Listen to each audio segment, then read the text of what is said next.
to tonight's City Council study session for Monday, March 27th. We have several study session items up in front of us tonight. Up first is Kathryn Sellers, an outside legal consultant from Hoffmann Parker, here to present and review the section of the city charter to determine if City Council wants to make any revisions. Good evening, Ms. Sellers. Long time no see. I hope you all had a good end of last year and beginning of this year. All right, so we'll jump in here. So just to go over a little bit, this presentation probably looks a little bit different to you. So we're going to start with some staff comments that were accidentally omitted in our previous discussions, and then talk about some outstanding topics from last session, which was November, and then talk about new items. So, all right. So the first staff suggestion is to deal with the oath of office section. And there's a couple alternatives here. The first alternative is to delete the "and city employee" and just leave it as "every officer shall take." And just so you know, officer under the charter is defined as an elected official of the governing body.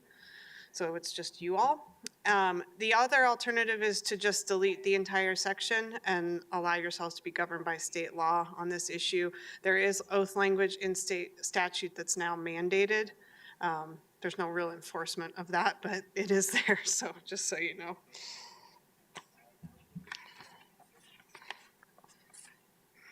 All right, so just stop me if you want to talk about anything. So. Sure, Ms. Sellers.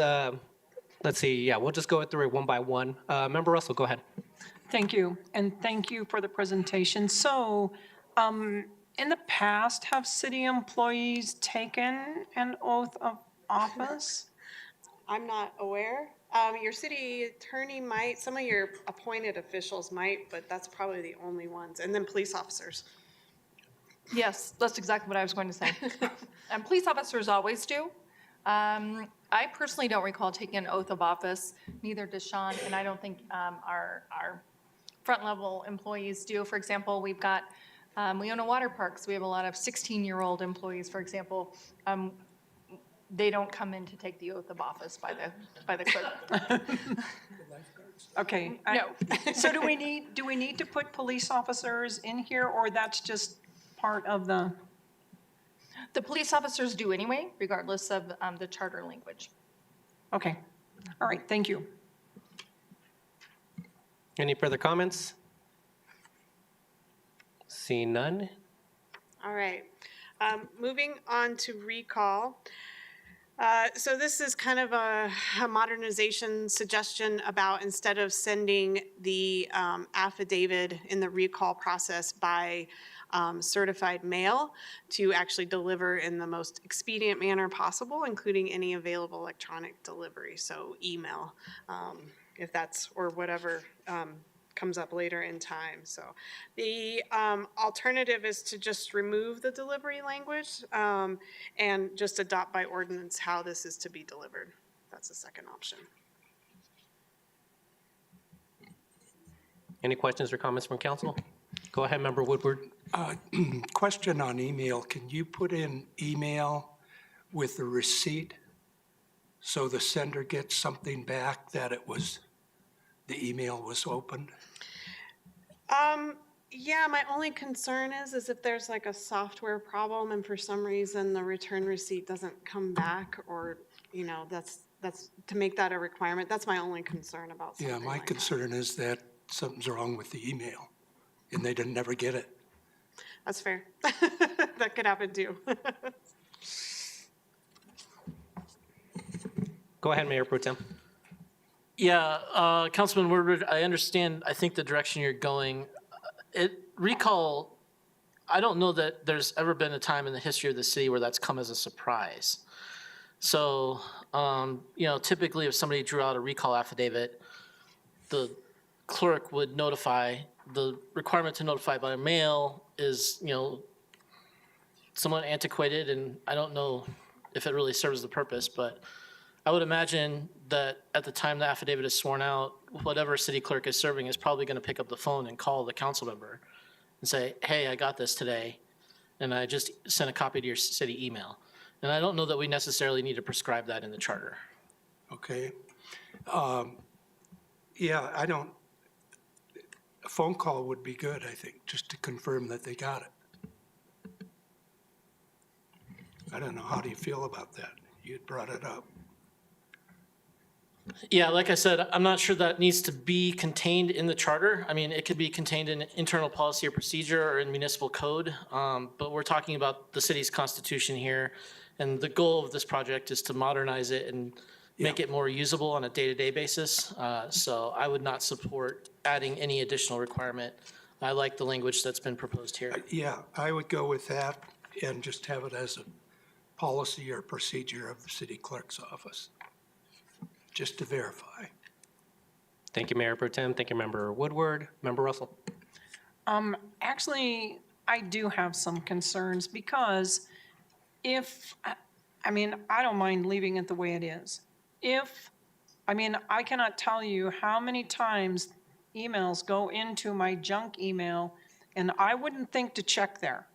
And I'm not so sure that council would always necessarily know if they're going to be recalled. I just think for legal purposes, there would be a receipt then, at least that it was delivered. Through the certified mail process. Yes. Thank you. Thank you, Member Russell. And actually, Mayor Pro Tem, just for clarification, are you okay leaving it as is or based off of the suggestions here by?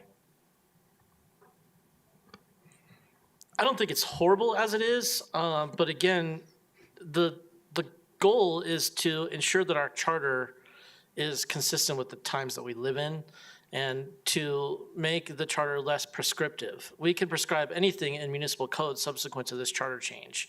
So I'm not sure the requirement for for certified mail is necessary or appropriate for the charter, and I understand the spirit by which this change is being suggested. I'm supportive of sending this change to the voters. Thank you, Mayor Pro Tem. Any other questions or comments? Seeing none, back to you, Ms. Sellers.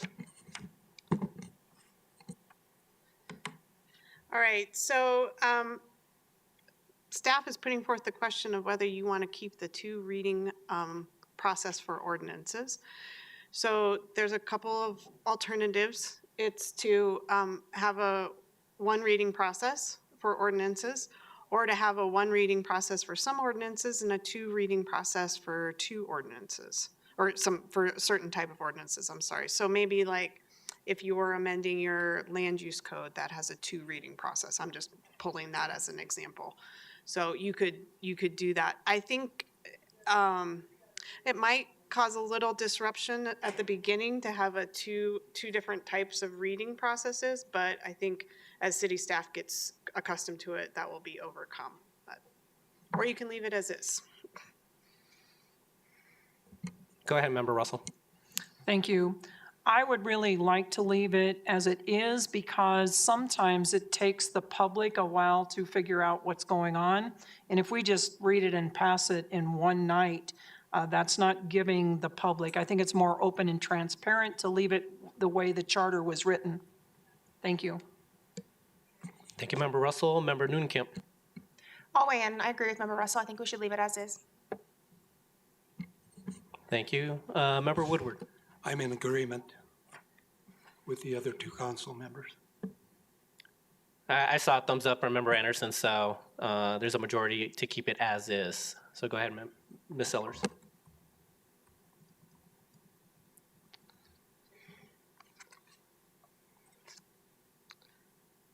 All right, so this is another modernization of language. So instead of keeping copies in the clerk's office, my understanding is you post your ordinance on your website and they're electronically available. And so this would be something where just, copies of ordinances are available for the public. And if they wanted to request a physical copy, they still could.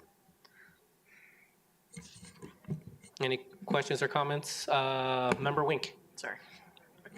There's a lot of clicking to do here. Not to be pedantic, do you mean in lieu of having that copy in the clerk's office, the copy will only then be online? Yeah, No, that's much better. Okay, good. yeah. Thank you. I don't think she's probably keeping paper copies, is she? Not sure. Member Woodward. The only, I have no problem with what's going on. I just would like to see us change the word "he" at the end there, in the event. What did you want to, I'm sorry, can you speak up? Change the word "he" in the event that, where'd we go? I'm on 50. I'm on the wrong one. I skipped a page. I'm sorry.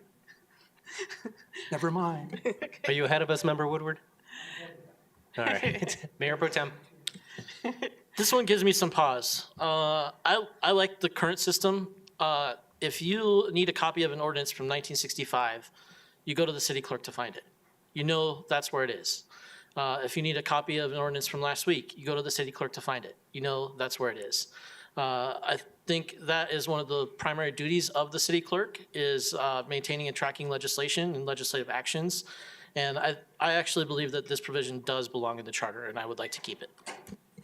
Thank you, Mayor Pro Tem. So are you stating, I guess, now that I'm reading it word for word, you're saying that there may be some confusion by the public of where they can get the ordinances? If it's even allowed to change, that causes confusion or could potentially cause confusion. Okay. The way it's written now is the way it always has been and the way, in my opinion, it should be into the future. So I like this language as it is. Thank you, Mayor Pro Tem. Member Russell. I concur with the Mayor Pro Tem. Thank you. Anyone else with feedback? I would be in agreement with them. Okay, thank you, Member Woodward. Do we have one more? I can support keeping it as is. Thank you, Ms. Sellers. You want to move on to the next item? Yep. All right, and so this is another modernization suggestion. My understanding is you do not use that nomenclature at the end. You do not number your ordinances like that. And so staff. I would like to add, sorry. apparently we do on citizen-initiated ordinances only. Okay. So I discussed that with the city clerk's office. We haven't had any in quite some time. Okay. So it would be our recommendation that we leave this language as is. Okay.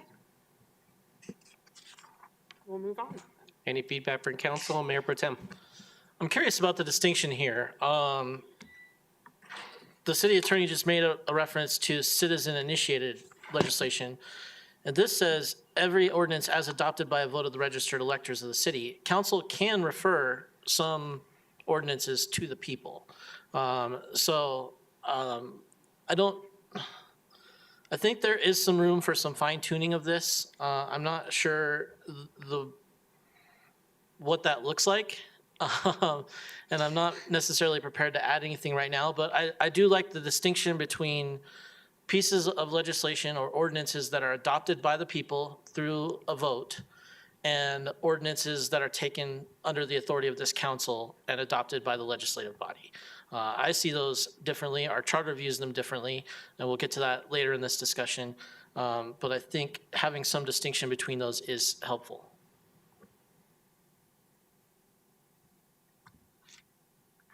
Thank you, Mayor Pro Tem. Anyone else with feedback? Seeing none, back to you, Ms. Sellers. Okay. So these are suggested revisions related to the absence of the city manager. Just the written notification versus the letter filed is just modernization, but there is some concern from staff, as I understand it, that the qualified part may also apply to the residency, which we've talked about at a previous meeting in general, whether to continue having that requirement. But whether you do choose that or not, I think the question becomes if you want to appoint, if the city manager or the council wants to appoint a city employee to fill that absence, whether they have to be a resident of the city and qualify that way.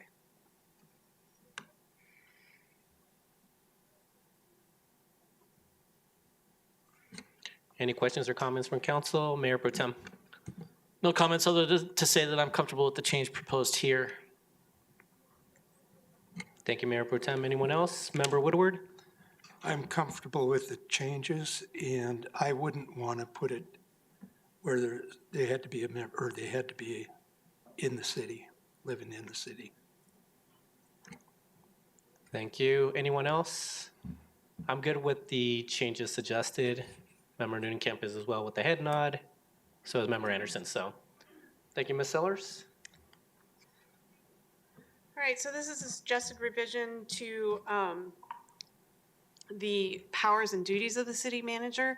And this is just, again, modernization language, kind of narrowing down, I guess, the language a little bit. It's a pretty verbose, I guess, as it is now. And this is just applies to everything that might be applicable for the budgeting, auditing, and any financial duties that the city manager handles. Thank you, Ms. Sellers. Any questions or comments? Member Woodward? Yeah, I have a problem, not a problem, but I just think with establish and ensure compliance with municipal government financial budgeting. Because as I understand it, municipal record keeping and accounting is different than generally accepted in the private sector. Yeah, so at least, especially on the budgeting side, right? So there's a statute, the local government budgeting law, that's what's going to apply here. So you could put compliance with local government financial budgeting and auditing best practices or something like that. That works, just so it isn't financial budgeting and auditing best practices. Anything else, Member Woodward? No. Member Russell? Isn't there something that refers to general accounting principles that we use in a policy? Is it in a policy, in our financial policies? General accepted accounting principles or something? That does sound quite familiar, yes. I can verify that.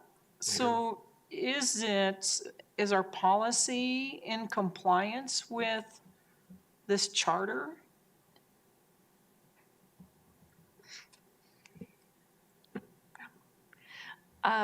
So we do refer to generally accepted accounting principles in our policies, and we do follow those. From what I can tell, the Uniform System of Municipal Accounting and Auditing, which is capitalized in our charter, was perhaps a reference to a prior system.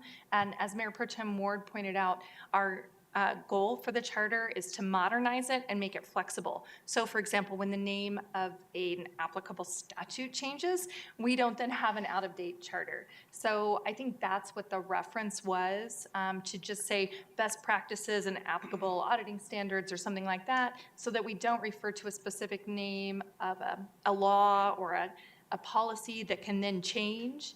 And so do we comply with this old out-of-date law, or do we comply with the best practices for municipal accounting? And so we've chosen to comply with best practices. So this is more making the language a little bit more broad to make sure we have the flexibility to comply with the laws that do apply as standards change. So is our policy, is that codified by ordinance, our financial policies, or no? That's just, Well, we do have some that are codified by ordinance. But that's I think a good question for the finance director, who actually will be here later to present on the financial report. If we could defer until that agenda item, I think it's around 8 p.m. I'm sure Okay. she'd be happy to answer that. all right, thank you. You know, Go ahead, Okay. Member Woodward. I think we can go to our CAFRA from any year and look right in it, right at the very beginning of it, and it'll say what we're doing as far as how it's worded, which is pretty typical, I think, for most cities. Thank you, Member Woodward. Mayor Pro Tem? I'm comfortable with this change, and I'll note that I actually really appreciate the note at the bottom. Current language is antiquated and overly complicated. I could not have summed it up simpler or better myself. The replacement language still requires and ensures compliance with all relevant laws. but doesn't prescribe a specific method and reduces the number of words, makes it much less complicated and more accessible. Member Anderson. I'm supportive of the suggested language. Thank you. Member Nunnenkamp. I also support the suggested language because the charter is supposed to, I think outline what are our values and the principles of how we want to govern this city, and how what the citizens also are supporting and by voting on this. And so the value and the principle of ensuring that we have, best practices, strong auditing, strong financial practices, and that we're adhering to all law, that's what we need here. I really want us to try to not get too detailed by prescribing certain policies within the charter, because I don't think that's the purpose of the document. Thank you, Member Nunnenkamp. Member Russell. Thank you. I would respectfully disagree with Councilmember Nunnenkamp. The city charter is our founding document, just like the Constitution of the United States. And my greatest concern is that we change every one of these things. There will be no history of the principles that this city was founded on. And so I have concerns about just doing an overabundant, overarching, really making our charter something totally different than it was originally intended to be. Thank you. Thank you, Member Russell. Anyone else? Member Wink. Thank you, Mayor. I am wholeheartedly in favor of it as it's written there. Thank you. Thank you. I think we have the majority now. Ms. Sellers, if you want to move on to the next item. Okay. All right, so we're revisiting topics from our meeting in November. As you may recall, we discussed briefly the different terminology the charter uses. It uses a gubernatorial vote, and we talked about whether that is a term that's defined in state law. And so the Uniform Election Code, which deals with mostly with state elections, county elections, you have your own municipal election code, uses the term general election or presidential election, and that's the election every 4 years on even numbered. The gubernatorial election, that term is not actually used, but the term gubernatorial is, and it's defined as voting in general elections for the office of the governor. Pretty straightforward. In addition, the charter uses the general state election terminology in both the initiative and referendum provisions, so that's slightly inconsistent with the use of gubernatorial in other provisions of those sections of the charter. And then in other sections, completely outside the initiative and referendum provisions, in the special elections and the recall, the charter uses the general state election. And then in addition, in reference to municipal elections, the charter uses the term general municipal election. The municipal election code refers to those as regular municipal election versus special municipal election. So that's kind of an overview of the terminology. And so the questions for council are, do you want to change that reference to the initiative and referendum provision from gubernatorial to general or regular municipal election? So it's used to calculate the number of signatures needed for a petition. So if you change it to municipal, potentially you're drawing on a number that's more frequent, but municipal elections get canceled, so maybe not. That's kind of a roll of the dice.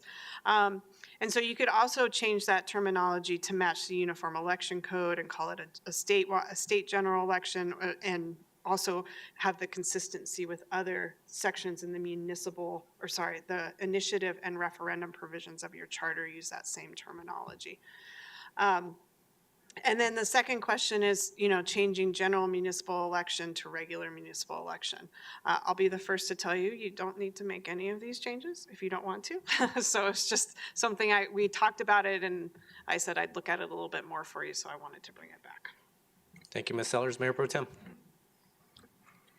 I support the consistent terminology, either general municipal election in the charter and in the code, or regular municipal election in the charter and the code, whichever is most consistent and clear. I like regular municipal election myself.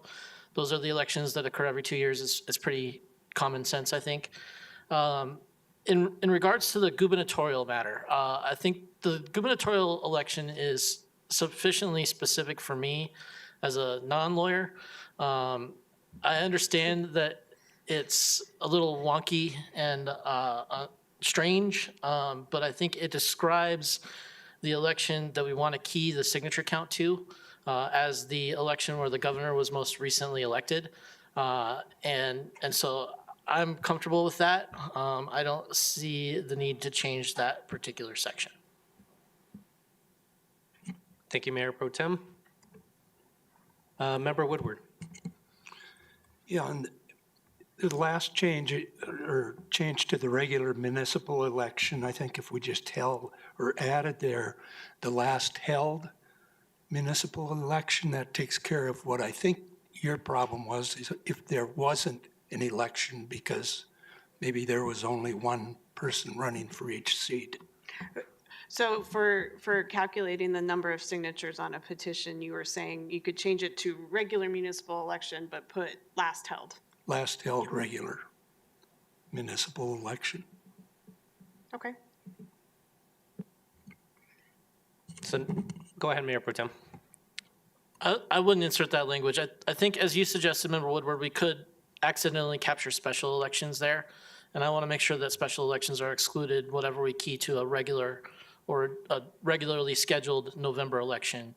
And I think the simple change to regular municipal election would adequately do that. As I understood it, what the problem was there is if there is an election, and our school board has had a number of them, where nobody was running, or one person was running for the only seats, and there was no election. The election was called off, and whoever was running was the winner of the election. I think that's what you're referring to here, right? Well, yeah, so what I was referring to, so just to back up a little, it currently requires a percentage of the number of people who voted in the preceding gubernatorial vote. So we'd leave the preceding in there. I think what I was suggesting is that municipal elections happen every 2 years, your regular one typically, but can be canceled, like if you don't have any ballot issues or questions and you don't have any vacancies. So you might end up on that 4-year cycle anyway. It's just how important it is to you to gauge how much the community's growing, like in population, so you have the right number, or decreasing. So, and that may not be a big concern that you have, so. And so, Steve, with regard to special elections, that had nothing to do with it, because the regular remains in there.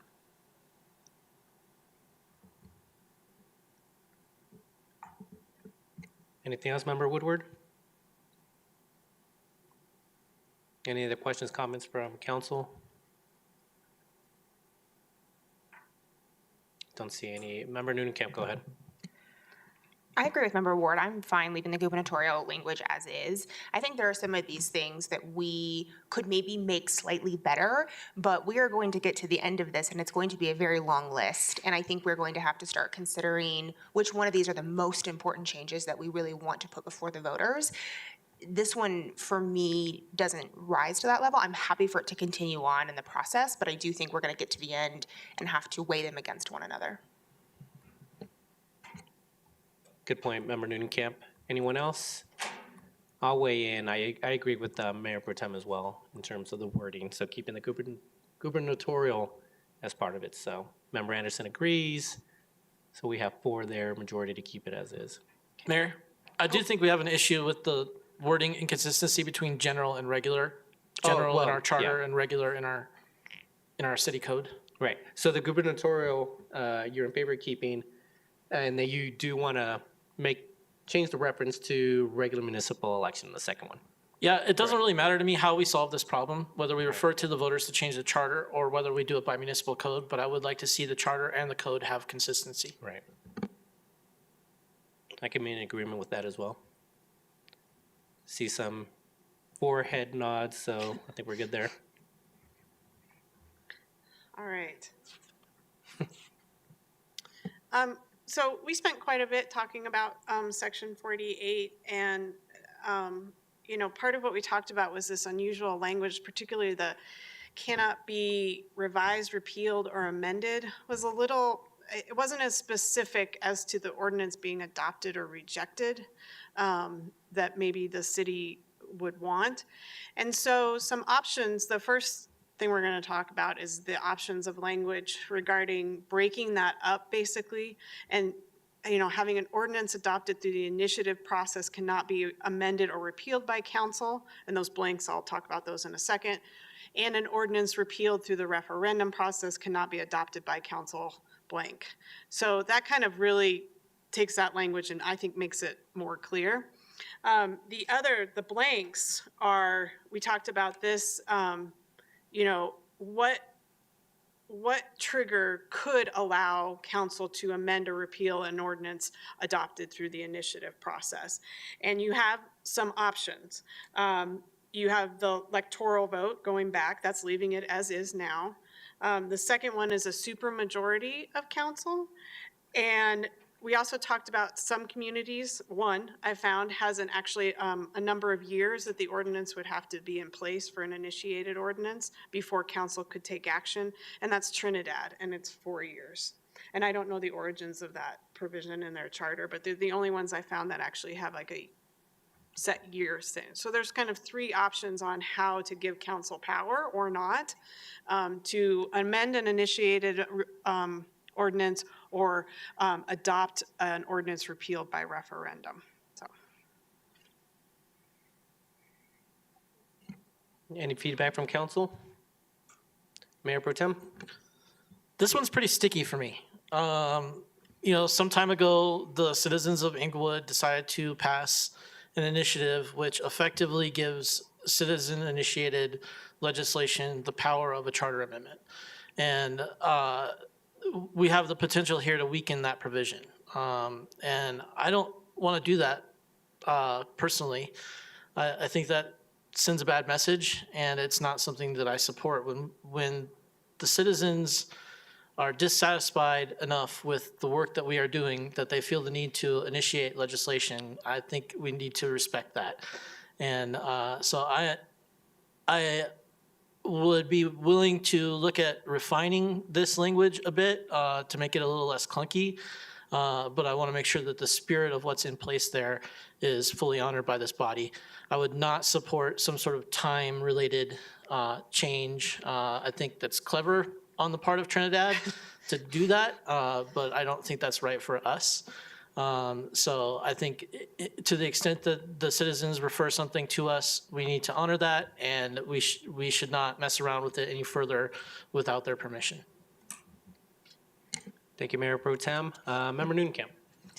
I largely agree with the Mayor Pro Tem, but if I'm recalling our last conversation around this correctly, it was around potential issues with implementation of whatever the citizen initiative would be, and specifically those words revise or amend, if there were issues of how we actually were able to implement it.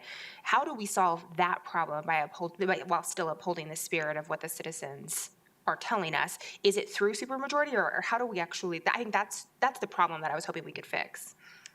So we can suggest language that would allow minor revisions to keep that do not change the intent of the initiated ordinance in order to comply with maybe other provisions of the municipal code or the charter, to get rid of conflicts. We can put that language in there, and you could say supermajority, you could just say vote of council, you could gauge whatever that is.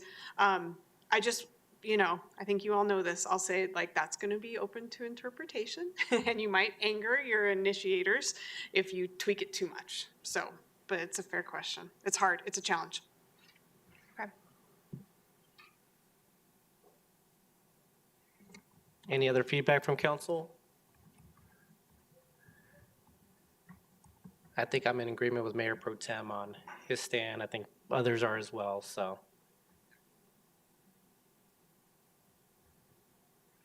Okay. Anything else, Ms. Sellers? Well, just so I can get some clarification, I think Yeah. your majority is keep the electoral vote component. Do you want to keep the cleaning up of the language on the table to consider at a later time? You don't have to weigh into that, or do you just want to leave it all as is, just so I can?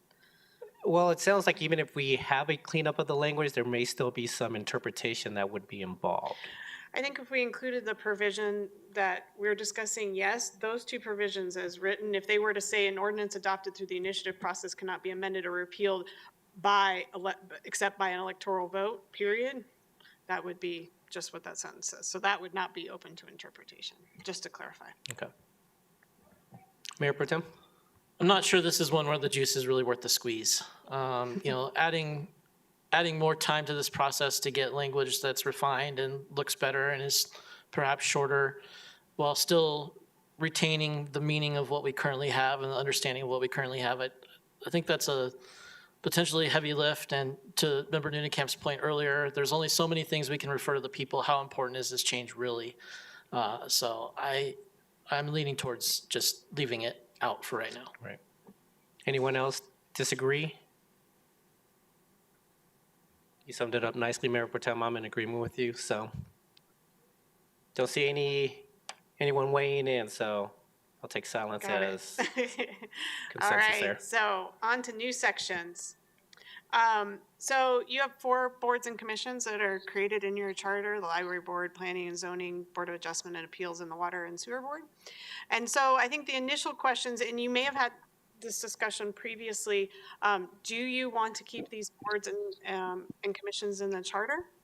And then the alternative is to keep them, but maybe remove some of their specific duties or their composition, and allow council to establish those things by ordinance. You have already obviously reduced the number through your November election, and so that's been taken care of. So we're gonna kind of go through, so that, I guess, let me get a feel for that initial Yeah. question.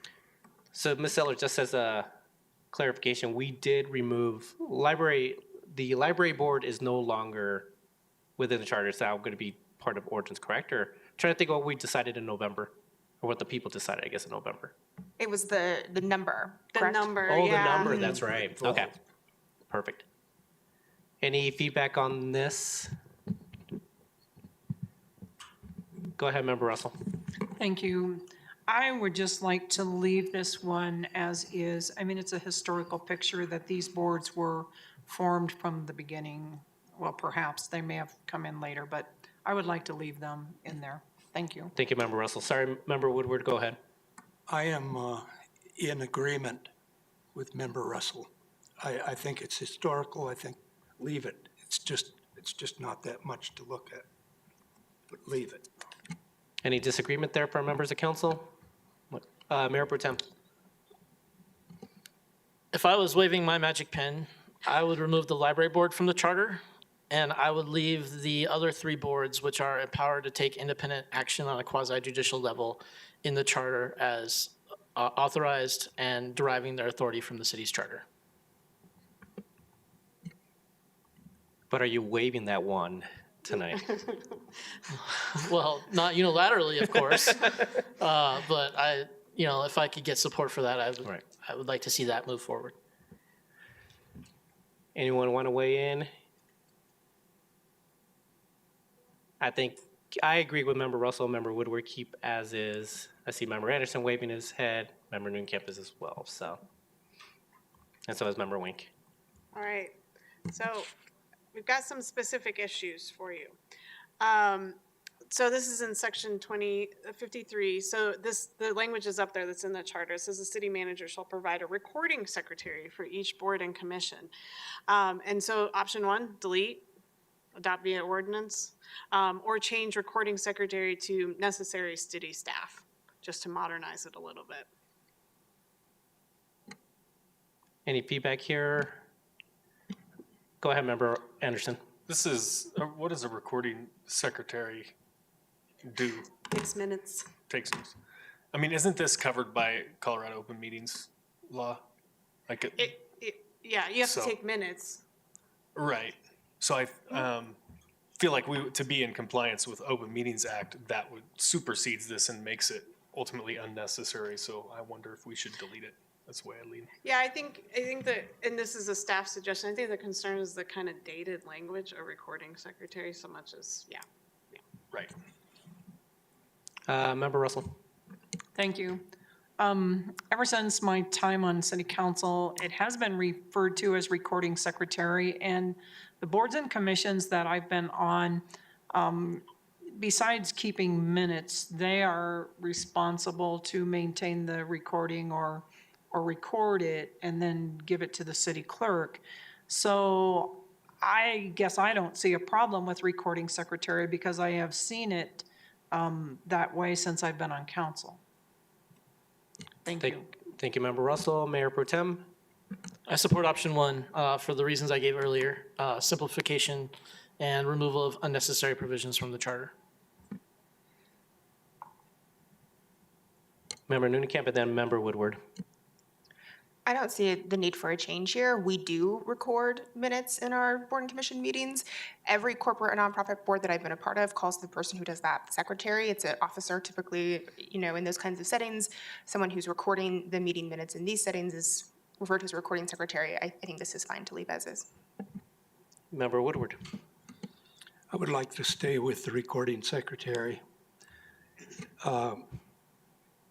Going back and, not too many years, we did verbatim minutes.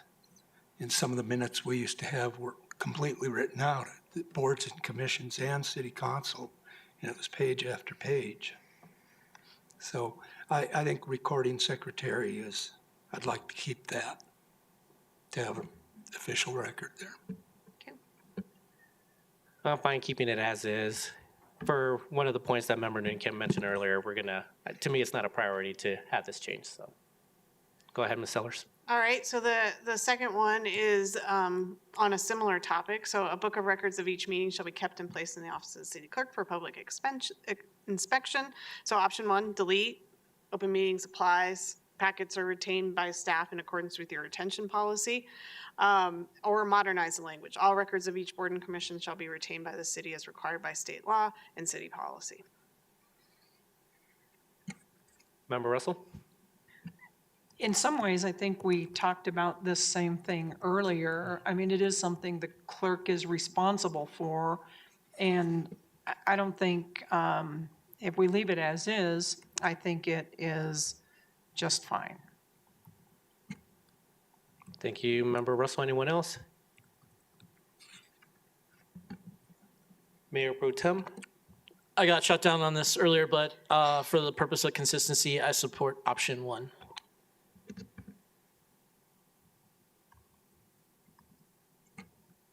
Anyone else?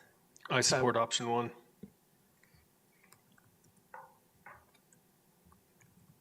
All right. Anyone else want to weigh in? Member Nunekamp? I can support option one. Member Woodward or Member Wink? Go I ahead, can be Member okay Wink. with option one. Thank you, Mayor. Thank you, Member Wink. We have 4 for option 1. All right, so this is specific to the Planning Commission. So there's a couple of issues here. So our question is, do you want to keep the qualified electors requirement as to be members of the Planning Commission, or just residents of the city one year prior? And then the last sentence, just to maybe modernize and just have, that the designated member of staff or the recording secretary, if you decide to keep that language, shall attest to all executed Planning Commission documents. Go ahead, Member Russell. Thank you. I would like to leave qualified electors because this is a quasi judicial board, and if people are interested in serving the city and protecting the city, the very first thing they should do is participate in government by being an elector of the city. I think it is just a protection. Deleting the last sentence, I don't have a problem with that, but I would like to leave qualified electors. Thank you. Thank you, Member Russell. Mayor Pro Tem. I concur with Member Russell.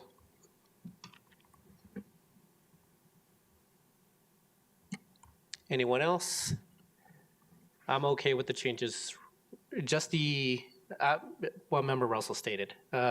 Keep qualified electors, but remove the last. Member Anderson's in agreement. Member Noonan-Camp, okay, we have enough there. Member Woodward, do you have something to add? No, just in agreement. Thank you, Member Woodward.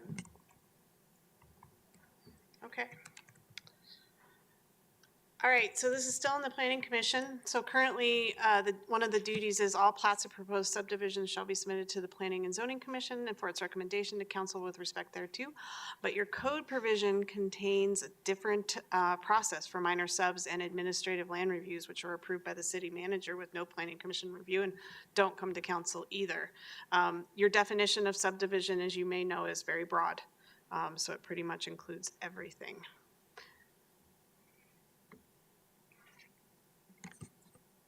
Anyone want to weigh in? Member Russell?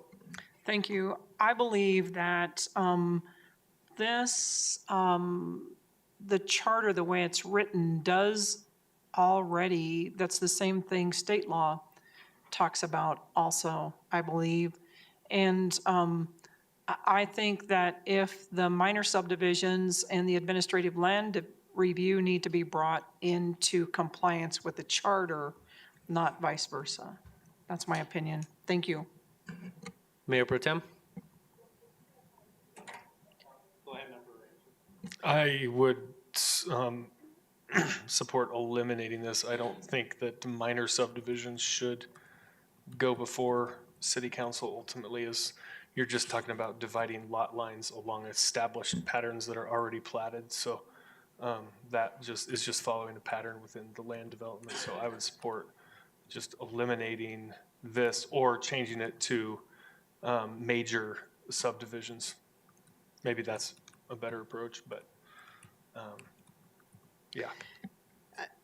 Another alternative to your suggestion is we can put, except for subdivisions that are delegated to other approval bodies by city council. That's off the cuff language. I wouldn't write that normally, but something like that, an exception that allows council to pass an ordinance to delegate that duty.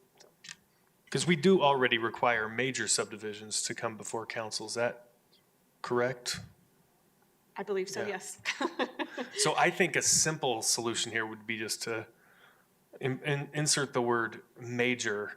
That keeps the general principle while I think differentiating between major and minor subdivisions.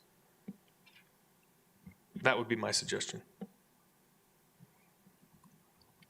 Mayor Pro Tem? Well, first of all, I'll say to the extent that we've adopted procedures in our municipal code that conflict with our charter, shame on us. But I think I'm in alignment with Member Anderson's solution to this problem. This is something that I think is very important. If we have procedure or code that conflicts with what our charter requires, that we are actively following today and disobeying the charter in effect, we need to fix that, either by changing the code or by submitting a charter review change to the voters. Thank you, Mayor Pro Tem. Member Noonan-Camp? I support adding the word major for clarified intent here. Thank you.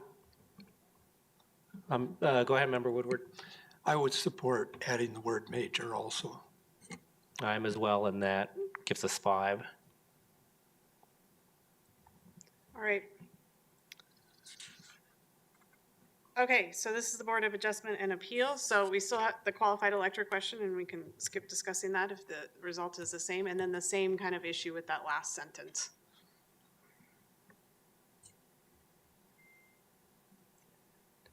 Any feedback? Mayor Pro Tem? I'd handle this as we handled PNC. Anyone in disagreement? I think we're fine there. I'm in agreement, so. All right. So this is related to the Water and Sewer Board. So the language that's in capitals, that's a staff suggestion. I guess there's some concern that the water supply and sanitary sewer system should not include the stormwater system. An alternative to amending the charter would be to pass a clarifying ordinance to exclude the stormwater system from these other 2 systems. Go ahead, Member Anderson. Is the language here, the all caps is new proposed language? Is that Correct. correct? I don't see anything ambiguous about water supply and sanitary sewer system. We know we have 3 the three systems, water, sanitary sewer, and stormwater, what is ambiguous about the current language? I'm not overly concerned from a legal perspective. I don't know if your city attorney is, but I don't know that there's ever been confusion around the three systems. I believe we currently treat them as together. Water Sewer Board does currently supervise stormwater as well, as my understanding. But this is also being brought to Water Sewer Board, if it hasn't already, to see what their position is on it, whether stormwater should continue under Water Sewer Board or go to Public Works that currently does handle the stormwater system. I would leave the language as is. I think that the stormwater system is the responsibility ultimately of city council and needs to, I think we need to keep it the way it is and then ensure that council is doing their job and investing properly in the stormwater system like we have for the last 3 years. We've invested $20-30 million in it, and I think we're correcting a long time neglect of the stormwater system. But we have very clear language here on what the job of the Water and Sewer Board is, so I would leave that the same. Or if we need a new commission for the stormwater system, we can create that by ordinance, but I would propose leaving the language the same here. Thank you, Member Anderson, Member Russell, and then Member Woodward. Thank you. So you're suggesting leaving it, not adding the but not the stormwater. So it would still be in with the Water and Sewer Board. Is that what you're saying, or am I misunderstanding you, Councilmember Anderson?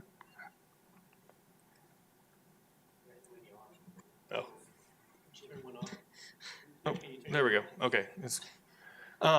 I think that's council could decide where to put the stormwater. I mean, I've been on Water and Sewer Board for several years now, and I don't know. I don't remember the last time we considered something stormwater related. Council's been dealing with that directly, and I think that's a fine approach. So if the Water and Sewer Board decides that they want to take it on and council approves that, I think that would be a fine path to go. Or if we leave it just in the hands of council, that's fine. But it's not something we regularly discuss at Water and Sewer Board. Thank you, Member Anderson. Thank Go ahead, you. Member Yeah, Russell. thank you for that. And I would support leaving it the way it is. I do believe that maybe the Water and Sewer Board doesn't discuss it that much, but Peter Van Rye is over the stormwater, and it is in the budget. So who does stormwater then? That's Public Works, correct? Yeah, Public Yes, Works it's is been over. Public so Works for a few years. That's why I think it makes sense to leave Water and Sewer Board as, utilities and wastewater treatment plant, and stormwater either needs its own, board, but I don't think there's enough work to do there for a commission to keep it busy anyway, or just leave it under the authority of city council, which is what I think is ultimately appropriate. Thank you. So if Public Works, so in the budgeting process, the stormwater improvements come under Public Works also, is that correct? Correct. Thank you. Correct.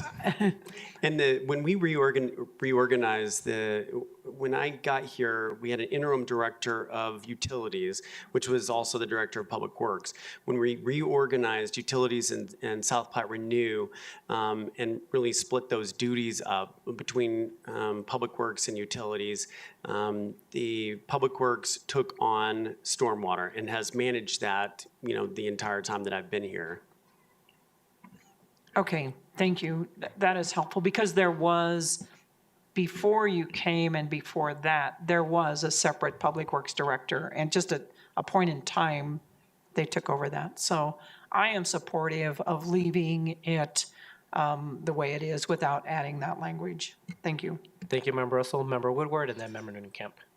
Yeah, the Water and Sewer Board, which I'm a member of,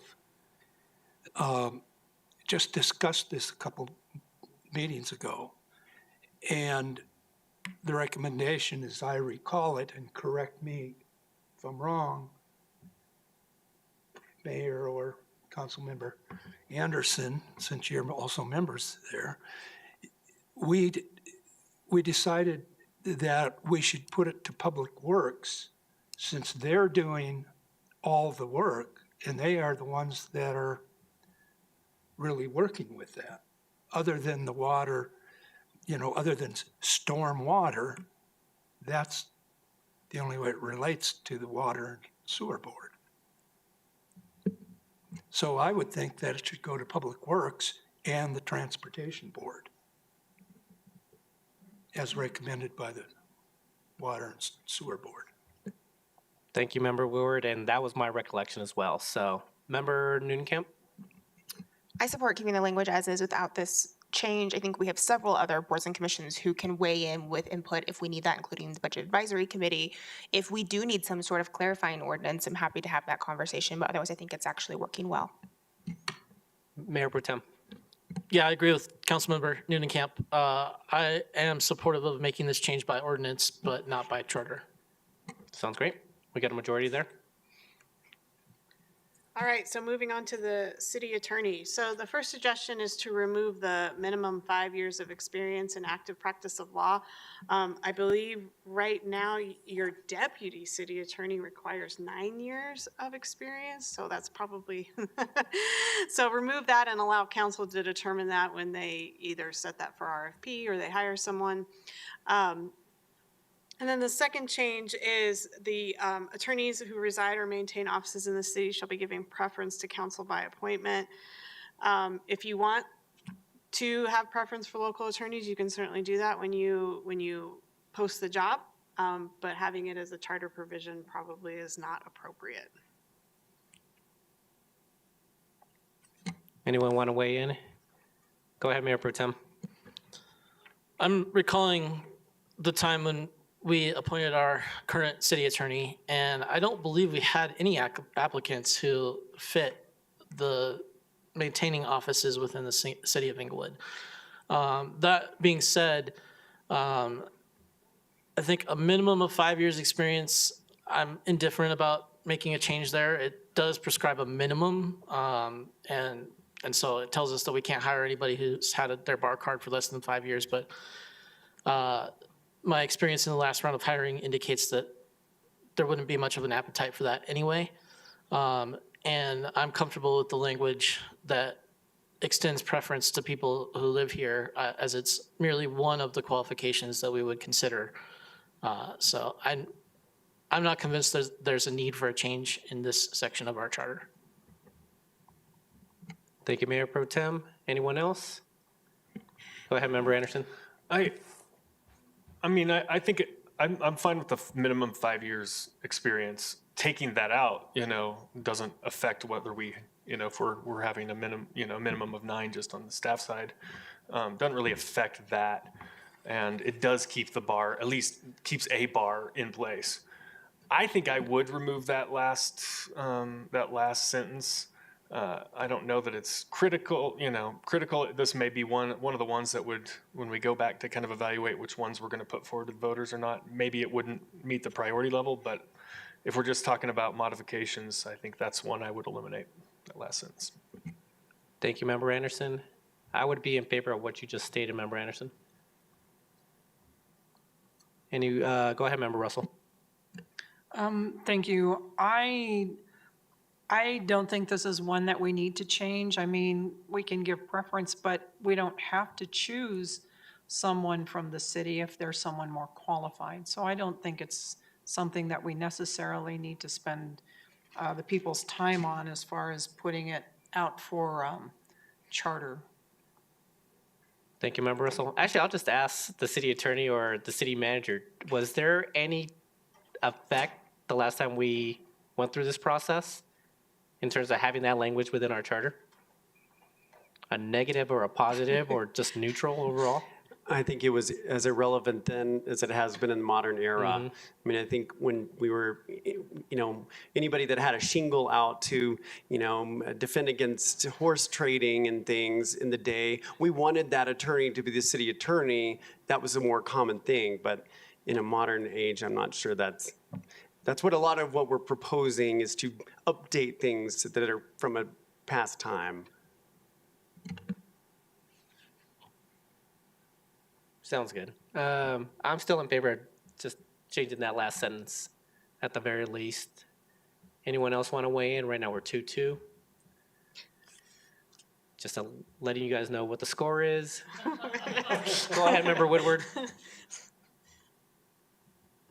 I would be in favor of removing that last sentence there too. I'd rather be looking at a preference to the best qualified. Thank you, Member Woodward. Member Newnenkamp. Make it 3-3. I think that the language is fine as is. I'm happy to have the conversation. I think Member Russell stated it adequately to say that not saying that we have to do that. There is a preference there, and I don't actually have a problem with that preference. So this one probably doesn't rise to the top for me. And Member Wink. I like the strikeout. There we go. Thank you, Member Wink. And Member Anderson is boasting over here, so go ahead, Ms. Sellers. All right. All right, so the next section is regarding the municipal court, actually the municipal judge, more specifically. So you have an elected municipal judge. It is the only elected judge in the state of Colorado with the exception of retention elections. And so that's issue number one. Suggested revision is to remove the requirement that they be elected and they be appointed by council. And in addition, you have some requirements, the qualifications of the judge, which are generally fine in concept, but when someone runs for an office, the staff is now required to make sure they're qualified under those, just like they make sure that you're qualified, well, the city clerk does. And so I just wanted to point that out, but not suggesting any changes to those unless you want to change them. Thank you. Any feedback? Member Russell? So what problem are we really trying to fix? I think Inglewood has had an elected judge since the beginning, and it's really what sets us apart. Well, actually, you know what? Maybe we haven't had an elected judge since the beginning, and Councilmember Woodward might know that. I don't know that. I wasn't around then. Okay, so did we have an elected judge when you were mayor? Oh, we've had an elected judge since the charter started in the 50s. Well, Okay. it looks like this was at least amended, and I don't know how the section was amended. We could look that up for you in 1965. So some version of it was in there, so. Okay, thank you. So I'm just curious what problem we're trying to fix with this, because I think this is something that sets Inglewood apart. And why are we trying to fix it? Those are my two questions. Go ahead, Mayor Pro Tem.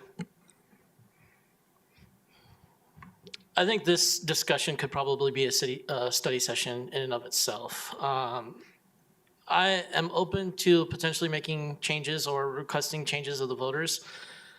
I'm concerned about the timing that we are proposing these charter amendments on.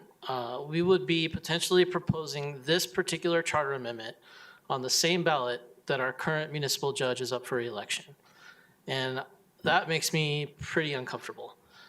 So while I'm open to future discussion, I think the upcoming election in November is not the right time to do this. I think he ran last election. He did, okay. Yeah, he was unopposed. Okay, well then I'm wrong on that. I thought he was coming up on his. He's not. Okay. Well, that changes things then. I'm sorry I didn't track that correctly.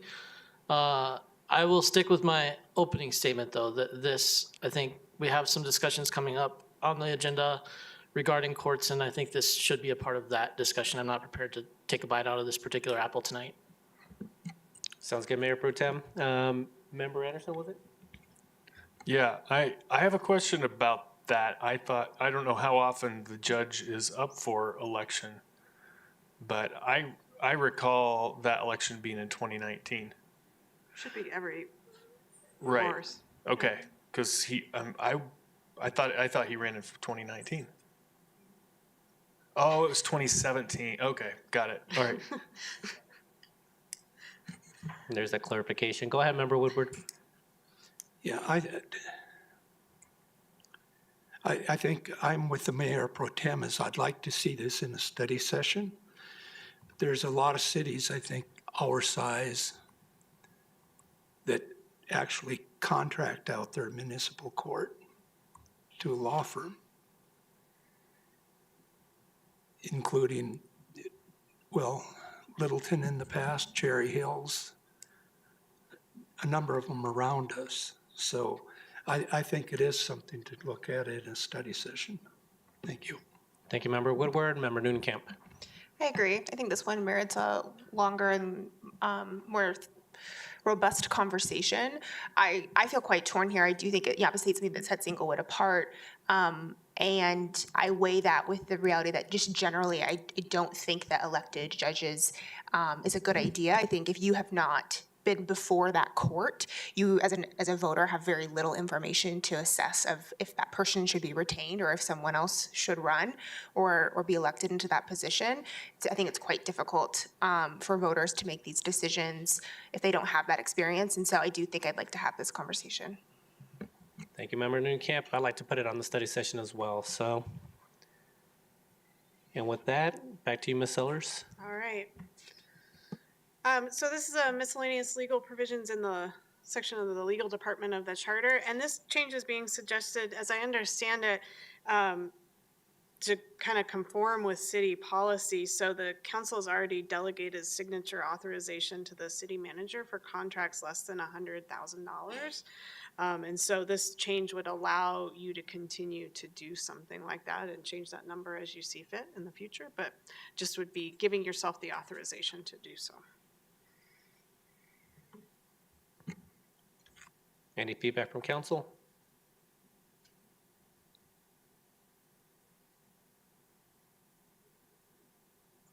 Go ahead, Mayor Pro Tem. I think this is a valid change. I'll echo what I said earlier about being concerned about us adopting policies or municipal ordinances that don't comport with what our charter requires of us. So I think this one just went to the top of my list in that particular case. Thank you, Mayor Pro Tem. Anyone in disagreement? I'm in agreement, so, all right. Go ahead, Member Russell. So were you saying that we should go ahead and change the charter in this case? I would support this particular change in the charter. I think the process that we have in place currently allows for efficiency and speaks to our modern times. There's a lot of day-to-day business that doesn't necessarily need to come in front of council or be signed off on by the mayor. And making this charter change allows us to do things the way we're doing them now. I actually do not want to make the change. I think just even in the discussion tonight, it's obvious that in the past, not necessarily currently, but in the past, changes have been made that were not in compliance with the charter, and that is very troubling. So, thank you. Anyone in disagreement? I think we have more than four or more, so I think we're good here. Okay. All right, so this next one is kind of a big policy question. This is a restriction on the sale or lease of land, specifically land that is granted to the city or purchased for park purposes. That is not defined. I think we talked about that at our very first meeting. We talked about definitions. And so this requires a vote for you to convey that property to a third party if you're not going to use it anymore. So I just put a note there at the bottom. If I was being asked to interpret when the intention is at the time of conveyance to the city, that is what its intent for park purposes. So if you get something and it's not for park purposes and you turn it into park purposes, my interpretation would be that this doesn't apply. I just wanted to provide that for you, so. And that's my interpretation, so. Go ahead, Member Russell. Thank you.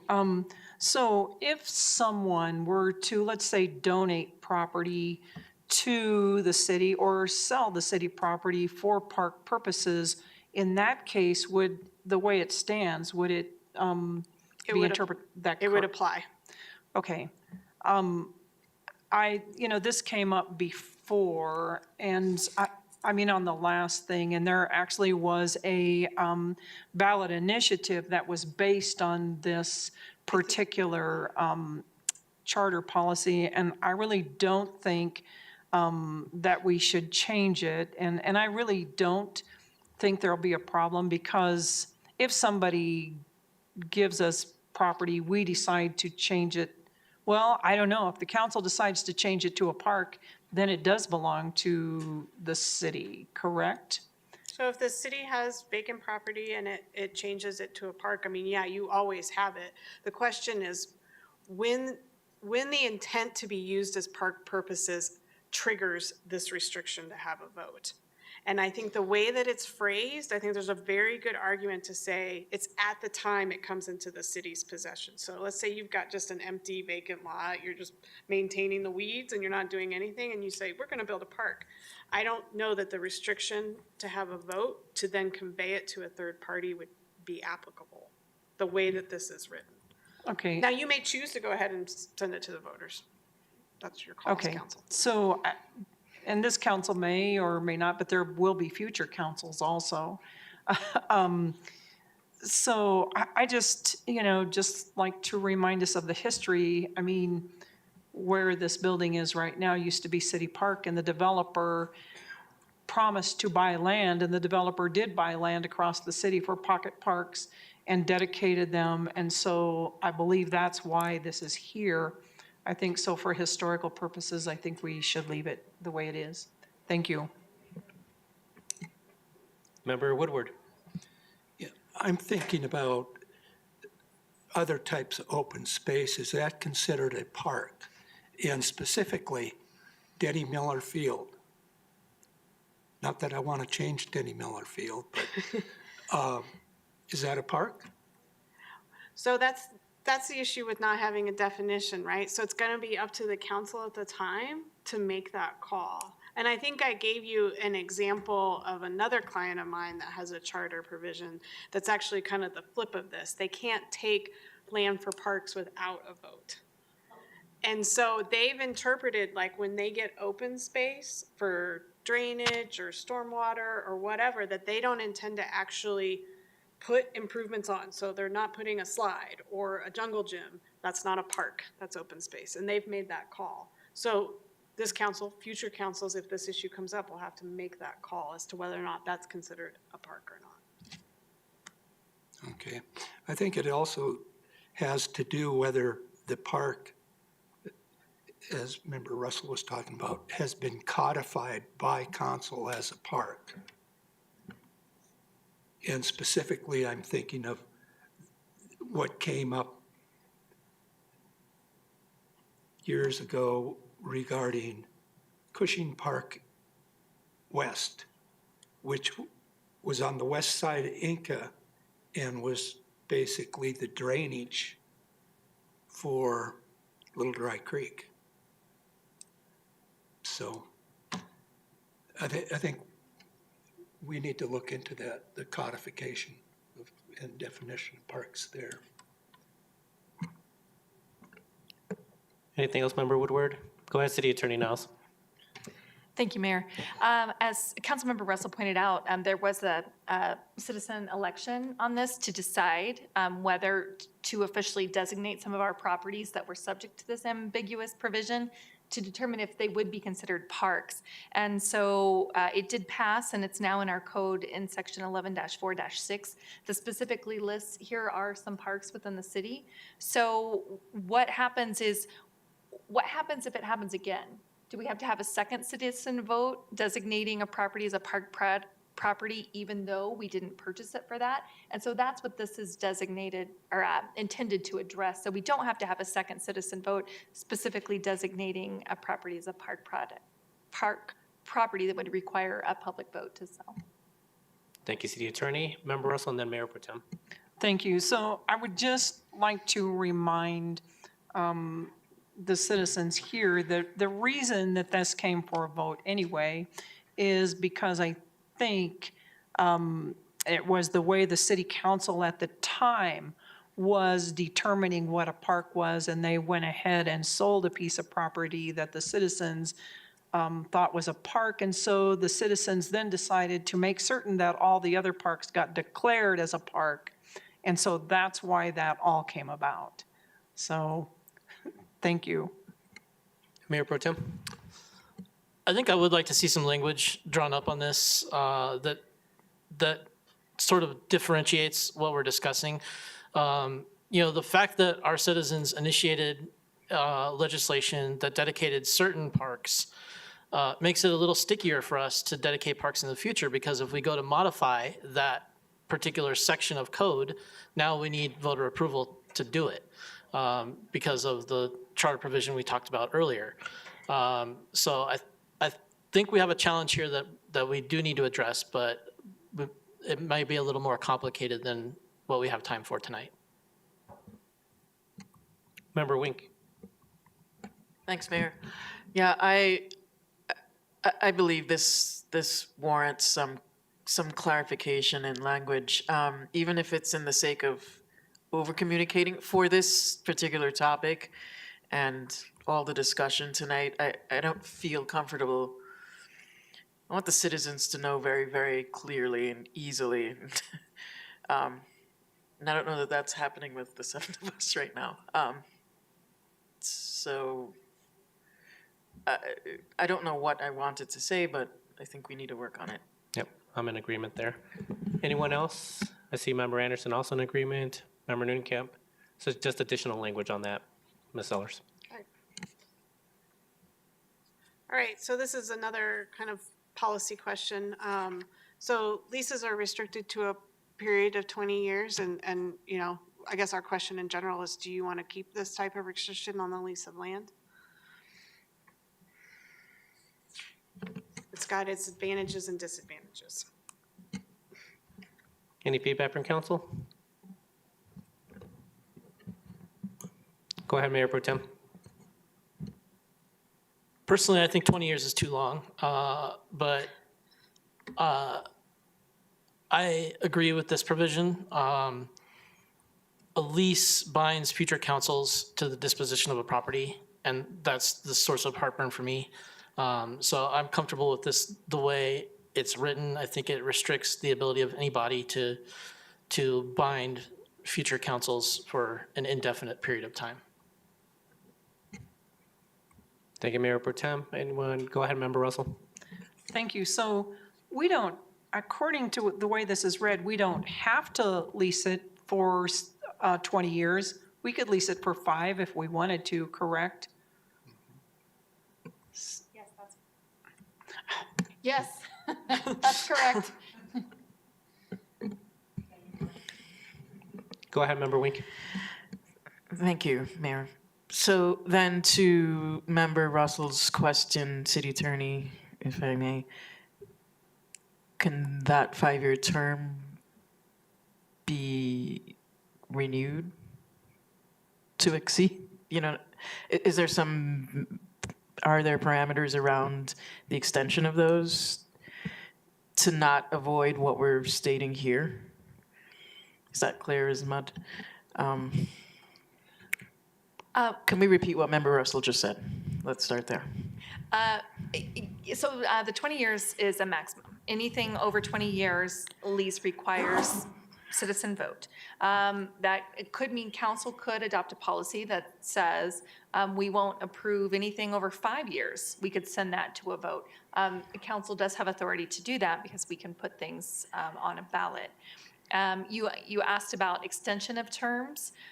We do have some leases predominantly in eMERV, maybe only eMERV, that I'm thinking of off the top of my head, where developers put hundreds of millions of dollars worth of improvements on property. In that case, we do have, for example, a 20-year base term, but then there are options for additional terms, but then that's addressed at each 20-year interval. At each junction. Okay, so it's not at all prevalent, the renewal. No. It's very unusual. this- EMERF, and of course, when I'm referring to EMERF, I'm referring to city, it's not even, or property not in the city limits. It's Property, around yeah. 470 and that area. And so those are the only leases I can think of that even have an extension term of that magnitude.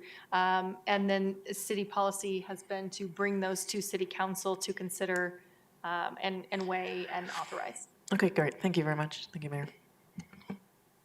Member Woodward. I would be more inclined to go the opposite direction and be able to do leases longer than 20 years. Because you get into McClellan or EMERF, and some of those leases, it's raw land, or has been raw land, and is raw land now. To build on that and to do the dirt work, getting it flattened out, that sort of thing, is really expensive. And to amortize all those costs and then to try and make a profit, you're not going to do it in 20 years. And those were the biggest objections we had on leases. And I think if the former councils look back at brokers and stuff, those were the biggest objections that they had, that the brokers had from prospects for doing 20-year leases. Now, grant you, they had options to renew, which we do now with everybody down there. But it's the tenant's option. So Member And- Woodward, do you mind if I stop you there? Because I think that we're getting into a little bit more detail than we anticipated tonight. We're already 20 minutes over our allotted time for this section. We have many more agenda items up Okay. ahead. So Okay, so I guess I'm- just yes or no in terms of changing the language. Member Woodward, it sounds like you would be open to changing the language potentially based off of the time period. Do I have that correctly? I would say yes. I would be into adding more time to the lease, Okay. up to, because it's not to exceed number. Sounds good. I'm in favor of keeping the language as is. We could talk about changing the time period at a certain point, but I'm fine with 20 years at this time. Member Wink? Member Anderson? I want to keep the language. And Member Newcamp. So that's 4, keeping the language as is. Ms. Sellers, if we could just move on to the next item. Sorry. This section is on your governmental immunity and the notices and the process. You changed this at the last election to deal with the statute of limitations and part of the notice. The Colorado Governmental Immunity Act regulates what is in the notice and its contents and sufficiency. Notice is a jurisdictional requirement, so someone would have to comply with the Governmental Immunity Act over your charter provision. There's case law that says it preempts a charter. So you could take the notice provisions out entirely and just allow the Governmental Immunity Act to apply, or amend this to match the Governmental Immunity Act. I don't anticipate the Governmental Immunity Act changing as to notice, but it may. So that's something to consider. Any feedback from council? Go ahead, Member Russell. Thank you.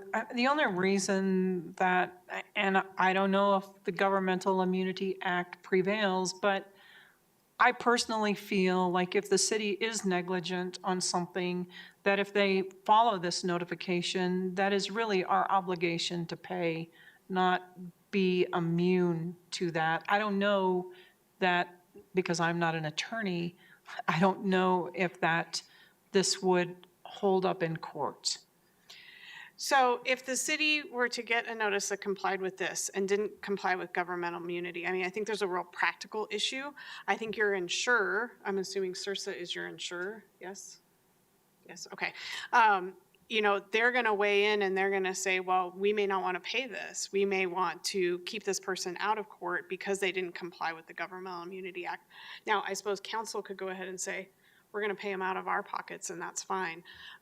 So council's always free to do that. But I think the issue is that you said no, and the person said, well, your charter says this, and this is all I had to do, and the city and you went to court over it, the city would prevail in that because it would be relying on the Governmental Immunity Act. And there is case law that actually says it preempts your charter on the notice issues. So, Okay, so if we change it, we still would be free to pay out as long as they comply with state law. well, I mean, you're free to pay out even if they don't comply with state law, right? If they write it on the back of a napkin, you're free to pay out. That's your call. That's always going to be your call. Your insurance company may feel differently. Okay, all right, thank you. Member Anderson? I would remove the notice section. Mayor Pro Tem? I'm comfortable with that change. I'll just note that this is going to be one area where public outreach is critical. When we're making these charter provisions, we asked for some changes to the government immunity section of the charter in the last election, and we're asking for changes again in this section. I don't want to give the appearance to the public that we're trying to escape some specific claim or any additional claim. Thank you. I'll be in favor of removing it as well. Member Noonkamp? Member Woodward? I'm in favor of removing it. Thank you. Go ahead, Ms. Sellers. All right. So we previously discussed this. This is kind of a repeat slide. We talked about not restricting this combination question to a special election, that it could be held at a regular election or either one. So there was a kind of a general consensus, I believe, that that was okay, but. Okay. All right, so this one is to bring this really into compliance with Tabor and other provisions within your charter. There's actually a conflict. So obviously to levy taxes, you need to get approval from the voters under Tabor, and that's the language in capitals there. And the referendum provision of your charter actually expressly exempts ordinance to levy a tax from the right of referendum, so there's a little bit of conflict there. So we're suggesting to remove that and insert the Tabor reference. Mayor Pro Tem? Strongly supportive of this change. Thank you for identifying this in our charter. Anyone feel differently? All right. Think we're good there? Okay? Did we give enough? Oh, go ahead. We Oh, got so- one more. Okay. And so just, this is not a big one, obviously, but the just suggested revision is to remove it and just address this by ordinance. This is statutory. It's a repeat of statutory language in Title 29 and then the Intergovernmental Immunity Statute. So, or sorry, the Intergovernmental Agreement Statute. So just suggested revision to remove and address by ordinance. Yep. Anyone feel differently? Got a lot of head nods. I think we have majority at least there. Okay. Ms. Sellers, did we give clarity on all the items? I know the next step is questions, but Trying to Yes, I go- believe so. Okay. I have majority direction on all of them. okay. Sounds good. All right. Any other questions from council? Seeing none. Ms. Sellers, thank you very much for your time tonight. Thank you. Have a good evening. Mayor, All right, I'm going to everyone. step out for 2 minutes. Yeah, I was gonna say, Thank can we'll take a quick break, and we'll come back here. What time is it? 7:28. Can we be back at 7:33? All right, thank you, everyone.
All right, members of council, if you could please be seated.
All right, everyone, we are back. We're moving on to agenda item 2. This is Chief Building Official Karen Montanez, Fire Marshal Mike Smith, and Michael, how do you pronounce your last name? Is it Eliason? Yes.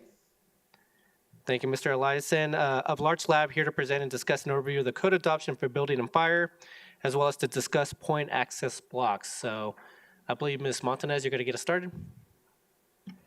Good evening, council. Yes, I'm here with Fire Marshal Smith, and we're here to present the 2021 code adoption. We've been working together on the proposed adoption of the codes as well as the amendments. And just as a reminder, per the intergovernmental agreement with the city and county of Denver, Inglewood agreed to adopt the same code cycle as Denver within 6 months of their adoption. And their council approved the adoption of the 2021 codes January 9th with an effective date of May 1st. So the proposed codes that we have are for the International Building Code, Fire Code, Residential Code, Plumbing Code, Mechanical, Fuel Gas, Energy Conservation, existing building code, property maintenance, and also the swimming pool and spa code. And then also the accessibility or ANSI standards are being updated as well. We're also going to be looking at adopting the 2023 National Electrical Code once the state of Colorado adopts that. So I think they're scheduled to adopt that mid-year, maybe July or August. Some of the other districts that have already adopted the 2021 codes are listed, and then as of January, there were a total of 13 Colorado jurisdictions that had already adopted the 2021, and another 50 were in the process of either looking at it or starting the adoption process. And just to give you a brief overview of some of the City of Inglewood amendments, most of our amendments are administrative in nature. Oops, I'm sorry, I skipped one. Huh, oops. No, it's. Sorry. Good evening, council. The international codes are updated every 3 years. We did adopt them back in 2020. We adopted the 2018, and the new cycle is 2021. The process for adopting the codes is it goes through a code council, code enforcement officials, instructors, representatives, design professionals all put input into the code council, how to adopt and what the new adoption code should be to meet the new standards of building and fire code demands. These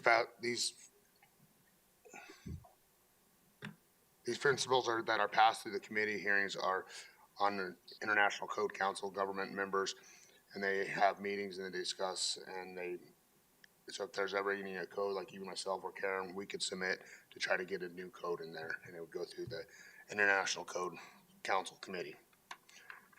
Individual jurisdictions then adopt codes with their own specific jurisdiction amendments, which are usually administrative. Just a couple highlights from adopting the amendments from Denver Fire. A lot of them kind of stayed the same from 2018, adopting many of the Denver Fire Code amendments into their fire code to be consistent with fire protection system, amending out many of the operational permits that do not apply to Inglewood, adopting amendments to Chapter 7 to align with the International Building Code, amending carbon monoxide detection requirements, amending requirements for pressure reducing valves, PRVs, adopting pre-action sprinkler system sections in section Chapter 9.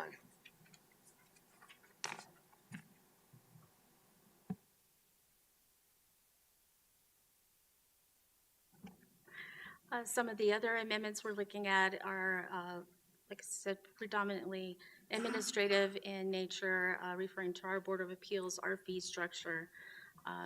Also deleting the requirement for fire sprinkler systems in 1 and 2 family homes, which has been the norm throughout the metro area. And we've done that the last several code cycles. Also making sure that we still have the amendment to allow for the emergency weather sheltering in places of worship. And then amending Chapter 9 to reflect the changes in the fire code. Council also had directed staff to include stretch codes when it came to code adoption as far as solar ready goes.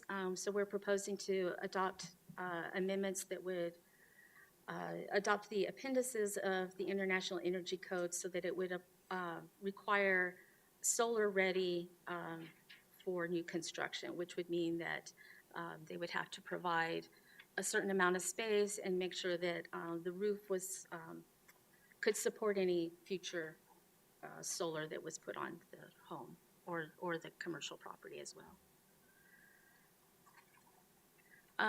We were also asked to look at electric vehicle charging systems, and so the numbers that are up there are what we are proposing.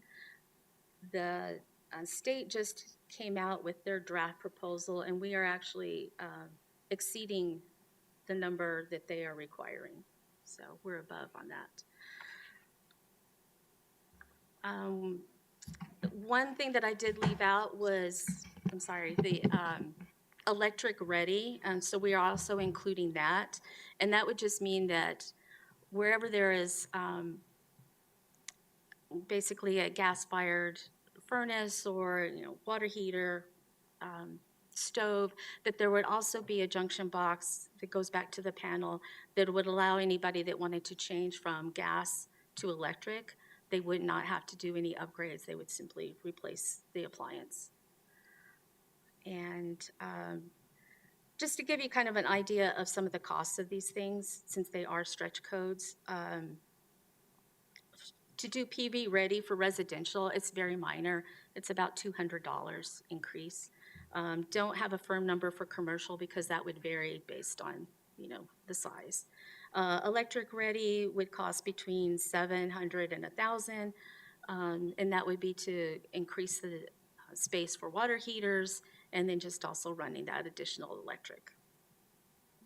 And then for some of the EV, for a standard home, it would be about $400 in increased cost to make it EV ready. And then for commercial multifamily, it'd be about $300 per space to make it EV capable, and to make it EV ready, it'd be $1,300 a space. And so at this point, if there's any questions you have about what we've already discussed, and otherwise we would go to our outside speaker. Thank you, Ms. Montanez and Mr. Smith, for their overview. I think we should ask questions now in terms of what was presented. Member Wink, looks like you have a question. Mayor, I apologize for interrupting. We have gotten a message from the outside consultant that he has a hard stop at 8:05 our time. Okay. So I don't know if we might want to give him. Yeah, if it's 20 minutes, Member Wink, if we could just hold off on your question. Mr. Eliason, are you able to hear us? Yes, I can hear you. Perfect. So not sure if you're able to see the presentation at this point. Are we driving the presentation? You guys are driving the presentation, yeah. Perfect. Mr. Eliason, when you're ready, if you want to introduce yourself. Yeah, so Michael Eliason, I'm an architect in Seattle. I founded Larch Lab. We're an architecture and urbanism studio / think and do tank. I've spent a little time working in Germany as well as Seattle and spent a lot of time thinking about how to make more family friendly and livable buildings. Next slide. So this building is pretty much typical in most of the Pacific Northwest, West Coast. It is almost exclusively found in the US and Canada. It's almost non-existent in the rest of the world. We'll do things to try to make it look different, like modulate the facade. Oh, Mr. Eliason, if I could just stop you there. You're not coming in very strong in terms of your voice. Are you able to speak up or? Test. is Sounds this any better? Hello? Yes. There we go. Test? Go ahead. Okay. So this building is not very common in the rest of the world. We'll modulate the facade to try to make it look like it's not so big. We'll make it different colors, but it's effectively a big hotel. They're all studios and one bedrooms inside it. Takes a long time to put together. It'll have a corridor in the middle. And this is pretty ubiquitous throughout the US right now. Next slide. And building access is one of the reasons why I loathe corridors. Next slide. We effectively have 3 different types of unit access. There's the double loaded corridor. This is the most common in the US. It's moderately efficient floor plate. You'll have a corridor in the middle, units on either side.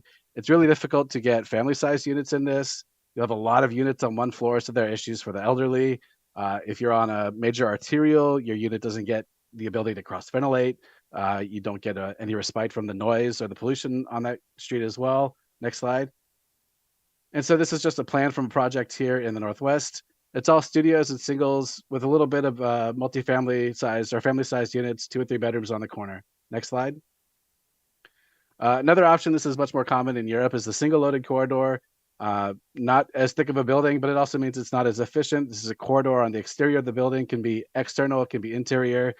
Does allow for more diversity of unit sizes, does allow for the ability to cross ventilate and to get daylight on multiple sides, but it's not very efficient, so it's not used very often. Slide. This is just an example in Vienna. Up on the top here is the corridor connecting all of the units to the 2 stairs. Slide. What's actually common in most of the world is a single stair building. Point access block is the term that I've been using to refer to this. It's effectively a building with units situated around an elevator core.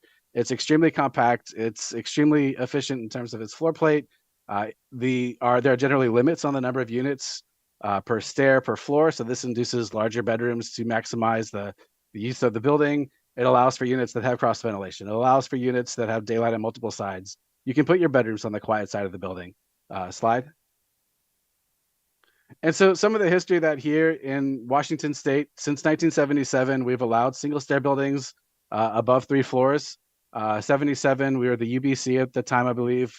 There was actually no height limit. In 1985, that was reduced down to 6 floors with a limitation on the number of dwelling units per floor per stair, so 4 units per floor per stair. And that persists on to today. Slide. Colorado Building Code also allows single stair buildings, point access blocks, only to 3 floors. Again, there's that maximum of 4 dwelling units per floor. There's a maximum exit access travel distance as well. Requirements for sprinklers and fire protected assemblies. Slide. But this is kind of an anomaly in the rest of the world to only allow a single stair building to 3 stories. Most of the world is generally much higher than 6 stories. Some places have no limit whatsoever. Personally, I've lived in 6 and 8 story point access blocks. I'm quite comfortable in them. And Canada is even worse than the US. So we're not the worst, but we could be better. Slide. And just a little bit of a diagram to kind of show where we are in relation to other countries. Denver, Colorado, Englewood, you guys are all in the red arrow. That's 3 stories. Seattle and New York City are 6-story max. That's the blue. Germany and Switzerland, which are the building codes that I know the best, are 60 meters. It's, I think, about 12, 14 floors. Again, they also have limitations on the number of units per floor. travel distance. What's interesting to me is that most of the rest of the world doesn't require sprinklers. So we're going above and beyond in multiple instances compared to other countries. Slide. In terms of life safety, all of these countries to the left of us, with the exception of Canada, allow point access blocks to at least 5 stories, some higher. Their average death rates are all, fire death rates are all significantly lower as well. I will note that Switzerland, Singapore, and Austria and Italy don't require sprinklers in their high-rise point access blocks up until you get to 60 meters, which is also the point that a second staircase is generally required. Slide. And so why is this important? Well, for me, I'm an architect. I'm focused on high quality of life, high apartments that families can live in, where they can cross ventilate, they can get daylight on multiple sides. This is the kind of building that if you go to any European city or Latin America city is predominantly used. Like I said, it's incredibly efficient in terms of floor plate efficiency as well. That means that you can have more space for units. You can get larger units, or you could have better amenity spaces in a smaller building. Slide. And just to give you a kind of a close-up look, top floor, this is 3 connected point access blocks in Berlin. The bottom building is a double loaded corridor in Detroit. Next slide. So I've highlighted all of the corridors and stairways in yellow. So you start to see like how compact they are and what the differences are. The double loaded corridor doesn't really have a lot of unit variation. If you're on the bottom, if that's a street or you're facing west, right, you don't really have any respite from the noise or the environmental effects of living on that side of the building. Slide. But in the point access blocks, right, there's units from 1 to 4 bedrooms. It's actually 3 different buildings. There's much more compact. All of the bedrooms, for the most part, are on the quiet side of the building. Almost all of the units can cross ventilate. It's a much more humane way of living. Slide. So Larch Lab actually was founded to discuss this issue with the city of Vancouver. One of the tasks that we did was to take a project that they have. It's a 6-story social housing project. It's a single loaded corridor around a courtyard. Slide. And we were tasked with taking that and turning that into a German-esque connected point access block building. So we went from 2 stair cores and 2 elevators to 5 stair cores and 5 elevators, same number of units, but we reduced the built floor area by a quarter. The envelope area was reduced by a quarter. So we're reducing the embodied carbon. We're making better units. We're getting a larger courtyard as well. And all of these things really aren't allowed in the current building code, but with slight modifications, they could be. Slide. And this is just an overlay showing the difference in the thermal envelopes. So the German-inspired version is more compact. It means it requires less energy to heat and cool. Larger yards or courtyards for families. It's much more conducive to kind of that communal living as well. Slide.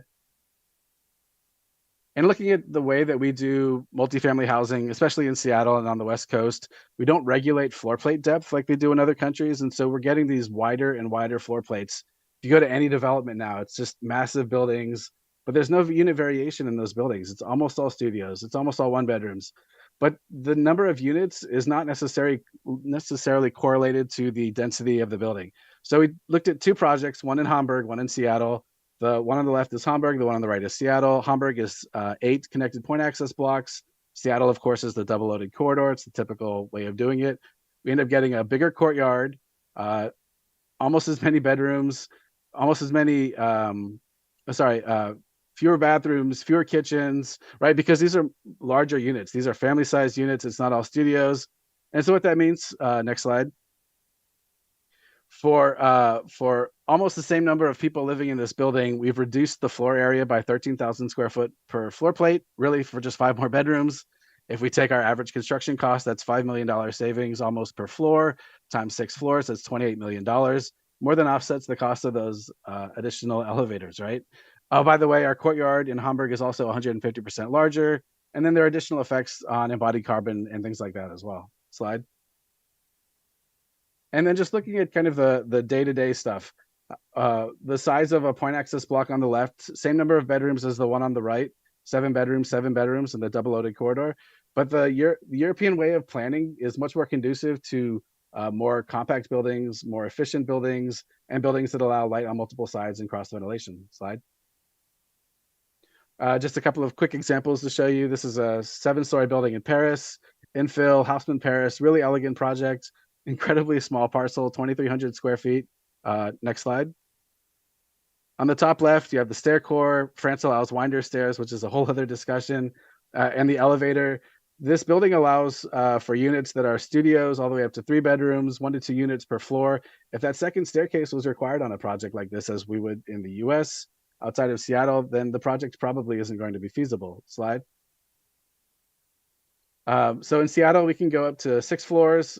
This is a really wonderful project. It's an urban co-housing by my good friends at Schemata Workshop. There's a courtyard in the middle that the staircase, the single staircase and the elevator open up to, and then there are the units in the common house on either side of it. Really elegant way of getting all units to be able to cross-ventilate and a moderate amount of density on a relatively small lot. Slide. This is another one. This is a different project. This is all studios and 1 bedrooms. But again, it's an extremely small site. If you look on the floor plan, single stair, elevator, corridor separating the two, everything's fire rated, sprinklered, right? It's all of the things that you find in multifamily buildings, but this doesn't require a parcel assemblage of adjacent lots, right? So it allows the opportunity to just develop that one lot. So if you're thinking about like mom and pop landlords and kind of inducing redevelopment of smaller and medium-sized lots without having to do parcel assemblage, without the time and cost constraints of that, then this is really the way to go. Slide. And you can do this with affordable housing. This is a project that recently completed here in Seattle, 4,000 square foot lot, 6 stories, Habitat for Humanity project with 1 to 3 bedroom condos, incredibly small lot. I don't know that I would do this personally as an architect, but I know why they did it. And it's great that this is an option. People are moving into it right now, and it provides 3 bedroom homes for what you would see in a 1 or even 2 bedroom new construction apartment that's market rate. Slide. And so we've got a couple of these in our own office. This is Larch. This is a project that would be a 6-story mass timber, family-sized units. In top left, this is kind of the typical development plan that you would see for this building. Again, mostly studios and 1 bedrooms, a little bit of variation at the corners. And we're trying to flip that. We're going to say, look, this is going to be only family-sized units, 3 bedroom, 2 bedroom. There's also the opportunity to increase 1 to potentially be 4 bedroom. Ground floor would be 2 floor units, maisonettes, so that the people who are living on the ground floor don't have to live on the ground floor when they're sleeping. They can kind of get away from all of the hustle and bustle of living on the street. Slide. It also allows us to put all of our bedrooms on the quiet side of the building. All of the units can cross-ventilate. Again, it's a much more European plan, but in how families like ours would like to live in the city, there's nothing like this right now. And so this would really open up more opportunities for families to stay in the city rather than leaving, being priced out of the city and having to commute in, and all of the carbon effects of sprawl that come with that as well. Slide. We're trying to think really hard about climate adaptation with this project. So decarbonizing our building, that's the mass timber. We're aiming for passive house that'll help with wildfire smoke abatement, which I know it's been a bigger issue in Colorado. It's a huge issue here in the Pacific Northwest now. We have smoke season. And so we're trying to think about how our building is not only habitable for the residents in normal conditions, but also when things start to get worse as we dry out. Next slide. But the way that we develop in Seattle, it's not really conducive to open space. It's not really conducive to thin buildings. We have large plates that take up the whole lot. There's not a lot of open space. It's a very different way of planning than what I saw when I was working in Europe. Slide. Which was things like this: more green, more variations in the building. The arterial is on the left. There's also a tram, and those thicker buildings with the courtyards are a mix of commercial and denser multifamily. And so it kind of, there's this gradation. So the further you go into the development from left to right, the quieter it is, the more tranquil, the less cars. It's, again, much more family friendly and conducive to being in an urban environment, even though we're in the middle of Munich. Slide. And this is Domag Park, also in Munich. It's the same thing. It's bounded by arterials. It's not centered on them. It's centered on this huge park that's also part of the climate adaptation plan. Stormwater mitigation, open space, spaces for kids to play. The buildings aren't all crammed together. They're kind of spread out. They can breathe. They're all point access blocks. And so there's, a much more interesting way of living in this kind of environment. Slide. Right, so even when we come close in, these buildings aren't that close together. There's plazas, there's courtyards, there's places for people to hang out. Slide. Right. everything is just kind of stretched just a little bit further. It's much more conducive to, I think, living in a louder urban area than what we would typically see in the States. Slide. And here's that park, wonderful park. The sink here is for the stormwater mitigation for when, this area does get stormwater and, flooding and rainwater. And so it's taking some of these concepts and then just kicking it up a notch and thinking about how it works, not just at the building scale, but at the neighborhood scale and the district scale. Slide. This is comparing buildings in Seattle on the left, buildings in Domac Park on the right. Again, same scale. You can see how significantly thicker that US project is, how little green there is compared to the German project, and how different the quality is even at the courtyard level. In the US, it's parking. In Germany, it's open space, it's community space. Slide. And so there's this question in the back of my mind, like, how are our codes affecting our quality of life? Is it something that's, more akin to The Shining? Slide. Or is it possible to have buildings like they do in the rest of the world, where your stairways are communicative and you can talk to your neighbors and run into your neighbors, and you don't have 60 units on the same floor, you have maybe 20 units in the same building, and people get to know each other and interact with each other in a much more kind of friendly way. Slide. And so if you think back to the very first slide that I showed, where it was one large building that was trying to look like lots of little ones, that's not the way development happens in most of the world. This is Neckarbogen, this is in Heilbronn. Each one of these buildings looks different because they are different. It's a 10-story mass timber tower. It's 6-story social housing next to worker housing, next to co-housing, next to a cooperative, next to market rate housing, right? So they found this way to get this really elegant mix of housing and this social and economic mix at the block level that is much more vibrant and, in my opinion, amazing and community oriented than we are currently able to do in the US, largely because of the way that we do our planning through land use and as well as our building codes. And I believe that's it. Mr. Eliason, thank you very much for that. Do you have time for questions? I have about 5 minutes. Sorry. Okay, take up 5 minutes here. Anybody with questions? Go ahead, Member Woodward. I have a question. I guess it would be for our fire marshal and Mr. Eliason, I believe. Eliason, yeah. On a 6-story single exit stairwell, I don't think that meets code here. I think you have to have 2 exits. But it just seems to me like that's a real safety concern, fire concern, especially on 6 stories. Any feedback on that? Do you want to speak to that, Mr. Eliason? Because that's part of the reason why we brought you here today, is that it's not part of code, but we're Yeah. So discussing Colorado limits it to 3 stories. The rest of the U.S. is generally about 3 stories. We go to 6 stories in Seattle. Our fire marshals are fine with it. Our fire department is fine with it. Our building code officials are fine with it. We have taken this to the state, and it's also passed in the state Senate for a bill that is modeled on the Seattle code. Again, the state fire marshal had some concerns, but he was okay with it. The state building code officials definitely are interested in having a say as well. So what's interesting is that from a safety standpoint, I think these buildings are fine. Like I said, we sprinkler everything. We have fire protection. We are going above and beyond even what is required in a lot of European countries or other countries in Asia and Latin America as well. And what's interesting is that we've kind of hit this point in the US where the status quo of development is not conducive to a lot of things that we're trying to do as cities in terms of our housing affordability, climate adaptation, environmental sustainability, what have you. And so there's this discussion that's happening nationally. It's really interesting. There's a Chicago mayor just announced that he wants to explore doing this.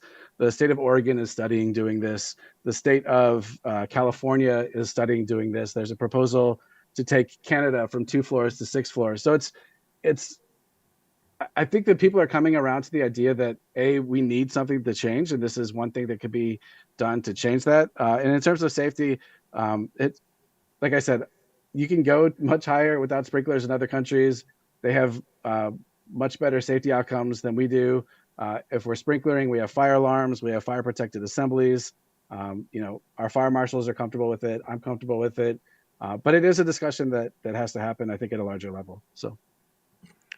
Okay. Thank you. Mr. Woodward, or Member Woodward, do you mind if I go to Member Anderson just because we're short on time Well, with Mr. can I go Eliason? to our fire marshal? I want to hear his opinion on something like that and whether Denver Fire would accept that as far as our codes. I think this is a very beginning phase of discussion on this, and I think it would be a lot, we would need a lot more time from the building and the fire aspect to really look into this a lot more.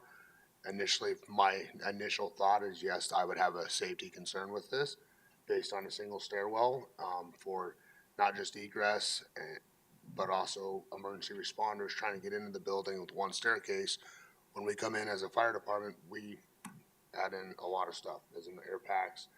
We have tools, hoses, and stuff like that. So that's my initial concern, is trying to get emergency responders up there. If there's an active shooter, trying to get the cops up there and trying to get people out of the building in a proper way. But like I said, this is a very new. I was just handed this, very new to, I think, all of us, and the research behind it. So I think that's something that we need to. Thank you, Mr. Smith. And Member Anderson, if you could just ask your question, we only have a few seconds with. Thank you, Mr. Eliason. I was just going to ask what you mentioned travel distance. Can you explain what you mean by that and how that travel distance compares to double loaded corridors? Yeah, so the travel distance in a single stair building, it depends if, in Seattle, it depends if you have an open staircase, so it's open to the exterior, or a protected staircase. In the case where it's an open staircase, it's 125 feet from the farthest point of the building to the exit of the building. If you have a protected stairway, it's 125 feet from the farthest point of the unit all the way to the protected staircase itself. So there is a little bit of nuance in how they do it. Again, this is something that not a lot of people have really explored. A lot of architects don't even know that this is a possibility, even below 3 stories. But like I said, this is relatively common. That travel distance requirement, by the way, is pretty similar to what you would find in Germany, Austria, or Switzerland as well. Thank you. And Member Russell, question? Thank you, Mr. Eliason, for the presentation. I just have a couple questions. Who benefits from this type of development, and who is it that takes the risk? So benefits, I would say families that are looking to stay in the city. Like I showed you with the affordable co-housing project, that's all families. The Habitat for Humanity project, again, all families. But it's really about opening up opportunities on smaller lots, on mid-sized lots. So I guess it could benefit lots of people. It could benefit private developers. It could benefit mom and pop folks who want to redevelop their own property to do like a 4-story walk-up kind of building. Affordable housing nonprofit providers who don't want to do a massive building, who do want to experiment on doing smaller buildings that are more family friendly. What was the other part of the question? Sorry. And who is it that takes the risk on this type of development? Well, I guess the risk falls on the developer, right? Okay, thank you. Yep. Mr. Eliason, thank you very much for your time tonight. I know we took a few more minutes than you allotted, but thank you very much for doing this on such short notice. Not a problem. Thank you for having me. Thank you. Any additional questions for council? Actually, I'll go back to Member Wink. Go ahead. Thank you. Thanks for your presentation, Karen Montanez and Fire Marshal Smith. I received a little citizen feedback on the presentation and finding some veracity in that. I'm bringing these points here. I'm wondering if before we bring it to the regular council meeting, we can make 3 small edits. 1, I now know this was inadvertently omitted, and you spoke to this, Karen. But if we could please add the electric ready language back to the amendment, since it isn't in there current. But thank you for speaking to it. Solar ready on slide 10. This is small but probably ultimately significant. You have written Appendix CA and RA. They should be CB and RB.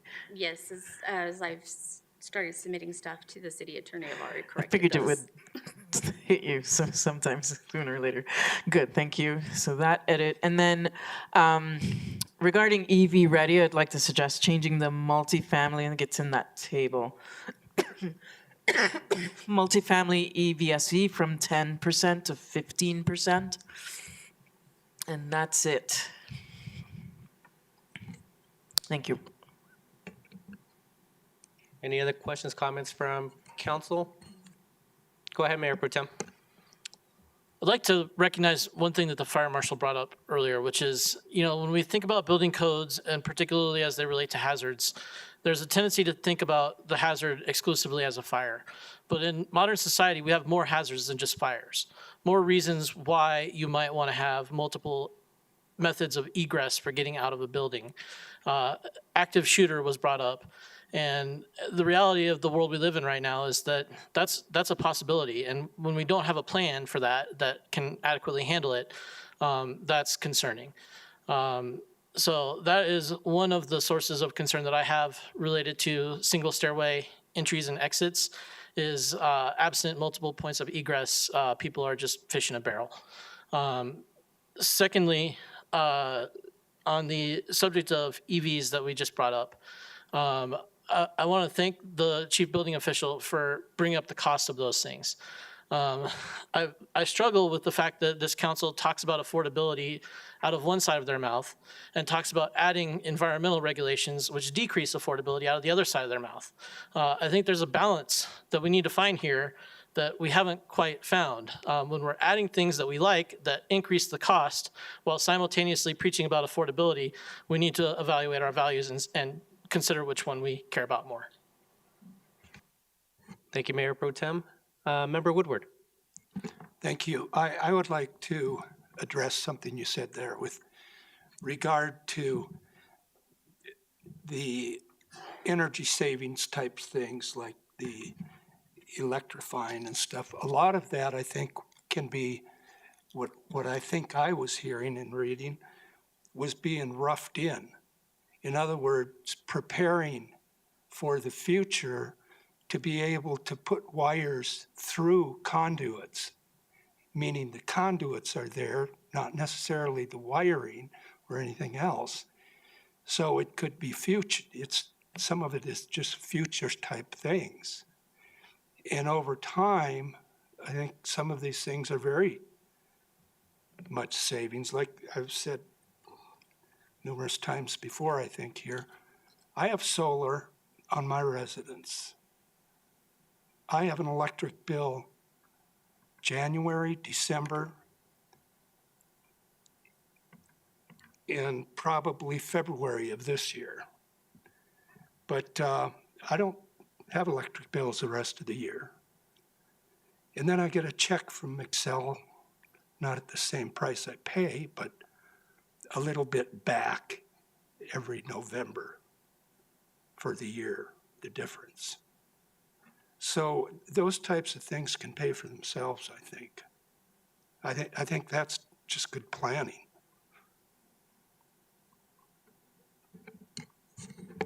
Thank you, Member Woodward.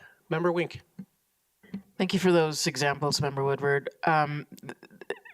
That is absolutely the crux of it. It's sensible planning, and to cite it as more expensive is really being short-sighted.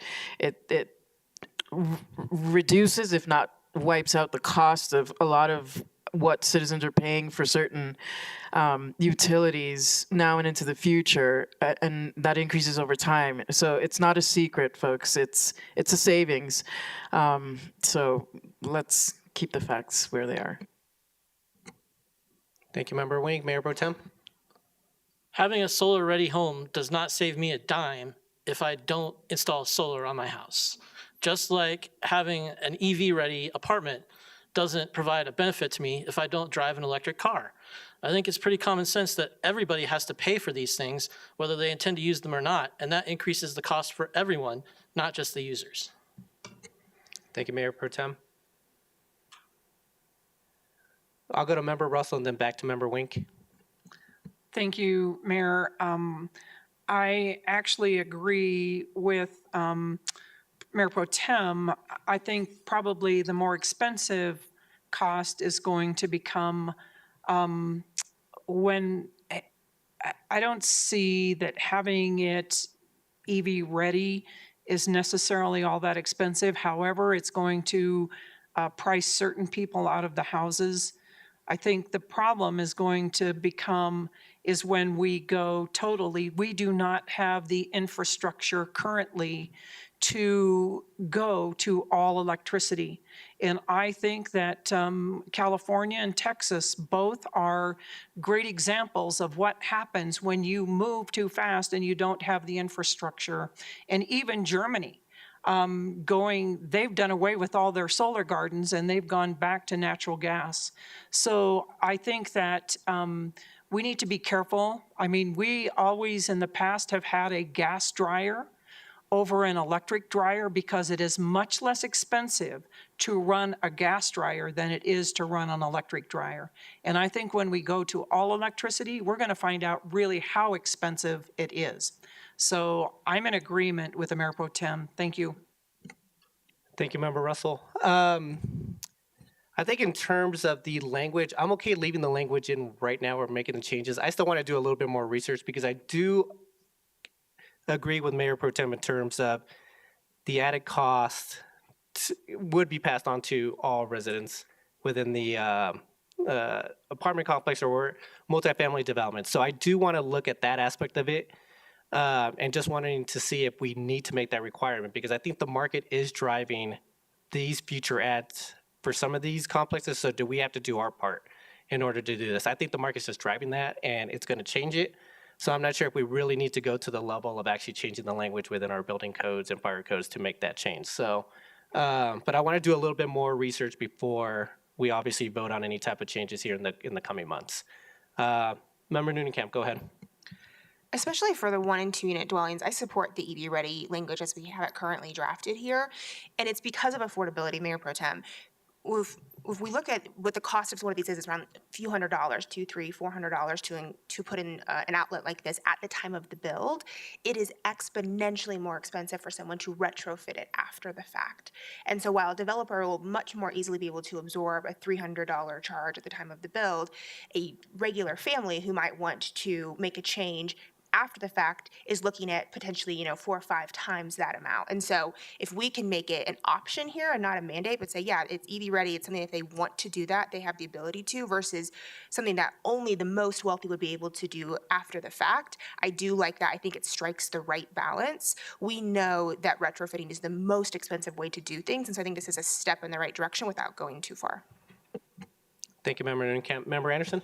I'm supportive of this language as kind of the stretch goal or the option in here. I think we do want we want to see buildings that have these options in them, and if we're leaving it in the code as stretch goals and also stretch codes and a way that we give those developers the option of building these in, I think that does capture kind of the best of both worlds in terms of getting some buildings and then also allowing for that longer term potential more affordability by not putting so many requirements into it.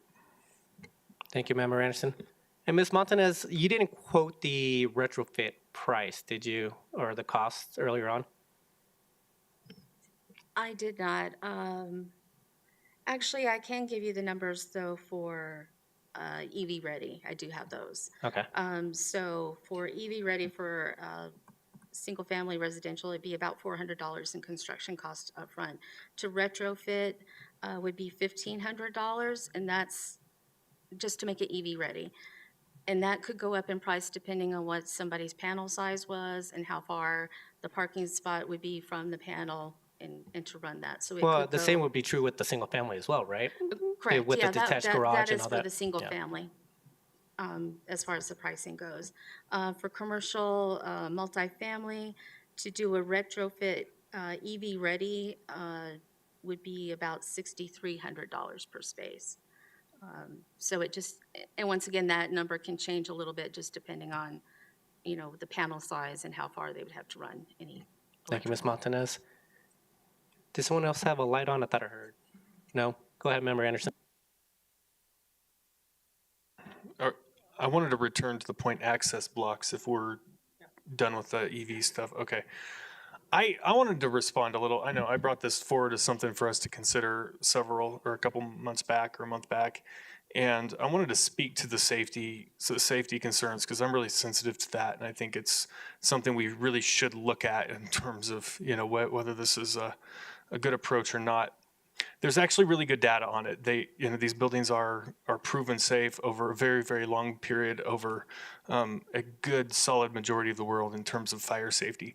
I mean, yes, you can always come up with a hypothetical scenario that will apply to one building and not the other. I think the same thing can be done in reverse. Double-loaded corridor buildings come with, I think, their own kinds of safety risks, and an active shooter scenario would be tragic in either one of these buildings, and I don't think either of them are set up really well for easy escape from a situation like that. So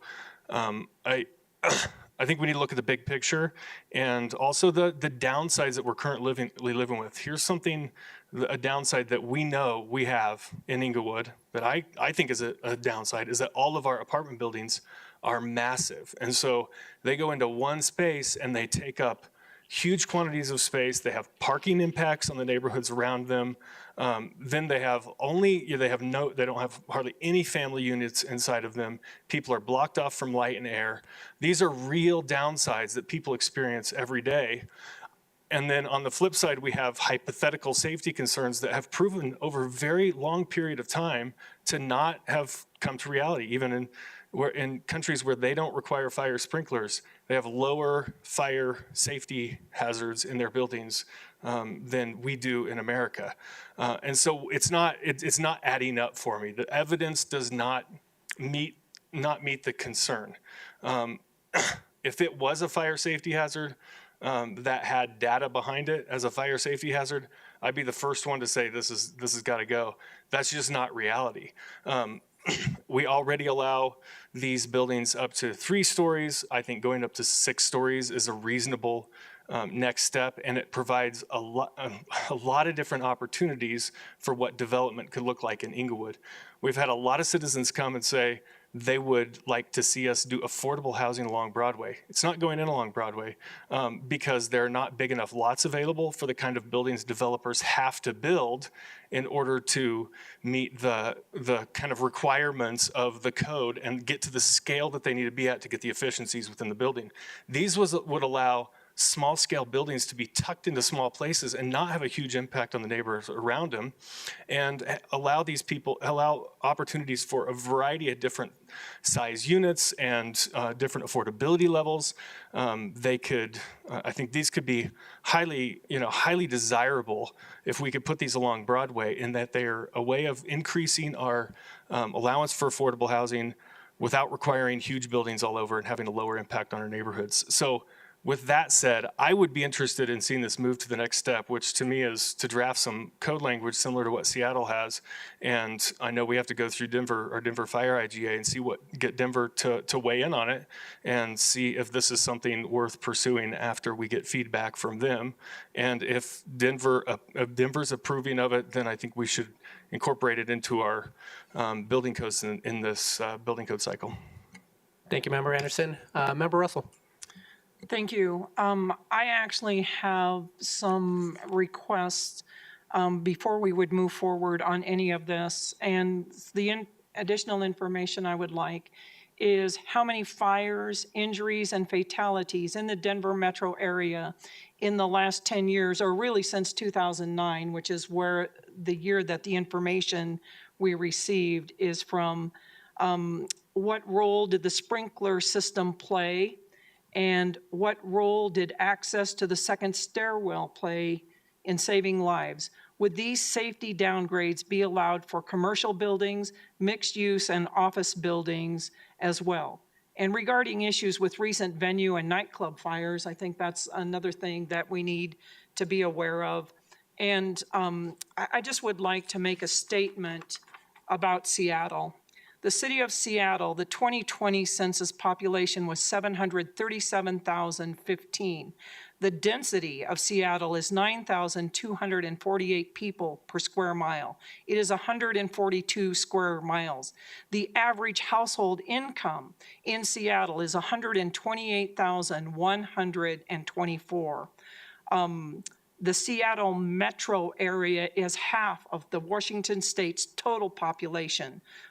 It is 3.5 million. It is the largest city in the state of Washington.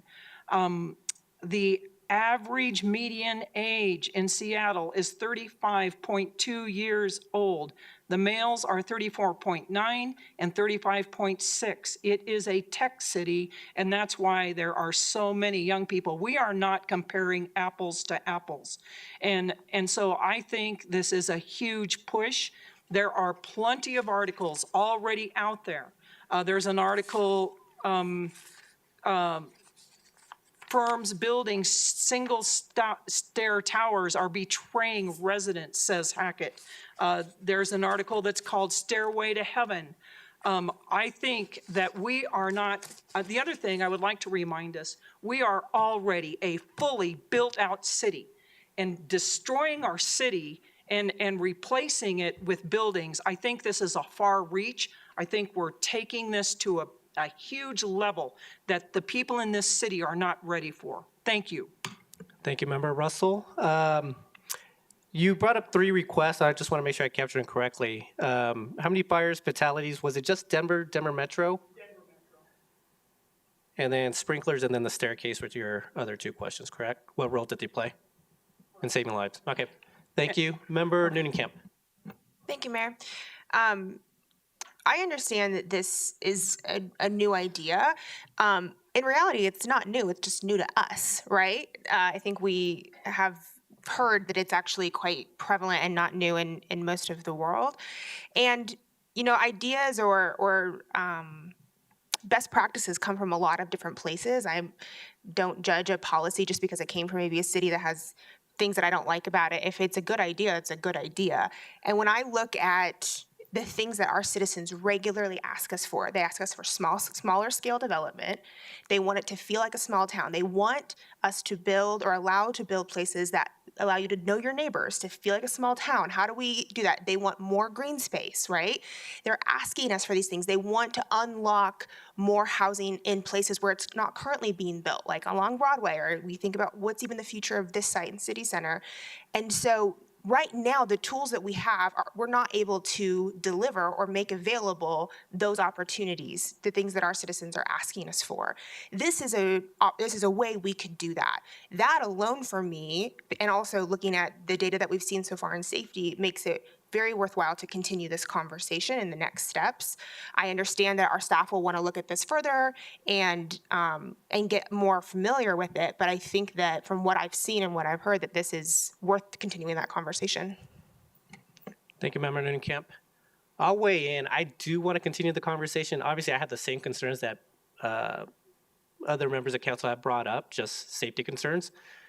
Because it is new to me. So I do want to understand more. I do want to have that conversation. I do want to have Denver Fire look into it and also give their perspective on whether or not there's additional safety concerns. So obviously, this is not the end of this conversation in terms of we're moving forward or not. I still need more information because this is the first I've heard of it. I'm not going to make a decision based off of just a 20-minute presentation on this, but I just need to understand more. So anyone else? Go ahead, Member Russell. In all fairness, we did get an email, and I've heard from other citizens that they would like a perspective from the conservative side. So I would like council to bring in someone from the Denver area, maybe from the Independence Institute. Thank you. Thank you, Member Russell. Member Woodward.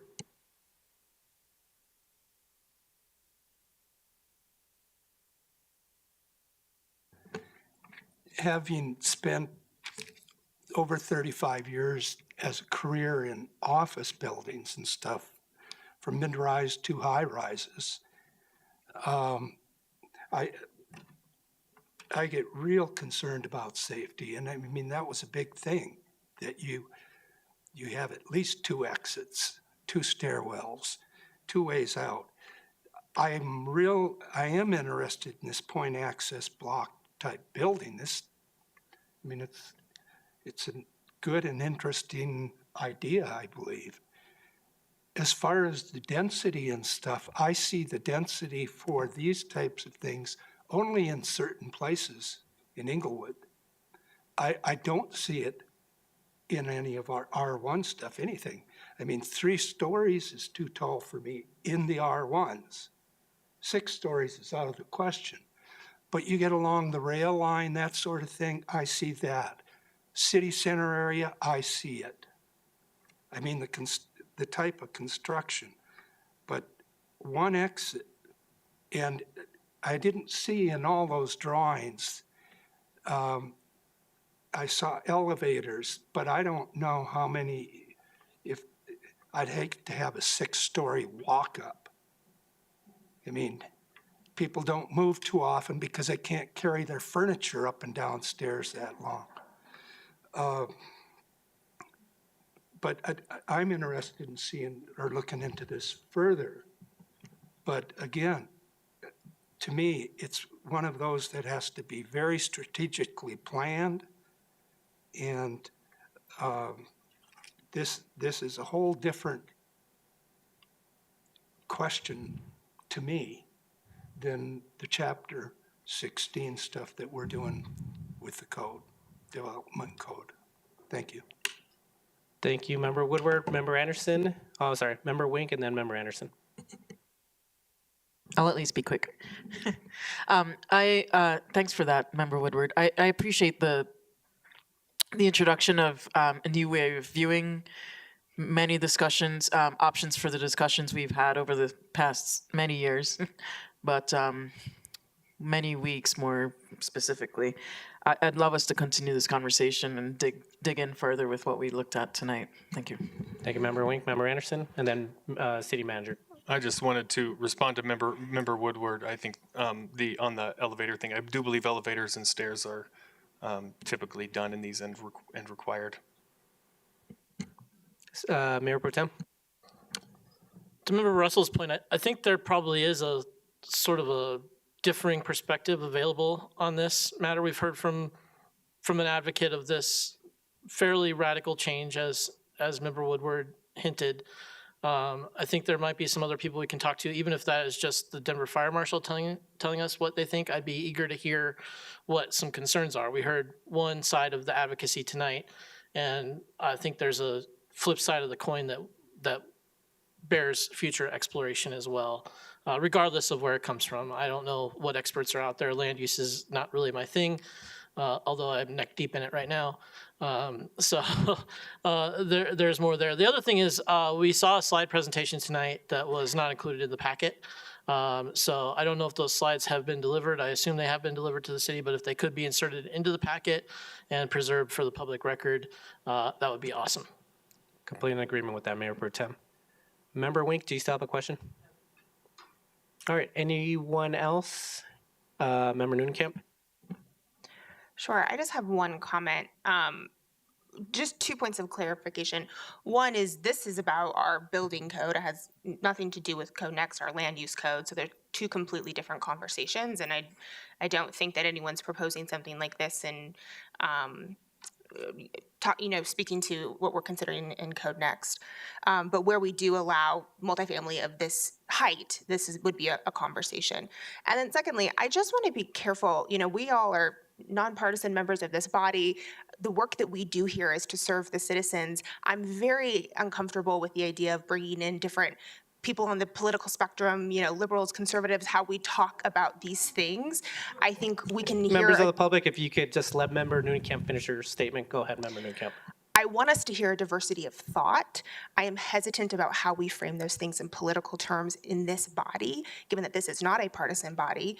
This is a body that works to find the best ideas for the community. And so while I think I always want to hear both sides of every issue, I'm hesitant for us to frame things that way. Thank you, Member Noonekamp. Anyone else? Go ahead, Building Official Montanez. I would like to make a comment. Something of this nature, we would like to look to other fire and building code professionals that are experts in egress and fire codes, and to get their perspective rather than just at the presenter tonight and what Seattle's done. They are, different. We don't know what Seattle requires as far as how close their fire departments are, or anything like that. And to gather data around, fire and life safety issues that are on small-scale multifamily buildings. And I don't think that that's something that can be done quickly. So I just wanted to make that comment. Thank you for that. So, Ms. Montanez, that part of the conversation, we can continue having this. We can still move forward passing our building codes and our fire codes, but we can make an amendment to the building codes or the fire codes if information comes forward to council that we feel comfortable with, and we can make a change sometime after the adoption, correct? Okay. I would like to continue on and get that perspective as well at some point, and just obviously just looking over everything that was discussed tonight, and then coming back to council, providing us feedback on concerns of whether or not that could work here in Inglewood. So, looks like I see some nodding heads. Mayor Pro Tem? Yeah, I agree. And I just want to point out, I think we have access to some industry or trade groups as well. The two that come to mind are the Realtors Association and the Apartment Association of Metro Denver. I've had contact with them in the past, and they've been willing to offer some of their expertise and advice, which may exceed from a private sector standpoint what we have access to from a government standpoint. So I would like to consider having someone there or making contact with one of those groups to find out if they have some, because they could also talk about how government regulation affects their ability to develop and what they're facing and what they would like to see. And I think that can inform the larger discussion as well. Yeah. Thank you, Mayor Pro Tem. Anyone else? Go ahead, Fire Marshal Smith. I just want to add it on to what Karen was talking about earlier. Something else I want to look into is this type of building, is it going to change the requirements? So right now, some of the requirements for the sprinkler system is the lower end. Are we going to have to now start putting in a 13D sprinkler system, pressurization systems, ventilation systems? And a lot of that was not in the presentation of what Seattle adopted as well. So that's something that I would like to look into, or council, we looking at as well. Yep. Thank you. Perfect. I understood about half that. But we need, yeah. Cost of the building goes up. All right. Well, Ms. Montanez, Mr. Smith, thank you very much for your time tonight. Really appreciate the dialogue, and thank you for staying late. So, all right, moving on next to Director Jackie Loh here to discuss the February 2023 monthly financial report. Thought I saw her in person, but is she online? Oh, there she is.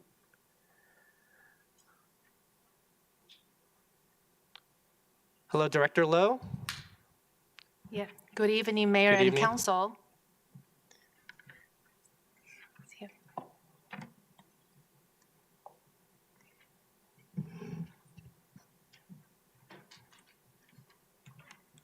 Yeah, I will review the 2023 February financials with you tonight.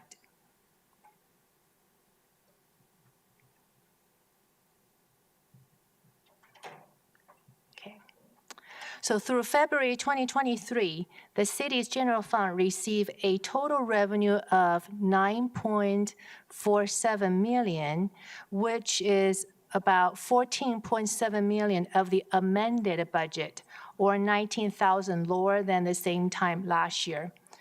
Please note that the voter approval sales and use tax increase for police and road maintenance and the corresponding expenditures are included in this budget line as part of 2023 budget supplemental number 1. Also, per council request, the one-time revenue expenditures for 2023 and 2022 have been adjusted if noted. For the revenue sales use tax, totals $7.26 million and are 16.9% of fiscal budgeted revenue. which is also $199,000 higher than the same time last year. Approximately $700,000 received in January was recorded back to 2022. That's related to 2022 December numbers. And also, the next major line item is license and permits. The license and permits are higher in 2022 due to one large building permit in the amount of $96,000. For the line item investment earnings, this line item is $150,000 higher than 2022. The 2022 losses were due to a rapid rise in interest rates, which resulted in unrealized losses in 2022. So this is a total line item for revenue. This is the top 11 sources for our sales use taxes, broken down by 2022 and 2023. And this is sales use tax revenues in the past 5 years. You can see the 2023 numbers are higher, the highest in the past 5 years. This is a 5-year accumulated change in sales use tax collections since 2019 have received more than $9.2 million. This is a year-to-date sales use tax collection by area. You can see the total business opened, closed, which include the business outside the city's jurisdiction. This is another way to review our sales use tax collection by areas in the past 5 years. Let's take a look at expenditures. The expenditures year-to-date are $9.86 million, or 15.2% of the amended budget. The total expenditures year-to-date are $1.2 million, or 14% higher than those in 2022. If you take a look at the departments like Public Works, Police, and Parks and Rec, those increases are due to an increase in internal billings for yearly vehicle maintenance and serve charges. These internal rates were a little bit lower in 2021, 2022. We revamped the rate in 2023. Now you can see the numbers in 2023 is more normal. This is another way to look at our expenditures by category: personnel, commodities, contractual services, capital, and debt service. You can see those internal charges for contractual services, and capital is more for serve allocation. This is show our operating deficit for 2023 year-to-date February, $388,000 compared to the amended budgeted deficit and compared to the same time last year. $138,000 was transferred from Public Improvement Fund to the General Fund for debt service. And last year, Council approved to transfer $1 million from unassigned fund balance to fund the capital projects. And last month, Council approved to transfer $2.1 million from unassigned fund balance for the Dartmouth Bridge project. So the total net transfer out at the end of February is approximately $3 million. This is another way to look at our fund balance. Year-to-date, net changes in fund balance, $3.4 million. This includes operating deficit, $388,000, and a transfer out, $3 million, like we refer to the $3 million. So total is $3.4 million deficit. If you see the composition, $2.1 million is for Tabor, and later $95,000 we still have ARPA, have the stadium district refund from the sales of Bronco Stadium. After we subtract 16.7 of total revenue for unrestricted reserve, we still have unassigned fund balance in the amount of $5.6 million after the two large transfers. Please note the 2022 balance, $8.8 million unassigned fund balance, is based on unaudited financial statements. The auditors will come to present the 2022 audited financials to Council on June 12th. This concludes my presentation. Do you have any questions? Thank you very much, Director Loh. Member Woodward. You may have addressed this, I didn't hear it. The debt service that we've paid year to date was up at, if I recall correctly, 27% for the year.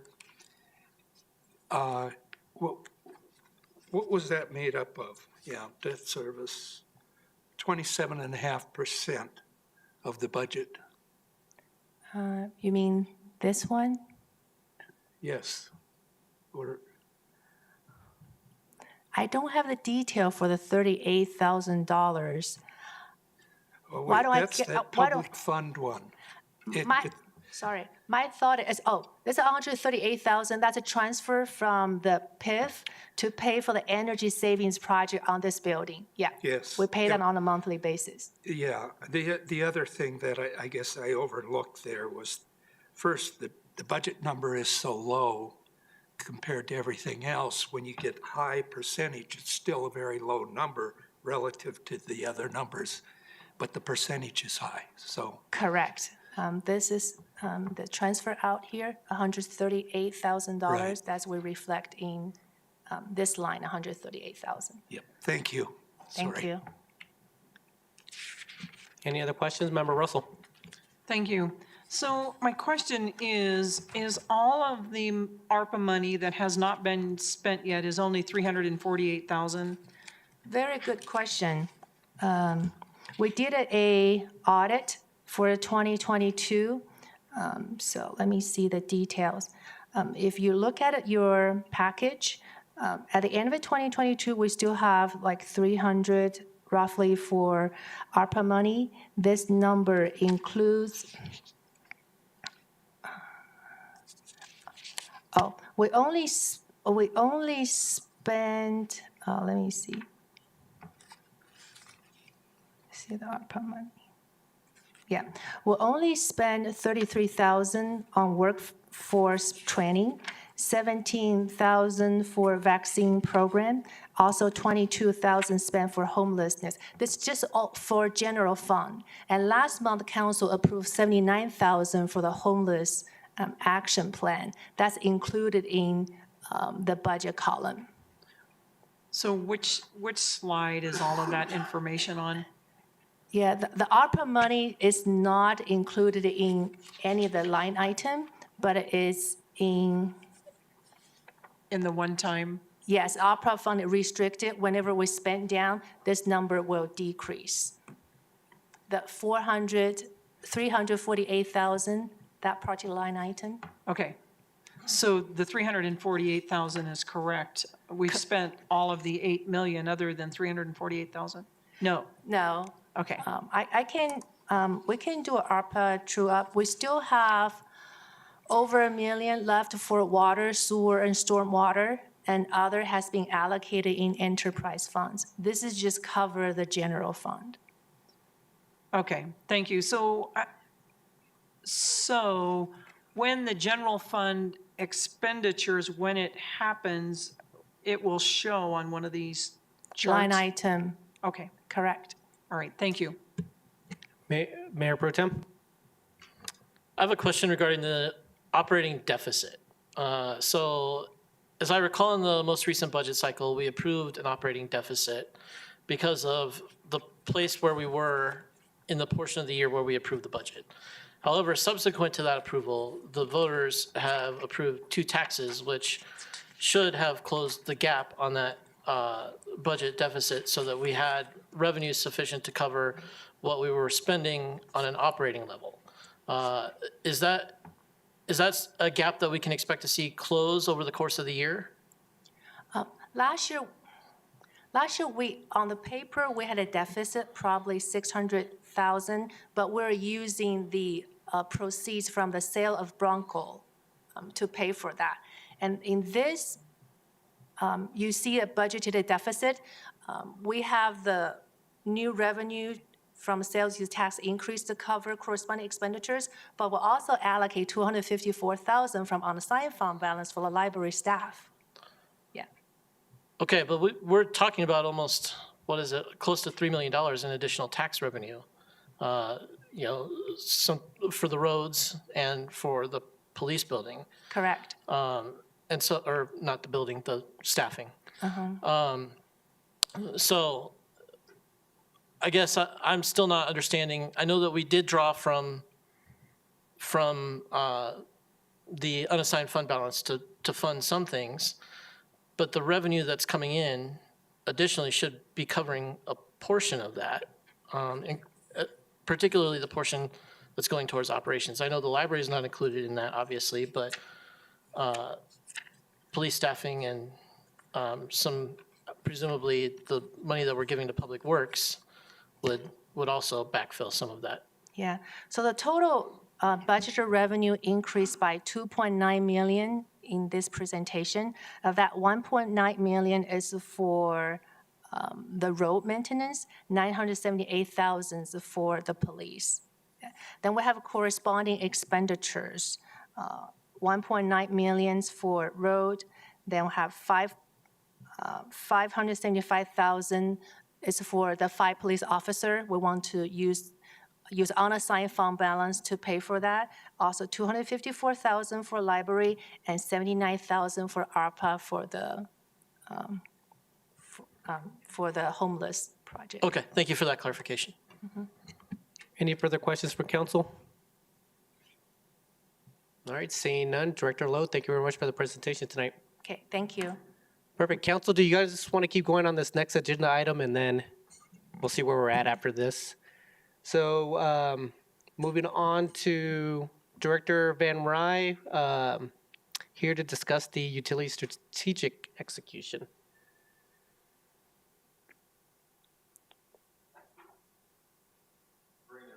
I was going to say, Deputy Director Stone, you provided this to Water and Sewer Board a couple weeks back.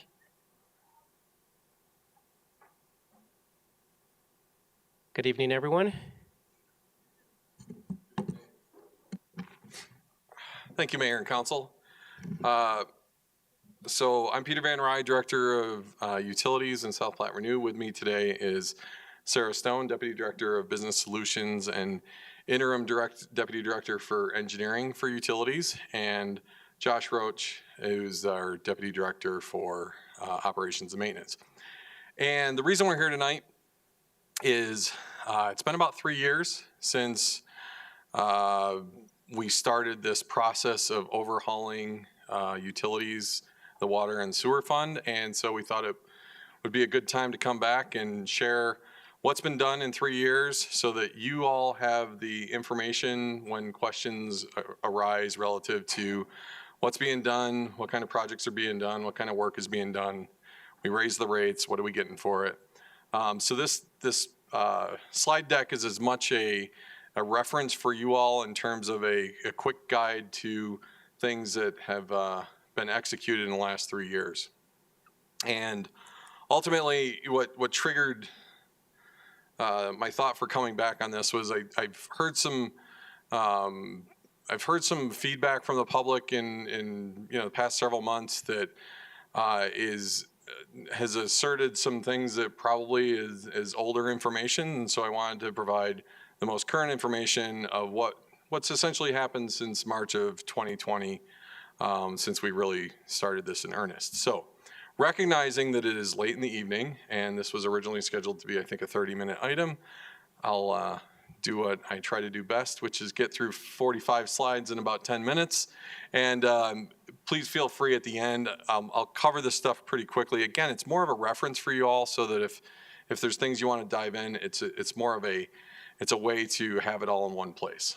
So this is what we're going to talk about. These are the major areas that we're going to provide an overview of where we're at from a utilities strategic implementation. And the last piece is the CMGC delivery method. So originally this slide deck was supposed to come to a study session prior to last week's council meeting. I unfortunately had my father pass away, which resulted in me not being able to do that meeting, which is why it's somewhat out of sequence. And so I'll probably touch less on the CMGC since I explained it last week when we were talking, but this will provide you some visual reference slides relative to that discussion last week. So it all began with master plans. So in April of 2019, SPR finished their master plan, and in September of 19, we began the master plans for water, sewer, and storm. And you can see through that first year and a half, what we did to understand the gap analysis, which is what the master plans do, and then how to set up the sustainable funding in order to execute on that gap analysis. And so you can see all the things that occurred between September of 19, the rate and fee studies, the discussions with councils, the completion of those master plans, WIFIA, the closing of those loans, the updating of the connector district rates, the changing of how we charge connector districts. All of that is a quick timeline of what got us to where we are generally today. And then this is what we have coming up. And I think probably the most significant is the band across the top, which is a seven-year implementation of about $200 million worth of capital to invest in the water systems for this city. So it's really attacking that mountain of deferred maintenance. And you can see all the things that are coming up. We are continuing to go after financing at a federal level with the SRF funds and the infrastructure money, and then including changes to our systems to modernize. So that's the AMI, advanced metering, and then billing updates, and then lead service lines. So in the business area, so what we'll do is we'll talk about this is where we were at in 2020, and here's where we're at. Here's where we're at now. So in 2020, we were just completing the master plans, and right now we are actively implementing the guidance of the master plan. So the master plans generally come up with a set of initiatives, but we need to figure out how that fits into what we can actually execute and afford. We then moved into a long-term financial plan in 2020. We were year-to-year only planning and less than $1 million per year investment. We now have a 20-year financial model with associated rates and fee adjustments. And this was actually a comment I heard in a public meeting a few weeks ago, was that we haven't adjusted any of the connection fees. We adjusted the connection fees for new development from $6,000 a unit to $18,000 a unit. And what that incorporates is a new development's access to our water portfolio, the water resources component of our connection fees. So that's a significant revenue that we weren't capturing in the past that through this process we now capture. So every time there's a new building that increases the number of single-family equivalents, we collect 18,000 as opposed to 16,000, which has resulted in more revenue coming into the system to be able to afford what we need in terms of upgrades. And you can see some of the charts that we used for comparison. Loans and funding, we didn't just try to cash fund all this because there's no way we could have funded all that with cash. So we looked at WIFIA, where we closed $60.5 million in those loans at under 3%, so 2.87 and 2.95. So we got in before it all went up. And then we're actively pursuing right now $70 million in state revolving fund. And you can see the split on that. 48% of this is principal forgiveness, which means we don't have to pay it back. So that's generally 32-ish million, something like that. I don't do math in public anymore, remember, because I messed it up. But it's 48% of 70 million. And then we also have some ARPA investment that we are continuing to utilize in the water and sewer funds. And I thought there was a nice quote from Senator Bennett on our being the first in the state to close a WIFIA loan and continue to improve our infrastructure. We're working on building improvements. This is a project that we are getting very, very close on. It has taken longer than we expected, but this is one of those projects where when we roll it out, we want to get it right. And so we have made sure that as we are developing this, that essentially what we want to do is we want to run a set of bills, all the bills on the old system, all the bills on the new system, and have them match. And it's been a slog, that's for sure. We are getting very, very close. I know Sarah has been leading the charge to get us to a point where we can modernize this bill. There's a sneak peek of what the bill will look like, and where we'll have much more detailed information for the customer to have. That's the front cover of it, and there's more on the back. But we've also added online payment. We've just added easier ways for our customers to pay their bills as well as understand their bills. And you should see more of that. We had a call on this today. I'm not going to promise yet when the date is, because I want to make sure we know when the date is, but it's soon. And we'll let you know right as it's rolling out. We've done a lot of outreach. I think it began with the Flow It Forward campaign. We had some really great graphics that came out of that, but then we've also done a customer survey. We've made substantial upgrades to our website. We've also included development review fees. So by providing the service for developers, we are now charging the developer for that service that we provide, so that we're capturing that and ensuring that we are appropriately providing them the service that they're paying for. And then you can see some of the community engagement activities. So one of the main things that we've done is we've basically overhauled staffing. So this is what it was when I started as director in 2020, in March of 2020. If you recall, I started on March 16th, and on March 17th was COVID, and we sent everybody home, and the first 3 months was a bit interesting. So this is where we started. We had essentially a supervisor, a superintendent, and a senior engineer, and then a whole bunch of staff people. It's hard to implement on $200 million worth of improvements and programs without the appropriate staffing.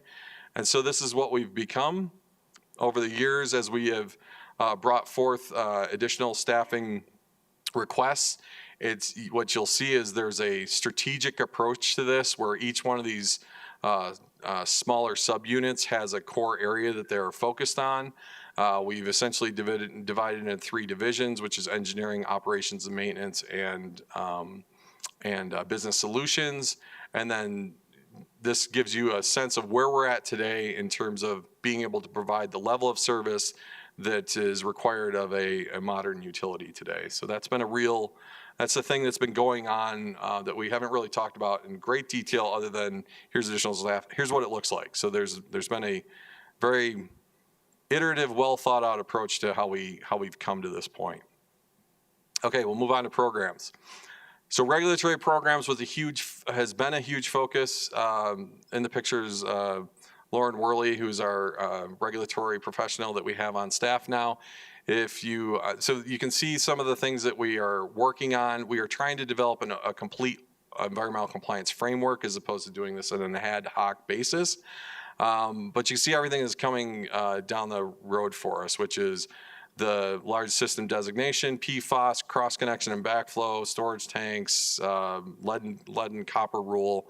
All those kinds of things are what we're actually in a more structured way addressing from a regulatory perspective to ensure that we're always in compliance with those regulations. If you go back, if you recall, in 2020, we were in that first year or so, we ended up with a number of violations. One of those things was the boil order that we never want to have happen. But we, at the end of that process, we committed to investing in regulatory frameworks and staff, and that's where we have one person on staff right now. We just made an offer to a second individual, and we're interviewing a third individual. So we will have an environmental compliance team within our within our utilities division. Cross connection program. This is one of those areas we had a violation. We are now in compliance. We've figured out we are now in repeated years in compliance. Our next step now is to figure out how to streamline that to make it more efficient to stay in compliance. And then the cross connection side, we've identified a number of cross connections. Now we have to go out and figure them out and fix them. So we're working with the state on that compliance implementation. But right now we are in compliance. Total coliform rule. This is what led to the issue that I talked about before. We have switched to sample stations, which takes the the house hose bib out of the equation gives us a whole lot more control of determining what's at the actual distribution system, which is where our compliance point is. So we converted all of our sampling stations over to our sampling locations to sample stations, which is actually a more modernized way of doing this. And it takes away that issue that we think is ultimately what led to that boil order. Lead and copper program, this is one of the things that we are now on the clock, but we are meeting with the state to implement on. We have a programmatic approach to this. We are working out how we execute that. The biggest part of this is removal of lead service lines, which we're in the process of rolling out. Dam safety. So we have 2 high hazard dams that the city owns, as well as a couple of other dams near the Allen plant. So McClellan Reservoir is a large dam that the city owns, and then we have Meadow Creek up in the mountains that the city owns. That one's operated by Denver Water, but it's still our ultimate responsibility. And so we have, in 2020 is more of just an annual state inspection, but there wasn't like a comprehensive dams approach. The previous organization I worked at, we had it was Reuter Hess Reservoir, and that was a big dam, and we had a comprehensive approach to dam management. And so we're part of that environmental regulatory division is now focused on dams to make sure that we don't have something that's a sleeping giant out there that we're not taking care of. Valve inspection and exercise, we've talked about this. We had really an ad hoc approach. Now we've got a 3-year systematic approach to exercising valves. We're in the process of that first round right now. We expect that during that process, we're probably going to break a fair number of valves. The contract that we approved the council approved a few weeks ago was for the 57 valves that we know are broken in the system. And then we'll start exercising, and we'll likely have more that we'll be adding to that next round of replacements, depending on how many break. Valve replacement, just talked about that. Essentially, it was only after failures. Now we're comprehensively fixing what we know in the system, and then moving forward, we'll follow and get on a much more regular exercising program to make sure that they don't break. Distribution system programs, you can see all the things that we're addressing from a organized approach. This ties back to the staffing organization chart. There are components of that staffing organization that are responsible for these areas and these programs, and so we've tied the staffing responsibility to the actual program implementation so that it doesn't become this ad hoc one-off approach. And you can see everything that we're working on. There's more detail if you want to know anything on any one of these, but these are also other programs. Flat rate meter conversion is one that just sticks there. It's a challenge. One of the biggest challenges on that one is the lead and copper intersection with that, so we're working on that one. But it is not something we've forgotten about. We just need to figure out how to do it in conjunction with lead and copper. Collection system maintenance, we've looked at jetting, and jetting is needed. Now we're getting a baseline video inventory this year of all the lines, and then we'll be on a much more industry standard approach to jetting those things. And then if we have identified problem areas, we'll increase that regularly. The water treatment plant, we've gone through a lot of work to optimize that. That's where we've added some more staff who are very experienced in water operations. And you can see all the things that have been added to the system to optimize the current system that we have. We've got a good base system in that plant. It's being able to run it more efficiently, add the things that we need to ensure that we are running it more efficiently, and then also improve some of the operations of the systems that we have there. So you can see there's a list of projects and programmatic approaches that we're taking with all of that. Water resources. This is essentially water rights and water resources. This was essentially run by our consultants, so our water rights engineer and our water rights attorney. We have shifted that to an internally led strategy, so we have an internal group that leads that in conjunction with our outside consultants. And you can see the work that we've done over the last few years to really take control of that strategy in-house and utilize the consultants as the support of that approach. Last step is projects. So City Ditch Piping Project, I think many of you are familiar with that. That one's up and running. Big Dry Creek, we talked about that last week too. Both of those, the construction aspect will are moving forward. SCADA, EI&C. So this is this one was a bit of a shock to me when I first started the SCADA functionality of the water plant was 2 CPUs under a desk. That's a bit of an older type of system that we wanted to modernize. So we have done that. We're in the process of doing that. We also had the filter interface panel, which I've referenced before, which was the project that we used to go on eBay for parts. I can just report that that's done and they're modernized, so we don't do that anymore. Taste, odor, and hardness is a significant focus of not just study, but piloting and implementing improvements that aren't just necessarily capital improvements like City Ditch, but also operational improvements with our reservoirs, with our Allen plant reservoirs, the removal of solids, the different technologies that we think will address some of the constituents in those reservoirs, and then the operation of the plant itself to ensure that the chemicals are working with each other as opposed to against each other. We also are working on space. Right now we have a number of trailers that are out there. We have a project that will likely be coming forward with a GMP in a few months. You can barely see it on the north part of the plant. We have a space that we can add a second story and put some offices there to really get our Allen plant at least utilizing the existing infrastructure to get some more space for the skills that are necessary to run the system. Water interconnects with Denver is very important. These have been abandoned. We are actively working with Denver to reestablish these. These are the resiliency. This is a huge system resiliency component that we are focused on. We're somewhat at the mercy of Denver Water on this, so we keep nudging them and working with them, but ultimately we need them to be a partner in this. We have found 3 of them and are working to reestablish them. This is a really great backup system if we have a real catastrophic problem. And then these are a bunch of other projects that have or are in the process in some stage of design, construction, execution that are out there that a new engineering division, which is a brand new division, is running these projects in various states of running these projects. CMGC, I talked about it a little bit last week, but I'll go really quickly. I talked about the model. So this is the design bid build. You can see where they're 2 separate entities. It's really this timeline. So if you want to go back and look at these, this is really where you get the savings is the timeline on this.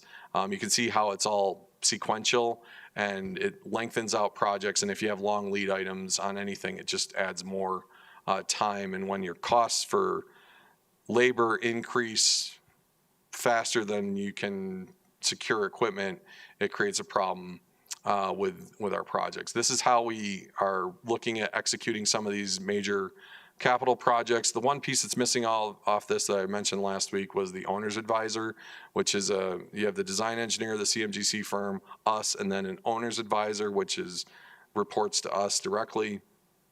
But you can see where you compress the schedule and there's an overlap in that contractors in the design phase to help us get the most efficient project. Here's some of the benefits of this type of approach. The last one I think I mentioned, but I'll reiterate, is we do have some expertise in-house with South Platte Renew staff who understand this process and really can be a resource to ensure that as we're executing these first few projects with this methodology, we've got some expertise that we can just call up the phone. So these are the projects: City Ditch, Big Dry Creek, and then that Allen water treatment process. And I think I was at 20 minutes. You were given 15 minutes. I'm sorry, I went a little bit over. My apologies. It's all good, Director Van Wright. Thank you very much for the presentation. Any questions from council? Go ahead, Member Woodward. Trying to remember, we have a vault or some sort of underground reservoir, I believe in Cherry Hills or Greenwood Village, something like that. Do you have a That- tank up there? You know, Underground tank or something, some large tank. do we have an underground storage tank over there? We have an underground storage tank over there. Is that much of an asset, and how much, is there any value to us right now with that? I'll have to look at how that's incorporated into the system operations. Usually those tanks are there for, to provide for fire flow if there's a significant draw on the system. So there's a reservoir of water in the distribution system.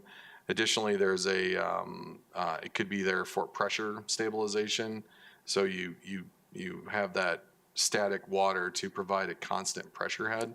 But I have to look at how that one actually is integrated into our model. That's something that we now have a digital model where we can actually see how effective that tank is and how to effectively use that tank. That's something we're also looking at the overhead tanks, the 2 overhead tanks that we have, how to more effectively run water through them as well. So I can't answer specifically on that tank right now, but we can get back to you with some kind of an answer. Yeah, I would be interested in getting an idea of what that asset is worth. I mean, the value of certainly the land with it being where I think it is. And Yeah, I would have to see how it integrates with the total network. So we do have aspects of our system that are outside of the city boundary because of the way they fit with the overall network. yeah, So I just have to see how that one fits into it. okay, thank you. Yep. Member Russell? Thank you. Thank you very much for the presentation. Actually, it is very impressive how you've built up the infrastructure and everything going on. My one question is, do we have the finances to handle everything that you're doing? And I mean, I'm assuming we have some built-in automatic raises to infrastructure, correct? Yeah, so the answer is we have a 20-year financial plan right now. Part of the assumption is that the infrastructure money from the federal government comes through. If that doesn't come through, then that's a significant infusion of funding that we'd have to look at another potential debt service for. The important thing on that too is that 48% of principal forgiveness. That really helps us in our lead service program. I think as far as we do have a 10-year financial plan that every year we plug in what we know we have from a revised capital plan, a staffing plan, salaries, commodities, all those kinds of things. I think the one thing that the last year has probably caused a little bit more pressure on us is some of those commodity prices and some of that inflationary prices, but we still have some flexibility within that plan in terms of project execution. We've outlined a very aggressive approach to try and deal with a lot of that backlog, and then we expect it to stabilize in the next. Once we get through that 7-year period, we think it'll stabilize to some degree because we'll essentially be accelerating 30 years of modernization into about a 7 to 10 year period. Every year, and within that is those financial models is a 4.5% per year estimated increase for water and sewer. Depending on where we're at from year to year, we try to keep close to that. It could go a little bit higher, it could go a little bit less. And then on the capital side, every 2 years, we programmed in the financial plan a $1 increase to that capital investment fee for the water fund specifically to be able to pay for things like the City Ditch Project, Allen Plant, those kinds of things. We are, like every construction project, experiencing higher than estimated costs. So as those come in, we then look at how we execute on the capital plan on a 1 year, then a 5 year, then a 10-year basis to then make sure it fits the models. I won't say that we're absolutely fully funded all the way through because of some of those unknowns. But our strategy right now is such that we can adjust as we move year over year. So it's really somewhat, being able to see 5 to 10 years out is really what helps us shape how we actually build long-term strategies for these things. Okay, thank you, I appreciate that, and I'm sure that our clients will appreciate it too if we can keep our costs relatively low. And I mean, I know you're doing the best you can, so I do appreciate that.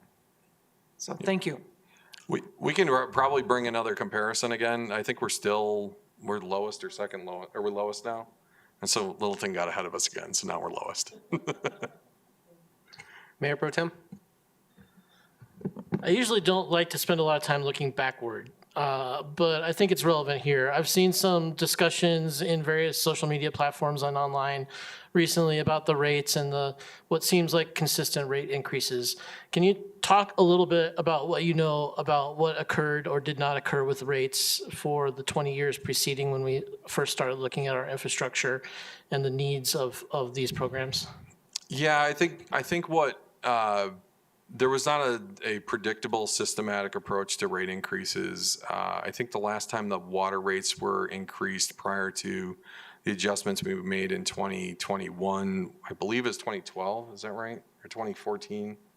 It's either 2012 or 2014. And so when you have 7 or 8 years of no increases, well, the cost of everything continues to go up. And so what we try to do with the financial models, once we reset everything in 2020 and 2021, was to account for that moving forward that aligns closely with what we think the general increases of the costs are to the utility. It doesn't necessarily incorporate when there's a new regulatory mandate. So PFAS is one of those things that I've said is not in the plans right now. If there's a significant need associated with PFAS, then we would have to make an adjustment. So we either dial back something, or we raise rates, or we do something to address that. I think the difference in the approach was it would go a rate increase and then flat for many years, and then a rate increase and then flat for many years. And I think that's just it doesn't allow us to create a sustainable way to, it causes backlog. I mean, it causes deferred maintenance backlog. And so that's where we think we've reset it, and we don't want to get to a point where we're falling back into that space, because I think that's where you get behind again.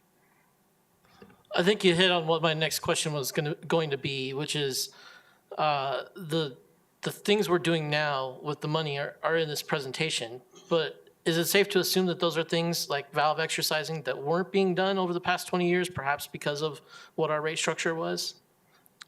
I would say that I think the two are linked. So I think the approach was probably less investment to keep rates flat, which results in a more reactive ad hoc approach to something like valve exercising. So then what happens is we end up with a break where we have to go back 3 or 4 valves down the street. We shut more customers out of water because we're breaking valves, or they don't shut. A good sustainable utility has a certain percentage per year of the system that replaces every year, such that over the course of 75 years, you've essentially gone through and replaced all the valves and pipes and things like that.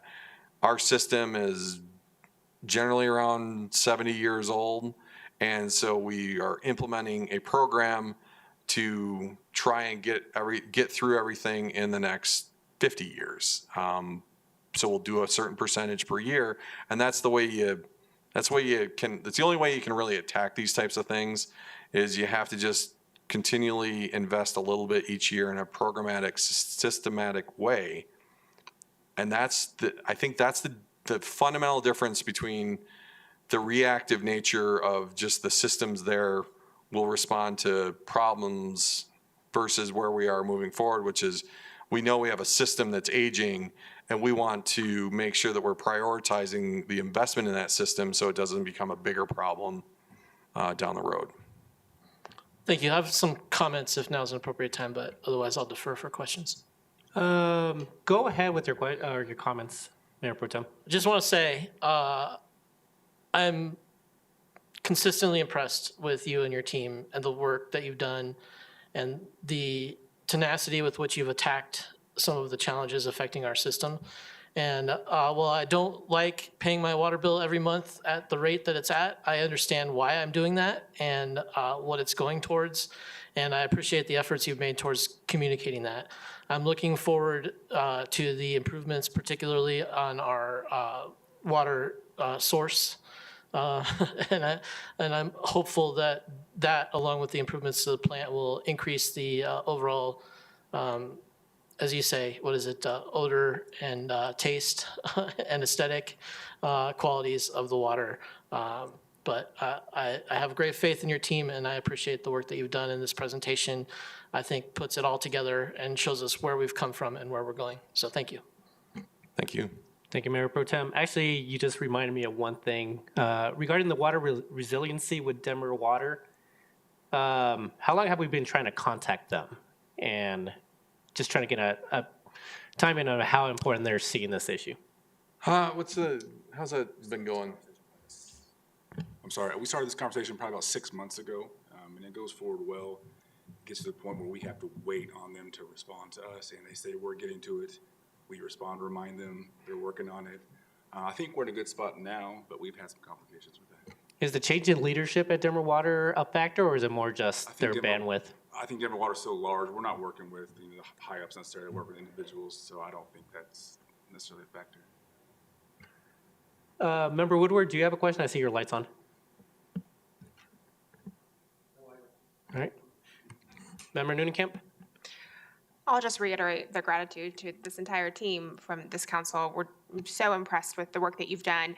And I think the quote that there are many from tonight, but the one that I will take is that we are trying to fit 30 years of infrastructure improvements into 7 to 10 years. And as I continue to share with the public, it took us a long time to dig ourselves into this hole. It will take us a little bit to dig ourselves out. But I am very impressed by that timeline and really grateful for your forward thinking and the care that you've shown in the work for the city. Thank you. Any other comments or questions from council? Deputy Director Stone, Roach, thank you very much for your presentation tonight. Director Van Rye, thank you again. My condolences for the passing of your father. Thank you. You've always done a great job of just keeping this council well informed. The fact that we joke about how much time you take on the presentation is one of the reasons, but don't ever feel you owe us a reason for why you're not keeping us informed. We know it's probably for a very good reason, and just want to reiterate just the fantastic job you've done. So thank you. Thank you. I appreciate it.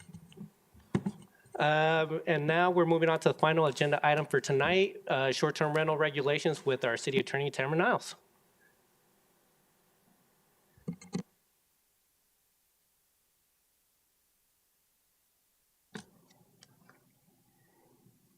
Thank you, Mayor.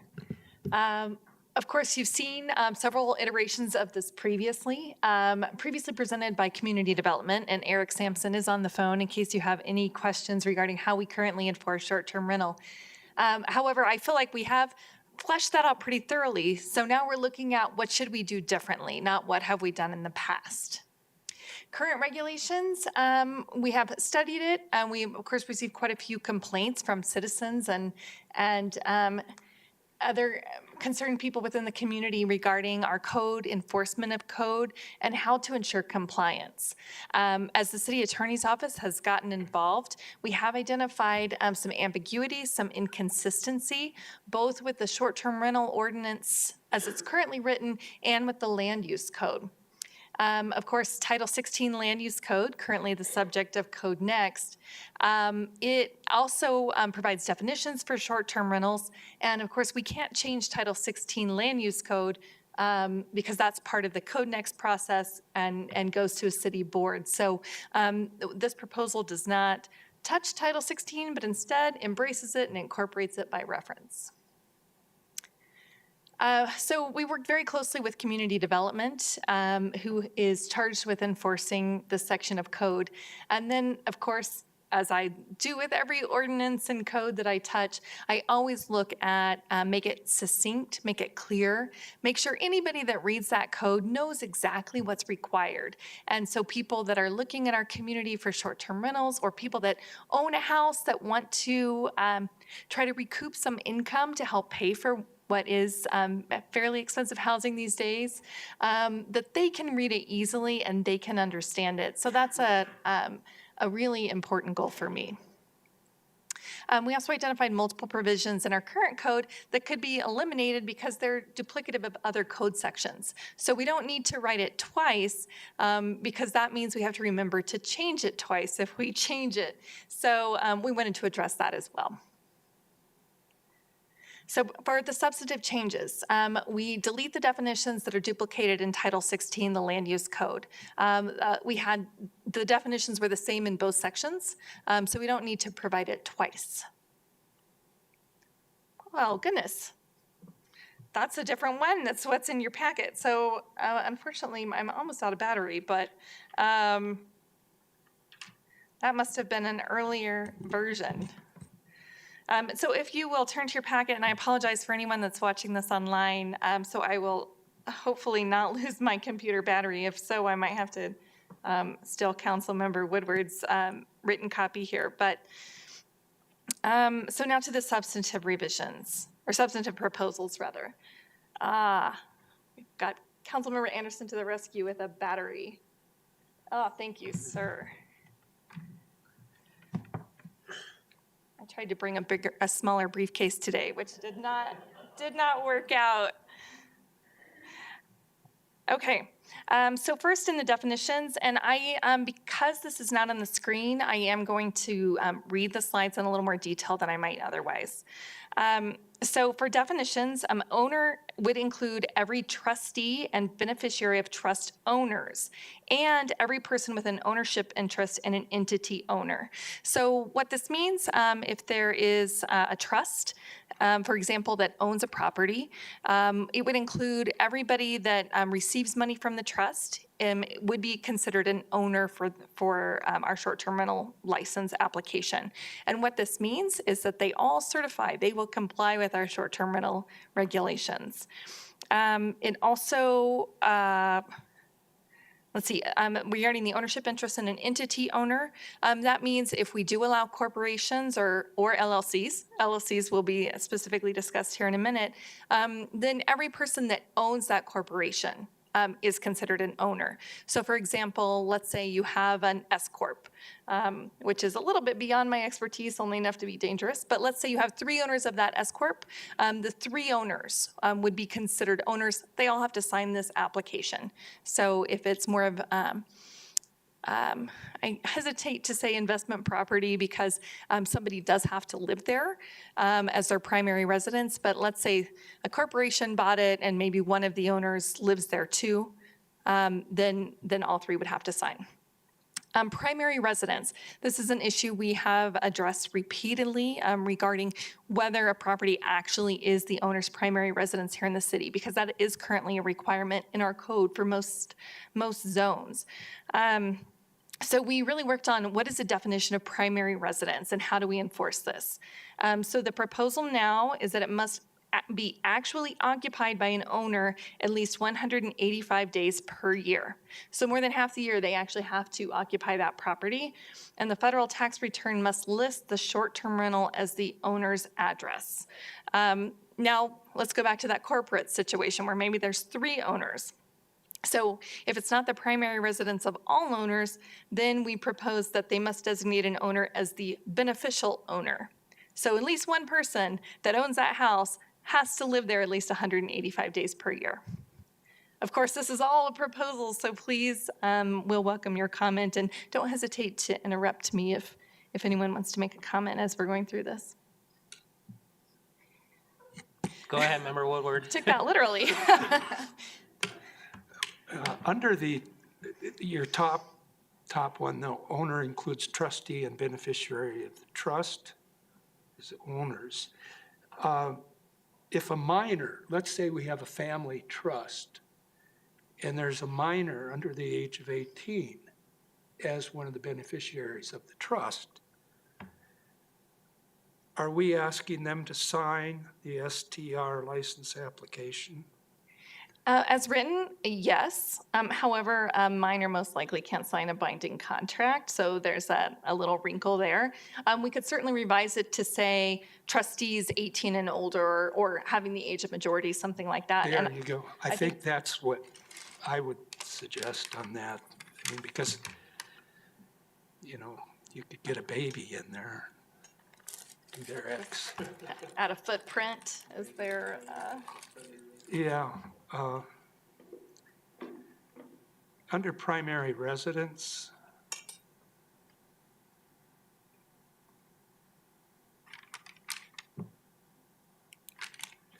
most STRs in Inglewood must be at least one owner's primary resident. When you say most, what wouldn't be? This is the very last sentence. Yes, so there are some zones that don't require primary residence. So, and I believe we will go through that here in a minute. Okay. But we're not suggesting we make a change to that what's in the current code.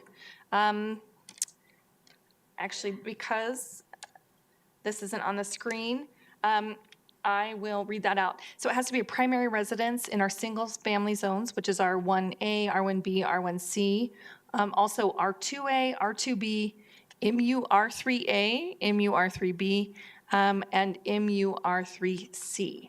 Those all require primary residence. Now, and that's current code. Current code also prohibits them altogether in zones I1, I2, or PUD. So everything else does not have to be a primary residence.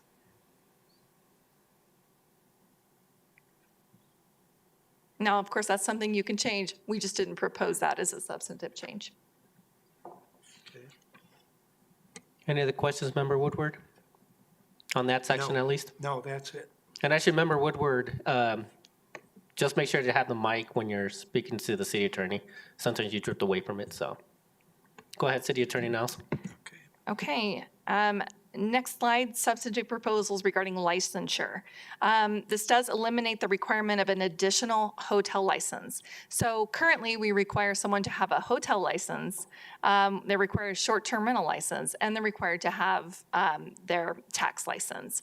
But the hotel license and the short-term rental license, it's for the exact same activity. It's just another level of, I hate to say red tape because everything we do has meaning, of course, but it's just another layer that's just duplicative, and I wouldn't recommend that we keep that. I think we should, it's unnecessary, in my opinion, to require two licenses for the same activity. We also have listed that you are ineligible if titled in corporate or real estate investment trust, but what about LLCs? So I was a little bit unclear on prior discussions about LLCs. And so I reached out to a couple of you and I got conflicting information. So I would really like direction from a majority of you. Most people, when they are purchasing a short-term rental for more of an investment, do put them in LLCs because of the tax treatment when it comes with real estate in an LLC. So it's a question for you. Go ahead, Mayor Pro Tem. You've hit on exactly why I would render LLCs ineligible. If you want to run a short-term rental in a house that you live in that is your primary residence, that's great, and more power to you. But if you want to title it in a corporate title, a REIT, or an LLC, that to me is evidence that you intend to run it as a business and not to live in it. And so I think that's enough for me to say, no, thank you. Go ahead, Member Anderson. I have a slightly different opinion here, and I think the requirements to prevent somebody from utilizing a short-term rental who is not a primary resident captures the people we don't want doing it. There are, it's quite common for people to start a small business for a business they're operating out of their home and form it as an LLC. So LLCs are not just used for big corporate, entities in another state. They're also used by, mom and pop trying to run a little short-term rental out of their house. And so, because they get the tax benefits of that form of organization as well. So to force somebody who is a primary resident, lives in their house, to not utilize the beneficial tax structure of an LLC just so we can exclude those other people doesn't make sense to me. I think if we have really good primary residency requirements and good ways of checking up on that at renewal, then we are accomplishing the purposes of the code without going too far and preventing a certain corporate structure from preventing a homeowner in Inglewood from utilizing the tax benefits of that. Thank you, Member Anderson. Member Woodward?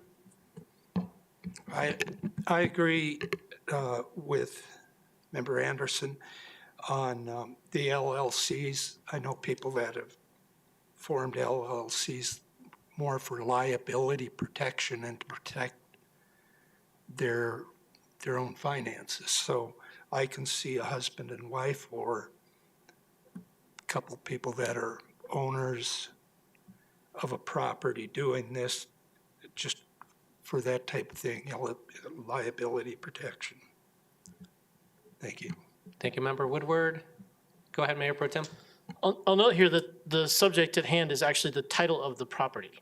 So in the scenario that you posited, Councilmember Anderson, where you're operating a small business out of your house that happens to be an LLC, you're probably not titling your property to that LLC. You may be taking a tax deduction for the portion of the house that is used for the business purpose, and that's legally allowable. But the title of the property is still in the name of the person who operates and owns the LLC and not the LLC itself. As long as we're talking about the title of the property, I'm not comfortable allowing a property that's titled to an LLC or REIT or a corporation to operate a short-term rental. Member Russell. Thank you.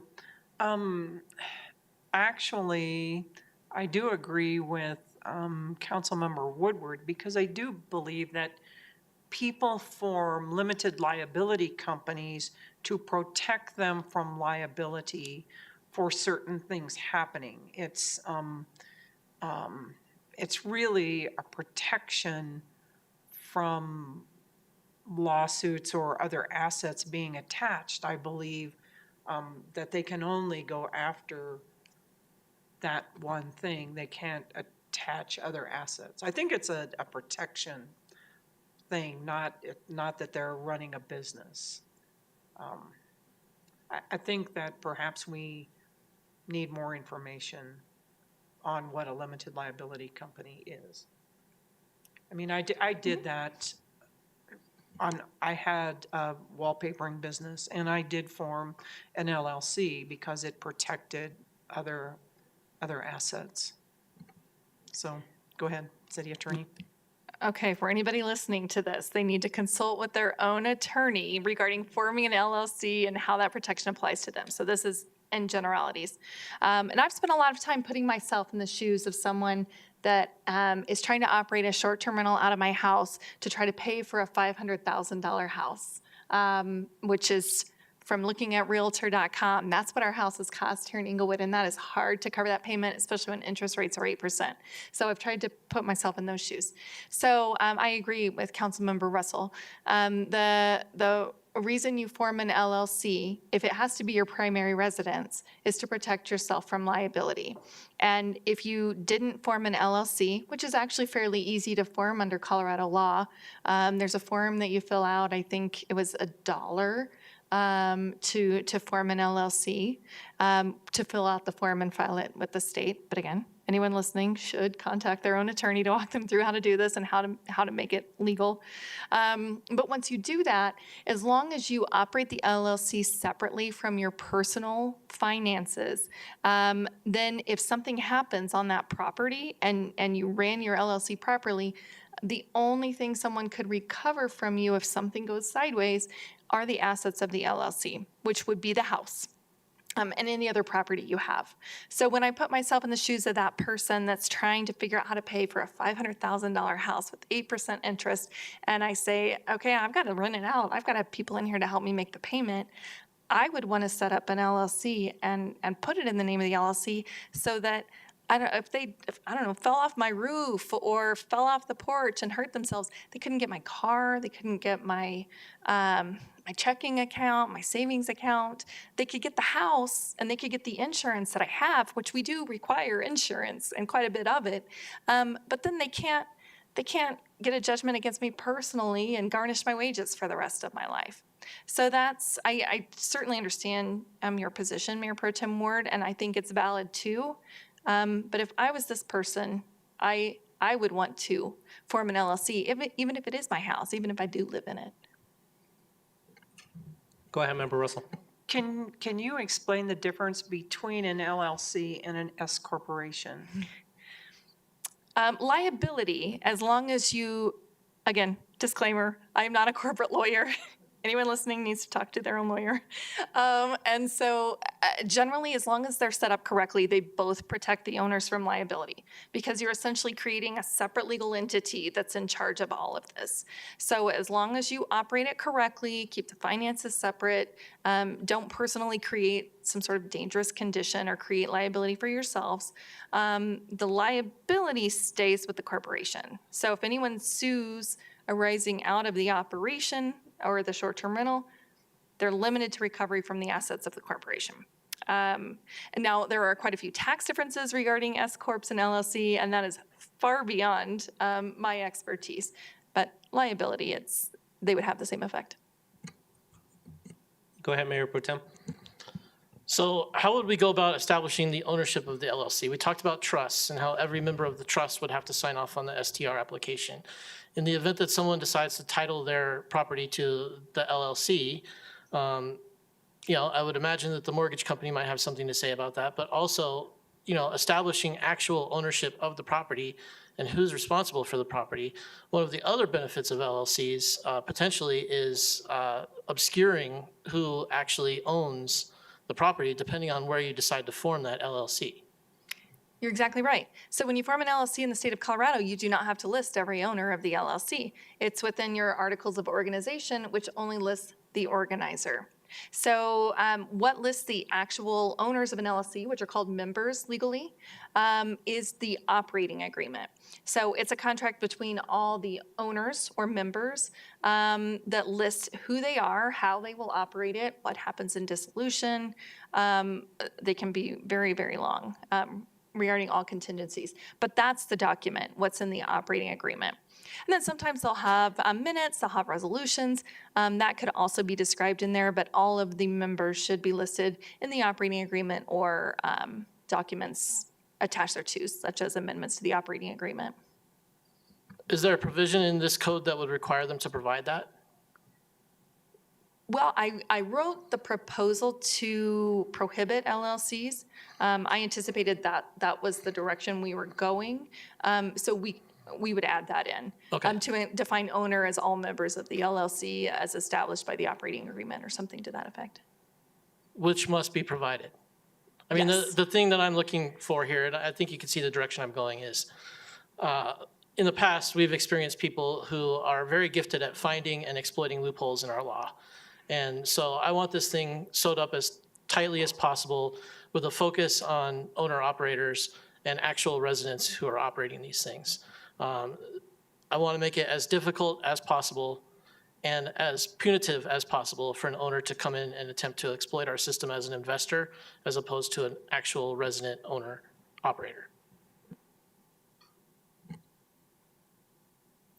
Any further comments from council regarding the LLCs? Sounds like we're in favor of allowing LLCs with the provisions that Mayor Pro Tem just spoke to.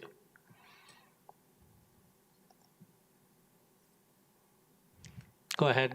Okay, moving on. We also worked on what's required to establish primary residence. And we weighed a lot of different options and thought about different people that may be trying to figure out a way to pay for their house. It states that they must submit the first page of their tax return showing this is their home address, if possible, because if they bought the property after they filed their last tax return, it wouldn't be on there. And 2 of a vehicle registration, Colorado driver's license, Colorado identification card, or voter registration.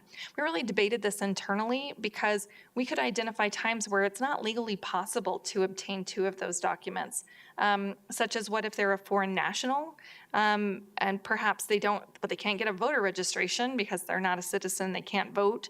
They can't get a driver's license. Maybe they haven't been able to obtain a Colorado identification card. So we provided some discretion there. I mean, it's a big hurdle to prove that it is legally impossible for you to present these documents, but we can envision circumstances where it could be legally impossible.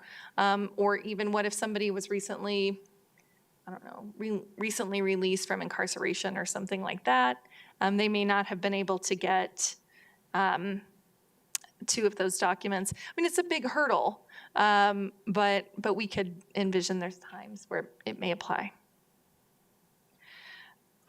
We also, Actually, go ahead, Mayor Pro Tem. To clarify, we're talking about the federal tax return, correct? yes, and it does refer to the IRS tax return in the code. But yes, we did refer to that specifically. I can read that language to you. The U.S. individual income tax return, Okay. which is the IRS tax filing. Member Russell? Thank you. So I think as far as the Colorado driver's license and things like that, for the most part, I think if they're a resident, they should be able to get that, or an ID. So I would think that rarely would we have exceptions. I mean, I think this, if we're going to use this to establish that they are a resident, I think that for the most part, you should be able to get those. Because if there's a foreign national, like one of the people on our block, they just moved maybe a year ago. They came from Spain and they really were not nationals. They did not have citizenship here either. But I believe they owned the house. And he worked at Denver General. And I think recently he went back, but I think he still had to have a driver's license if he was driving here. And they own property too, so. Thank you. Go ahead, Member Anderson. My thought on this is that if you own a house, and you live in Colorado, live in Inglewood, you should be able to get at least a Colorado identification card. I'm not sure what would prevent somebody from doing that. And if you're running a short-term rental, you should be paying taxes at some, federal taxes at some level anyway. So I'm having a hard time imagining a scenario where this wouldn't apply. But I do feel like if there was a loophole here, somebody would find a way to exploit it. So I would prefer to require both, or two of those listed forms. Mayor Pro Tem? I generally concur with what Councilmember Anderson just said, and I'd add that I would refer any legally impossible case to the Board of Adjustments and Appeals and allow them to adjudicate that, as opposed to doing it administratively. Member Woodward? I'm just looking at this, and the way it reads to me is that you really need 3 pieces of identification, because you need the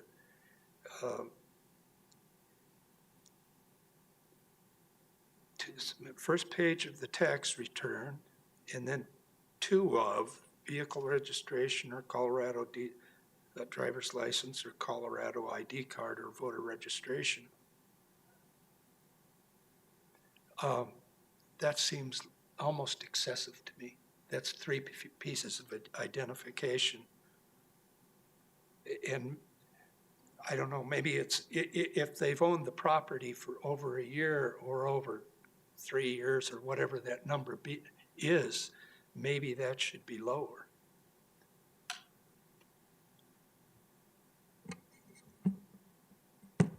Anything else, Member Woodward? How about if we added the Inglewood Library card? No. Okay. But not the passport. You didn't like that idea? I'm not opposed to passport at all. Doesn't have an address. Okay. Was that, I think you and I discussed that. Yeah, I haven't seen a passport in a while, but I'm pretty sure they don't have an address on them. All right. Okay, that's all I had. Go ahead, Member Anderson. Yeah, I am seeing that having the tax return plus the 2, I do see now a scenario where somebody could have a Colorado identification card, but not a driver's license and therefore not likely a vehicle registration and maybe not a voter registration. I'm wondering if we just say the tax return plus one of those and scratch voter registration off the list because that one's so easy to fake. Did you have a comment, City Attorney Niles? I think the one thing about voter registration is it's also a big crime if you, it does appear to be easy to get voter registration for another address, but it's also a major criminal offense if it's proven. And that's why I like it, is if somebody's going to go to that extreme to commit a big criminal offense, they have to be willing to take that step. To me, that's a serious step, but maybe other people don't consider it as serious as I do. Go ahead, Mayor Pro Tem. Again, we're driving this process with the focus of having people who actually reside in the home where they're operating the short-term rental. If you actually reside in the home, you should have, assuming you have a vehicle, it should be registered at the home where you actually live. Standing law says you need to register the vehicle where you live. Same thing for your driver's license and your voter registration. If you live in the home, you should be voting where you actually lay your head and live, which would be presumably the location of the short-term rental. I don't see 2 forms as being an insurmountable hurdle, and I'm comfortable referring necessary exceptions to the Board of Adjustments and Appeals. I think that's a fair process for dealing with that. Thank you, Mayor Pro Tem. Member Noonan-Camp and then Member Russell. I have a question. You said that we're using the federal tax return for this. Is one of the second forms of identification, could it be your Colorado state tax return? So you would have 2 tax returns? Did you consider that, or why are we not using the Colorado anywhere? We could use that, but we thought if it's on one, it's probably on the other, because you file them together. So we just assumed they would be consistent, so it would just be a duplicative requirement, but I'm not opposed to that either. Okay. I'm open to that. I don't have strong feelings here. I think that there are, of course, going to be very, very rare exceptions where someone has a hard time finding 2 of these. I think having some ability to address those exceptions makes sense. Maybe it's Board of Adjustment and Appeals, but I think by and large, most people will be able to meet these. Member Russell? Thank you. I agree with the Mayor Pro Tem and Member Noonan-Camp that I do believe, by and large, most of the people would be able to get these. Even, I mean, like a foreign national, very likely they don't want to build, if they're not going to live here more than a few years, they don't want to build anything. So, but they do have a vehicle probably. So, thank you. Thank you. I'm in favor of moving forward with how it's written there, and I'm fine moving it to Board of Adjustment and Appeals. So I think we have at least 4 there. And I like that. I think that's a really good idea, because it does give them a measure of discretion, but yet a body to decide whether it's sufficient proof. Okay, community development has had some issues with open applications being just indefinitely open, people not timely supplementing them, and community development has had to ask me, can we close this application and make them reapply? Well, our code doesn't really speak to that. So we wanted to speak to that. So we've provided some dates that if your application is approved, you need to pay the license fee within 30 days and get your license. And if we tell you that the license is not complete and we need additional information, you have 15 days to do that. And then if you don't, then we can go ahead and close it. And as you'll see below, we do propose a non-refundable application fee so that people make sure they have it complete before they do. They make sure that they are eligible and that sort of thing. So, but we'll get to that in a minute. Primary residence waiver, this is existing in our current code. If it supports patient care, these exceptions are intended to support our wellness district and, of course, our two major hospitals here in the community. So there is a primary residence waiver procedure already. But we changed it to if it's regularly monitored by the medical facility rather than 24-hour monitoring. This just provides a little bit more flexibility to our medical providers here in the community. But granted, it was not requested by them. It was just something that we would suggest just to give a little bit more flexibility. They do provide such a benefit to our community, and they need housing over there for patient families and medical providers. Substantive proposals for operations. The parking plan, we propose 1 paved parking spot per bedroom available, and up to 2 can be on street. So if it's a 2-bedroom, then they could have 2 on-street parking spaces. If it's a 3-bedroom, at least 1 has to be on the property, is what we propose, but it does have to be paved. Another substantive change, which I believe council has already thoroughly fleshed out, is that it can be an ADU or a primary residence. As currently written, we only allow short-term rentals in the primary residence. We don't allow them in an ADU. So we propose it can be one or the other. And again, this is designed to provide people an added avenue to pay for their home so that they don't have to vacate and clean up every piece of dog hair for someone else to come in, as I'm covered in dog hair. This is what I'm aware of. But they could potentially, if otherwise allowed under our zoning code, put in an ADU and allow short-term rental back there. Or they could flip-flop. They could live in their ADU and rent out their main house. We also have amended it to require a smoke. Oh, would you like to weigh in on that one? Go. I just have a question about how that relates to the parking plan. It's 1 spot per bedroom. Is it per bedroom of the STR or per bedroom of all the, 1 spot per STR bedroom? Or all of the bedrooms on the property? It would be for whatever's licensed, so the STR only. And we have defined bedroom to state with an ADU or a studio, that's 1 bedroom. Okay, because I know there are some examples where, folks will rent out maybe like the top floor of their house, but like don't give them access to the basement or those kinds of things. And so maybe that's not considered, those bedrooms don't count under this for the parking. It would be whatever we've licensed for the short-term rental. Okay. So if they could rent out the whole thing, then they're going to have a parking spot for each one, except 2 can be on the street. Right, thank you. Go ahead, Member Woodward. Yes, just going back up to the top there, 1 paved parking spot per bedroom. If they have, a lot of our parking, or most of our parking, hopefully for STRs, will be in the back off the alley, and a lot of that is gravel.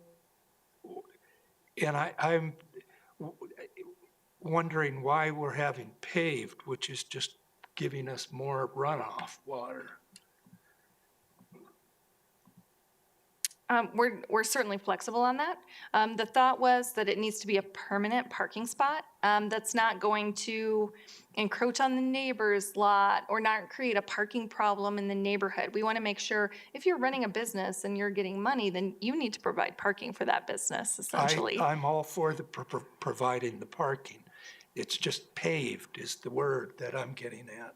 And I don't have any objection to changing it to gravel or whatever council directs. Go ahead, Member Noonenkamp. Could we actually just use the word you just used, permanent? Yes, certainly. Mm-hmm. Yeah, I'm fine with that wording.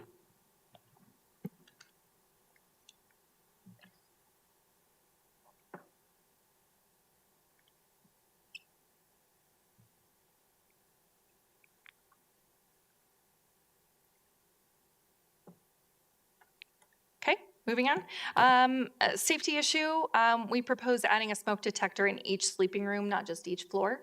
So protects people that are sleeping in the room, of course. Maximum occupancy, this is something that's a little bit vague and hard to interpret in our current code. We propose 2 people per bedroom plus 2, but no more than 8. And as I said, a studio or ADU is 1 bedroom. So this would mean that if it's a 5-bedroom house, they can't have more than 8.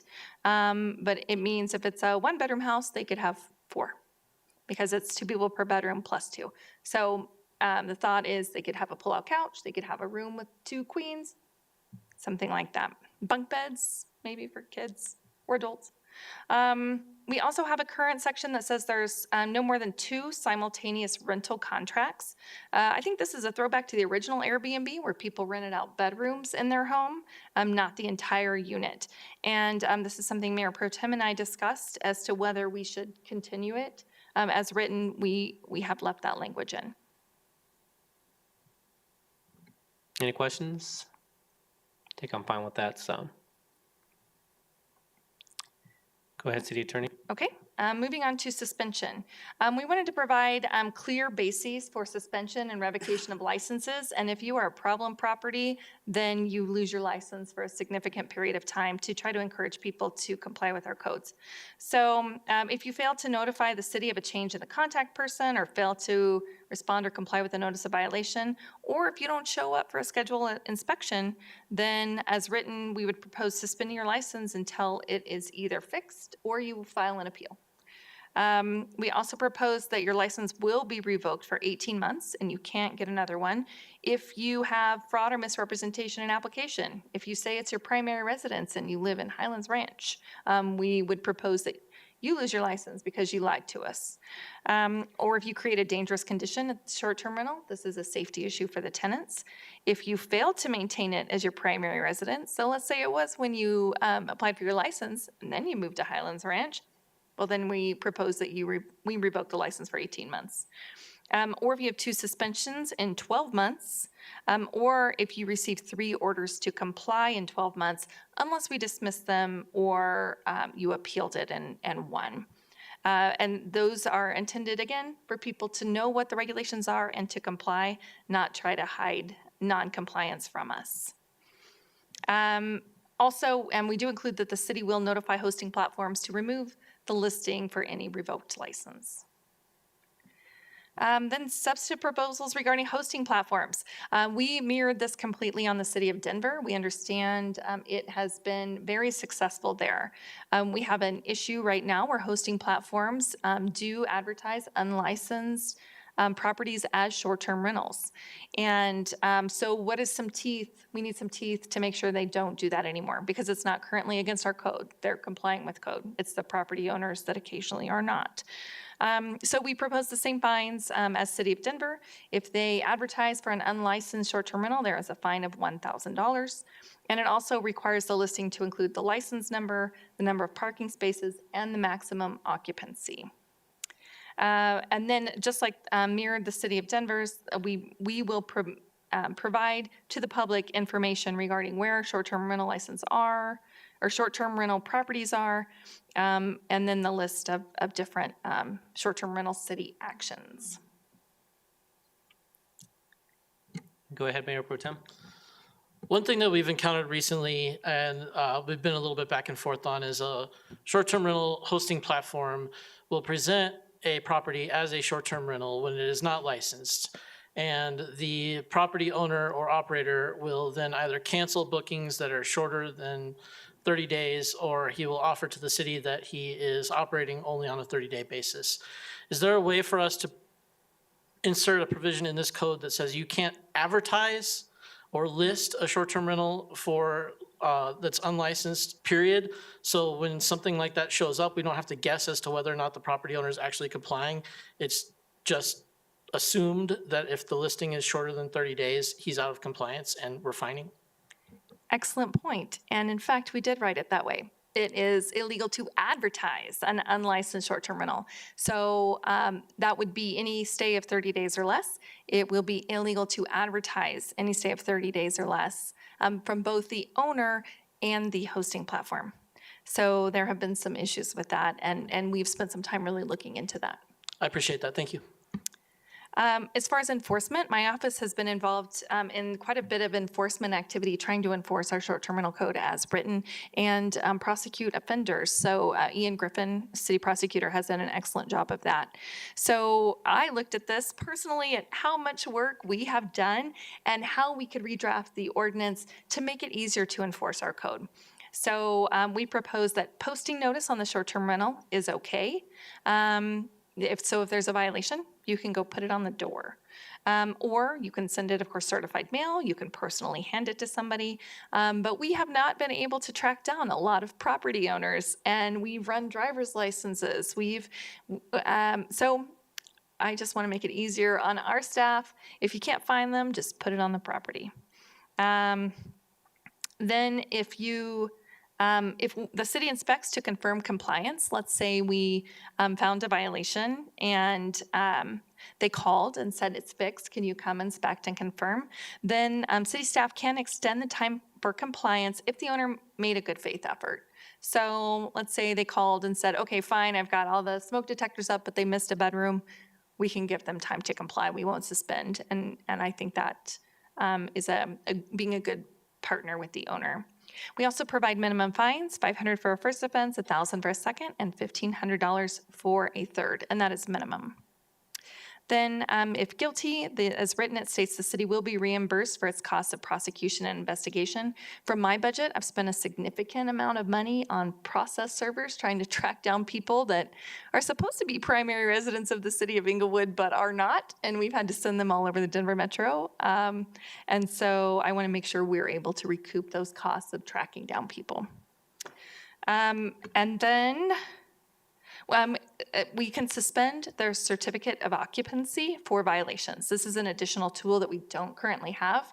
I've worked closely with the building department to really flesh that out and make sure due process is provided. So if they do continue to violate, we can suspend for the shorter of 10 days or until they obtain a license. And now if they file an appeal, then that is stayed and they can continue to rent it out. But if they do rent it out, while their certificate of occupancy is suspended, we have written that they're a minimum fine of $100 per night that they rent it, even when nobody's supposed to be in there, up to the amount of rent they actually received. So let's say they keep violating our code, they're not licensed, it's not their primary residence. We do take this, what I consider an extreme measure. Nothing else has worked. So we revoke their certificate of occupancy, suspend, not revoke, it's temporary. But they continue to rent it out. If they're getting $500 a night, well, as written, then we get that $500 a night because they shouldn't make money off of their criminal behavior. Mayor Pro Tem? In what seems like an exceedingly rare occurrence where an actual owner, operator, resident commits a violation that would normally result in suspension of a CO, what consequence does that have to someone who actually lives in the house, if any? Well, if you don't have a certificate of occupancy, no one can occupy the property. So what they would need to do is file an appeal, at which point it's stayed, we lift the suspension, and then they can go through the appeal process and they can establish to the satisfaction of the board why it was okay for them to go ahead and do that and to continue breaking our laws when they had received notice. And again, this is a last, if nothing else works, it gives us one more tool, something else with teeth. Thank you. Member Woodward? Yes, if you can't find them or hunt them down, can't we lien the property with that fine, with an administrative fee and stuff? I mean, just fee it up from the $100. We can continue leaning the property, but would we foreclose on the property for $100? But I guess probably not for $100, but a couple thousand maybe. If it was $100 plus X amount of dollars per day. And it would be, under our code, each day a violation exists as a separate violation. So it would apply to every single day. Okay. I don't know. The thought of having my property liened is enough to motivate me, but Maybe some people it isn't. Well, and I'm guessing you comply with the law, though, too. I've never had it liened other than a mortgage, so. This is really, we're just trying to provide meaningful consequences so that people do the right thing and they Yeah. follow our code. We don't want to do this. We don't want to prosecute anybody. We don't want to work with the building department and convince them to revoke a certificate of occupancy. We just want compliance. We just want people to do the right thing. Fees. Okay, this is a big one, both in number and in content. We are proposing a non-refundable application fee of $1,000, but then I put or less, question mark. We do not currently charge an application fee for this. And the reason we are proposing such a high fee, well, first of all, remember, we're proposing eliminating the hotel fee, so that saves money there. But there's so much staff time involved in going through an application for the first time, making sure it's complete, contacting the owners repeatedly currently to follow up. We still haven't provided this, why we need this, and then to go to the property, inspect the property, ensure it's the primary residence. So really the majority of work is that initial application and going through it. And that's done before a license is issued.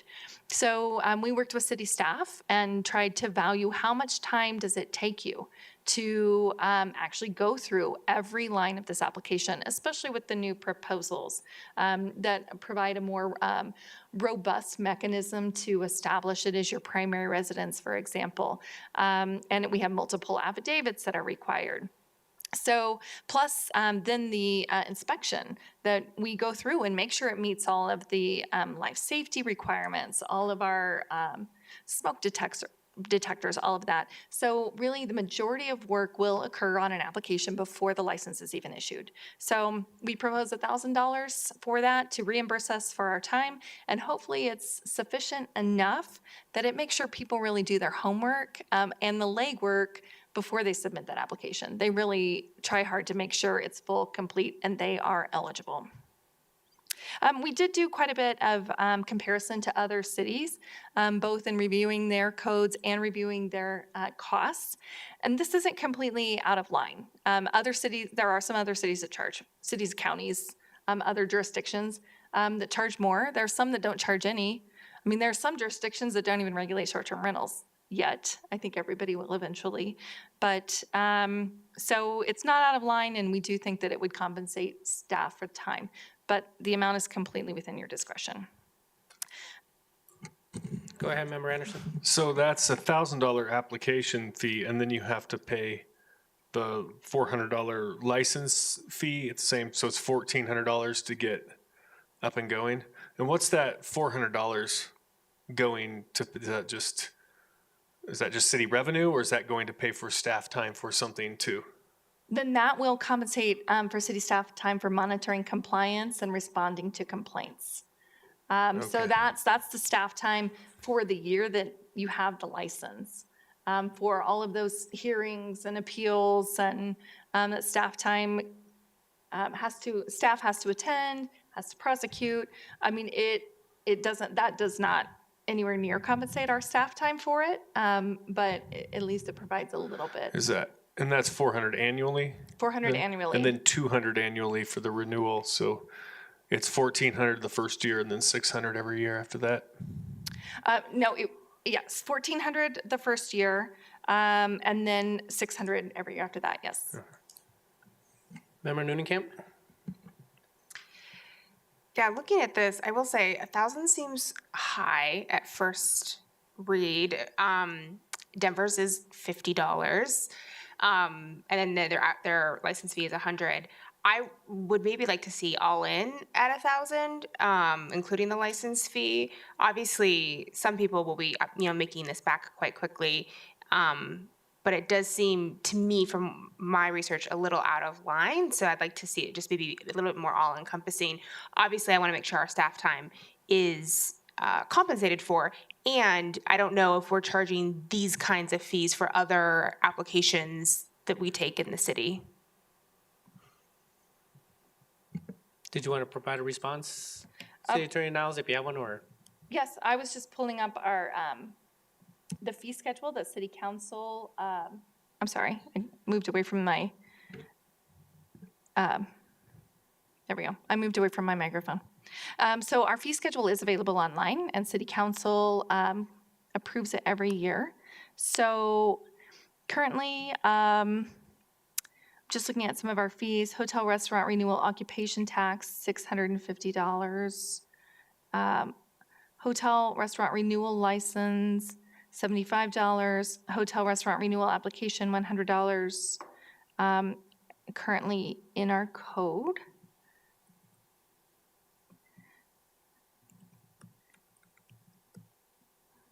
Short-term rental permit is currently $400. So we didn't propose a change to that, but I wanted to include it to provide you a comprehensive picture. Member Russell? I do agree with Councilmember Noonan Camp on this, and some of this, once we've got this ordinance down and know how to do it, it's very likely going to take less staff time.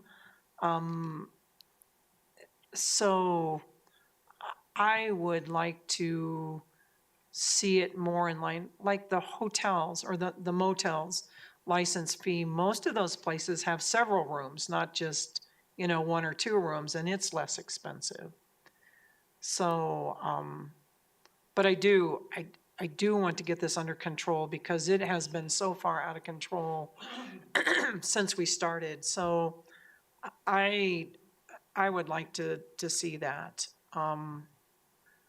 So the license fee, what is the license fee yearly for the hotels then? We have several. There is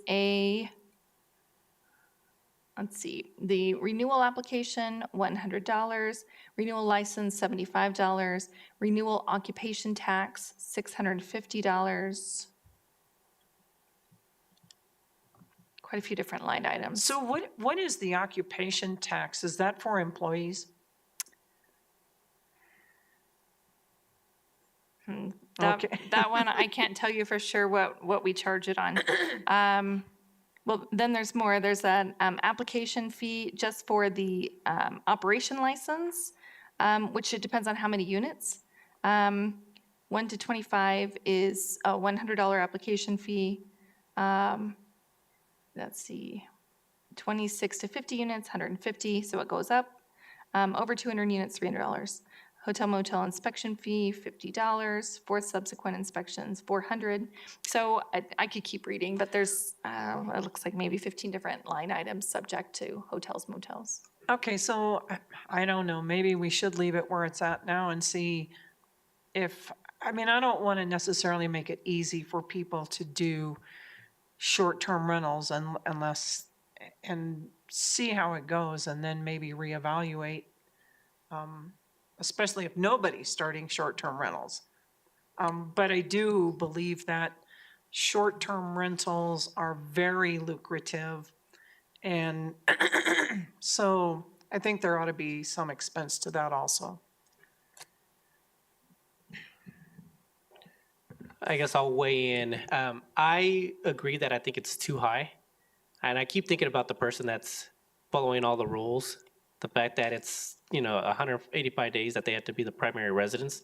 So how many days does it really lead them to actually rent out the place? So I'm thinking about that person. So I'd like to see it possibly cut in half, but I'm not sure exactly what that dollar amount should be. But I do agree it should be lower than where it's currently at, or stated within the document. Go ahead, Member Anderson.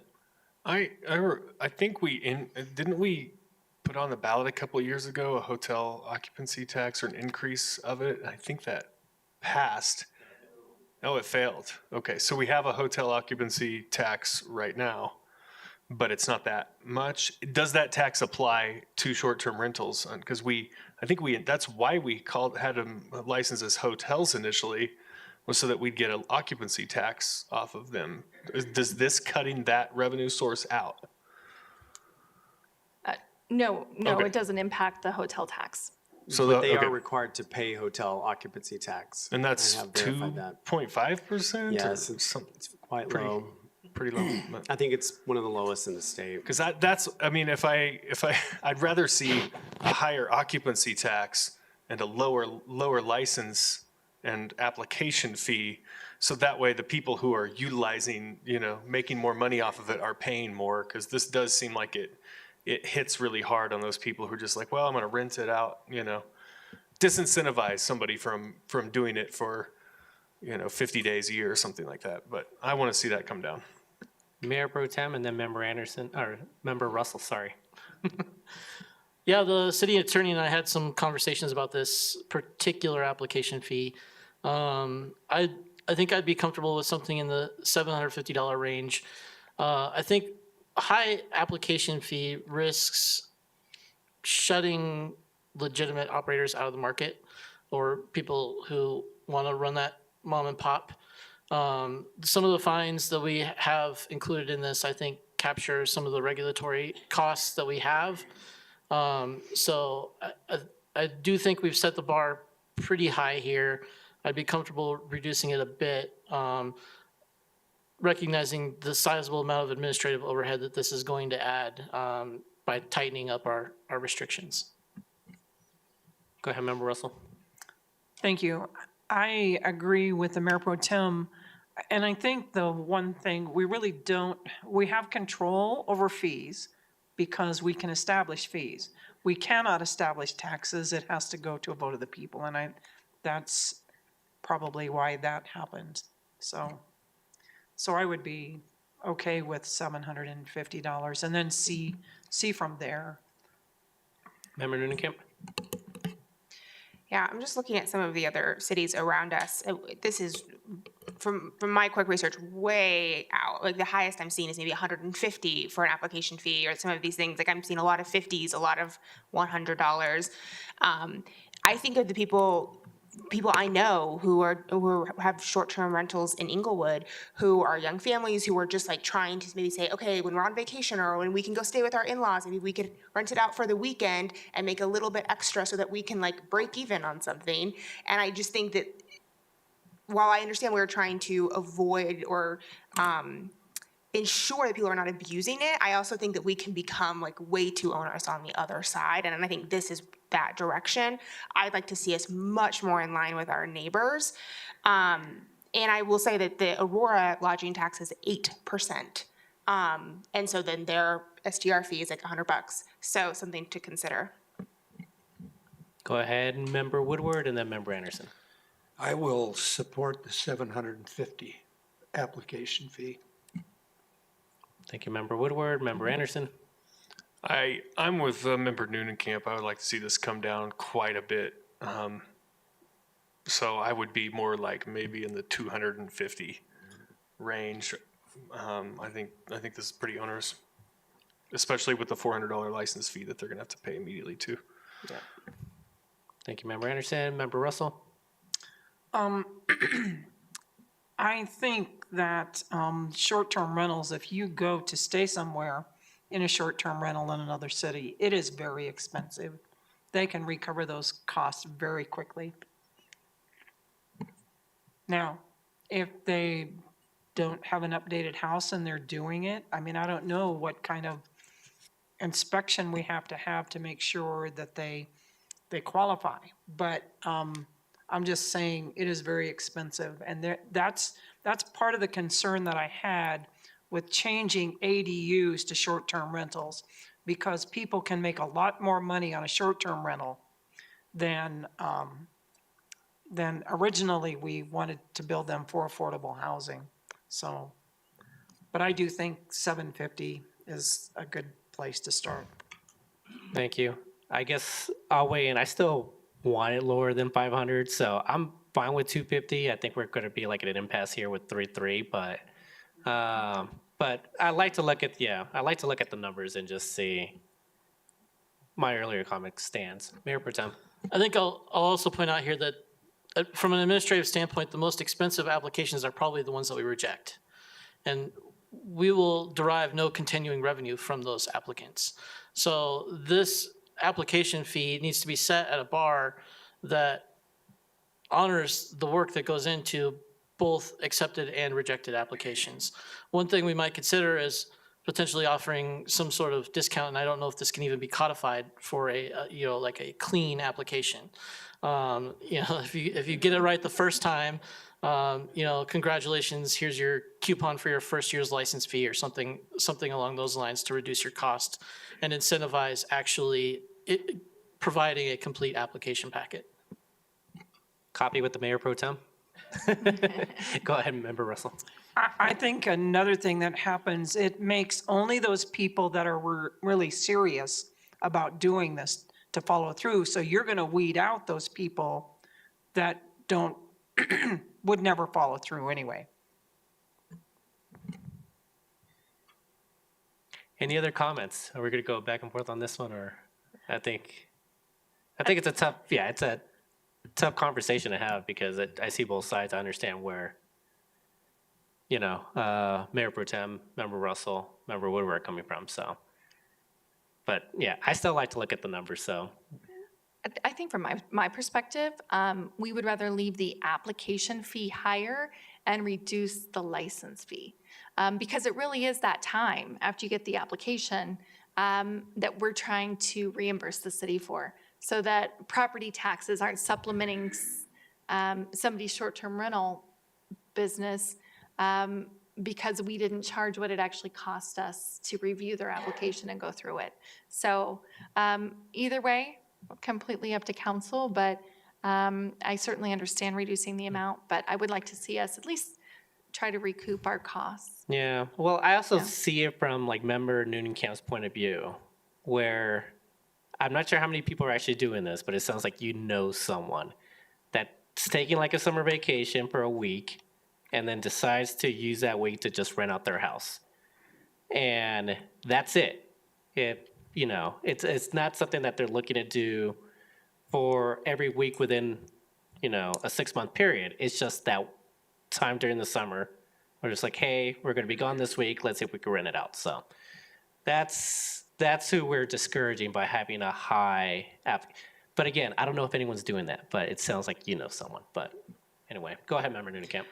Well, I'll just say that this is something that I think, we sometimes maybe we have a picture of people who are doing this of like, oh, they're making all this money and they're renting out their house for half the year. I think oftentimes it is just regular families who are trying to maybe supplement some income or make a little bit extra or save up for Christmas, and they're doing a couple weekends here and there or a week over the summer. And I think I don't want to price them out of that opportunity. And then the only STRs we have are the people who are only living here for half of the year. And I understand, I want us to make back our costs, but if every other, that I am finding municipality around us can review an application for 1/10 of what we're saying we can review it for, then maybe we should look at some other things. And I just want to make sure that that this fee is not completely out of line with what we would charge in a kind of reasonable amount for other kinds of application fees in the city, just because maybe this is one that we've had challenges with. Member Woodward. I was looking at, if we lowered the 750 to some other number a little lower, I'm not too excited about going way lower. I think we need to recover our staff time and get them motivated. But then take the license fee and then either, if we're lowering that, the application fee, upping that license fee or the renewal fee by something there. So maybe go down to $650 or something like that, and then the license fee $350, the renewal application fee $250. Or rather license fee $450. So we're recovering that. Go ahead, Member Anderson. I don't think we're going to solve this one tonight. I probably need to wait till Wink is here when we actually look at and make final amendments to it. But I'm really interested in what the total percent that somebody pays in tax, because there's the occupancy tax, and I think they also pay sales tax on that too. So do we have 3.5% plus 2.5%? I mean, that's gonna, it's not as high as maybe we would like it to be, but is that accurate? They're paying both sales tax and occupancy tax on that? They do pay sales tax. As far as occupancy tax, I thought that only applied to hotels, but I didn't look at the tax aspect of this. But let me do some research and I will let you know. Because that, I think that goes a long ways towards making up the difference. If we have somebody who's out there renting it out for, 170 days a year, they're going away for 6 months of the year, and they're renting out their whole house for $250, you're looking at many thousands of dollars in tax revenue, off of that. And I think you can make up for some of the, lowering the fees and make up for some of it there. If I can just answer the question, I did verify with, and I think it was a question from Member Russell, perhaps, maybe someone else, that short-term rentals are required to pay hotel occupancy tax. So I will re-verify that tomorrow, though. It's 2.5%? I can't say the exact percentage. but Anyway, I think it's close to 5 or 6% when you add it all together. That's a significant amount of revenue that we're getting off of these that can go to pay for running, partially go to pay for running the program. I will mention that those fees are all paid directly by the short-term rental websites and things that are remitted directly. So it's a cost completely borne by the people staying in the places, not by the people operating. Go ahead, Member Russell. Thank you, and I agree, I don't think we're gonna solve this tonight. So, the one question that I do have, is there somewhere in the code where it talks about things that they have to post at the short-term rental? And, is it possible we should have them post a copy of the license at that place also, so when people come to stay there, it will be obvious that they are licensed? Yes, I agree completely, and I wrote the proposed ordinance to include that. We do have a list of things that people are required to post, and let me pull that up.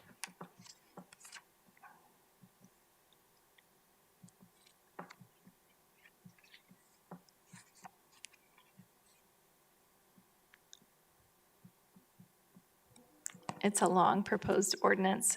Page 171 of your council packet, posting within short-term rentals. The following shall be conspicuously displayed within every short-term rental, which is the provisions of our code sections, including maximum occupancy, contact information for the designated primary contact person, so who they call if there's a problem, where the parking spots are, the garbage and recycling, when they need to take that out, restrictions on noise, fire evacuation routes, safety information, specifically listed that they should include and post a copy of the short-term rental license, telephone numbers for public safety agencies, location of fire extinguishers and exits. And that's proposed to be new section 5-31-6. Good question. Thank you. Anything further? Back to you, Ms. Niles. Okay. The only thing I had left was the very last slide that just talks about the non-substantive changes, which are eliminating definitions of procedures that are provided elsewhere in code. So when the proposal comes before you, you'll see a lot of things deleted. It doesn't have a substantive effect. It's just because that's somewhere else in code. It rearranges and combines code sections on the same subject. For example, it provides in all one location where you can and cannot have a short-term rental. And then it eliminates procedures already established elsewhere. For example, it included Board of Adjustment and Appeals rules of order, but that's in Bob's rules of order, so we don't need to provide it again in our municipal code. And that's it. That's all. Anything else from council? City Attorney, thank you very much for that discussion Thank you. and all the hard work on it. So you did a lot. Thank you there. for your Thank work you on so this. much. This was a heavy lift, and I'm eager to see this go forward. Yeah. All right, everyone. Anything from boards and commissions? I have one thing. I'll be very quick. DDA did meet last week. We had that presentation that Dan Parumba presented to us a couple weeks back. There was also a city center corridor study, which I don't think this council have seen, but it was pretty informative, but just basically what we're going to do with Inglewood Parkway potentially. We talked about South Broadway planning. There were some events that we may be doing in 2023, and kind of one of them was just playing on the fact that we are Carnation City, potentially having that every single May. And so we kind of just discussed some of those, and I kind of gave a Code Next update in terms of where we currently stand. So pretty long meeting. I think we went for 2.5 hours, but a lot of content was discussed. Anything else from boards and commissions? Seeing none. Council members' choice. Go ahead, Mayor Pro Tem. Had a lengthy town hall on Saturday, 3 hours, went from about 1 to 4. I just wanted to recognize the staff work that went in behind the scenes on that. There were a lot of things that I didn't need to think about because staff did them for me, and I'm really grateful for that. I came to the room about an hour and a half before, and it was already set up in a town hall format, not something I asked for, just something that got done. Director King went through the use of the audio equipment for me, and we were able to use microphones, which was really helpful. And then the postings that city staff did, notifying residents of the town hall that would be occurring, I think also helped improve the turnout. So I'm really appreciative. Also, I believe we did make some additional security arrangements for Saturday, although I didn't ask for them.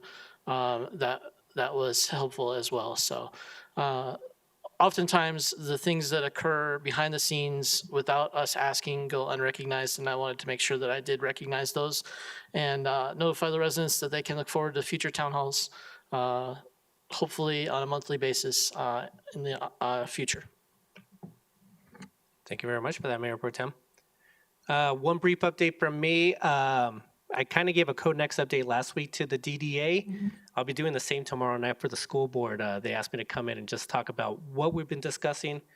I don't plan on going very long, but they did ask me to come in tomorrow to do that during the school board meeting. Anything else from anyone? Go ahead, Member Noonenkamp. I do have a question.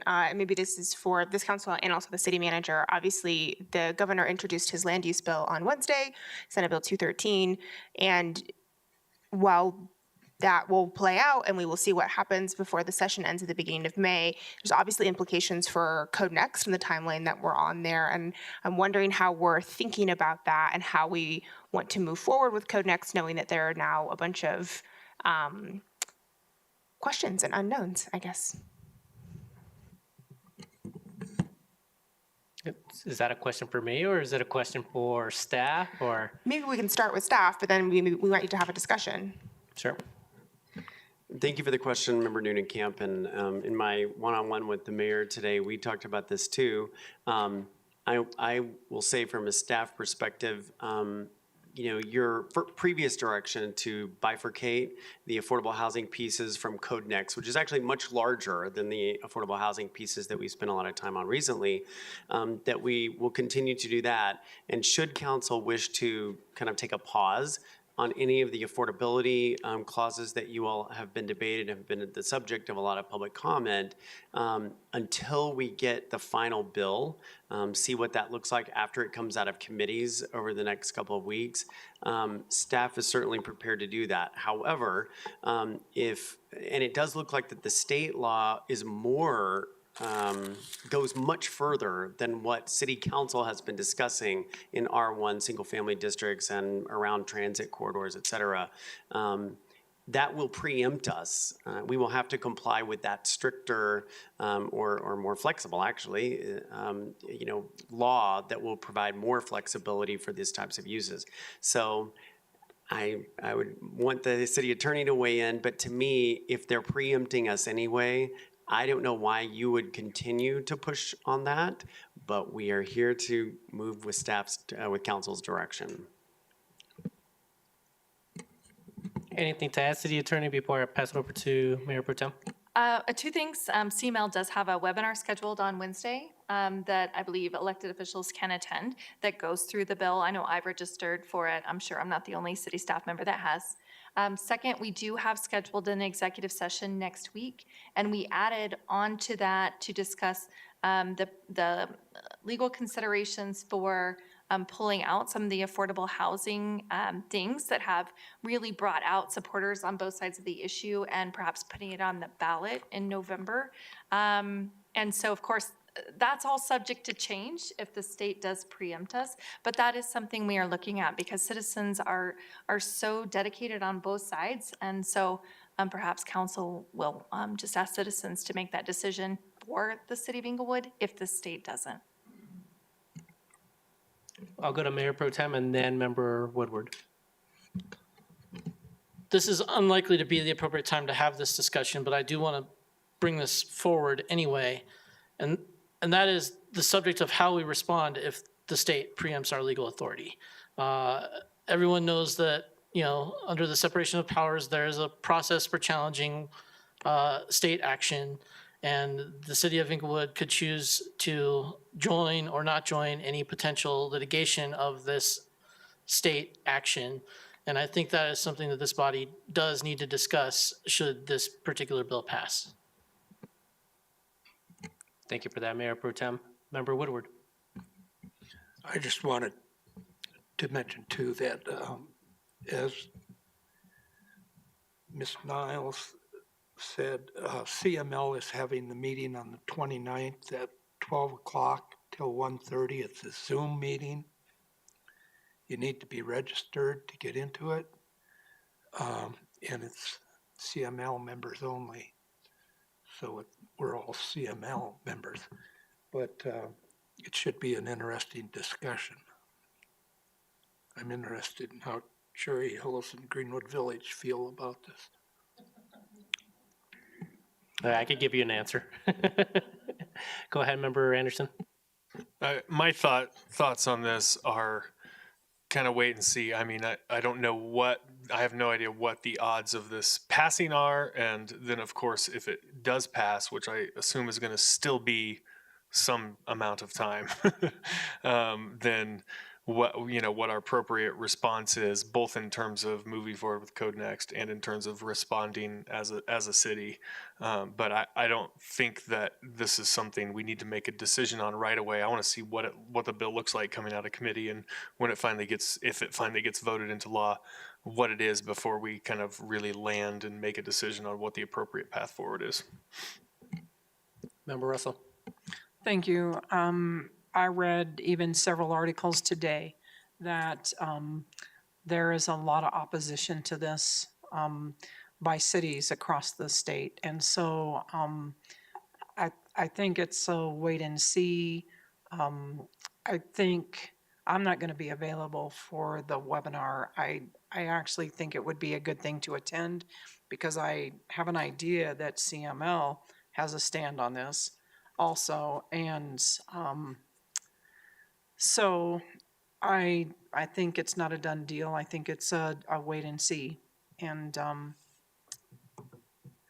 I think it's important for us to listen to our constituents. So, thank you. Thank you. Member Woodward, do you have something else? All right, anything else for council member's choice? If not, city manager's choice. Thank you, Mayor. Just a couple of things. Want to just invite everybody to the Spring Festival Hop and Shop. That will be Saturday, April 1st, this weekend, 10 a.m. to 2 p.m. And the egg hunt is at 11 a.m. sharp at Bellevue Park. So hope everybody can come out for that. Also want to thank the city clerk's office. As you probably read in your Friday report, we are now an official passport acceptance facility, so we'll be doing some marketing on that. Other cities around us have made substantial revenue from that, and the city clerk's office has really carried the ball, and Jackie McKinnon will be kind of leading that effort for the city and the city clerk's office, so thank you for them. And then last but not least, as you know, we've been working to schedule more legislative outreach for you all, timely discussion, including starting with State Rep Froelich and State Senator Bridges. Those meetings that we had, we've been unsuccessful, but in getting Congressman Crow. But today his office did respond and would like to schedule something, so we are trying to schedule that. One thing that most cities do is schedule a time, it can be a virtual meeting in person, but with their county commissioners. I think that this city did that in the distant past, but have not done it in many years. We're one of the only cities in the county that doesn't have some sort of joint session with them, just to kind of talk about issues of mutual interest. And so I wanted to just gauge council's interest in that. Maybe just head shakes or nods in doing that. And if so, it looks like I've got a super majority that would be interested. And so we can start working with our county colleagues to put something like that together. And that's all that I have, Mayor. Thank you. Thank you, City Manager. And with that, we are now adjourned. Everyone have a good evening.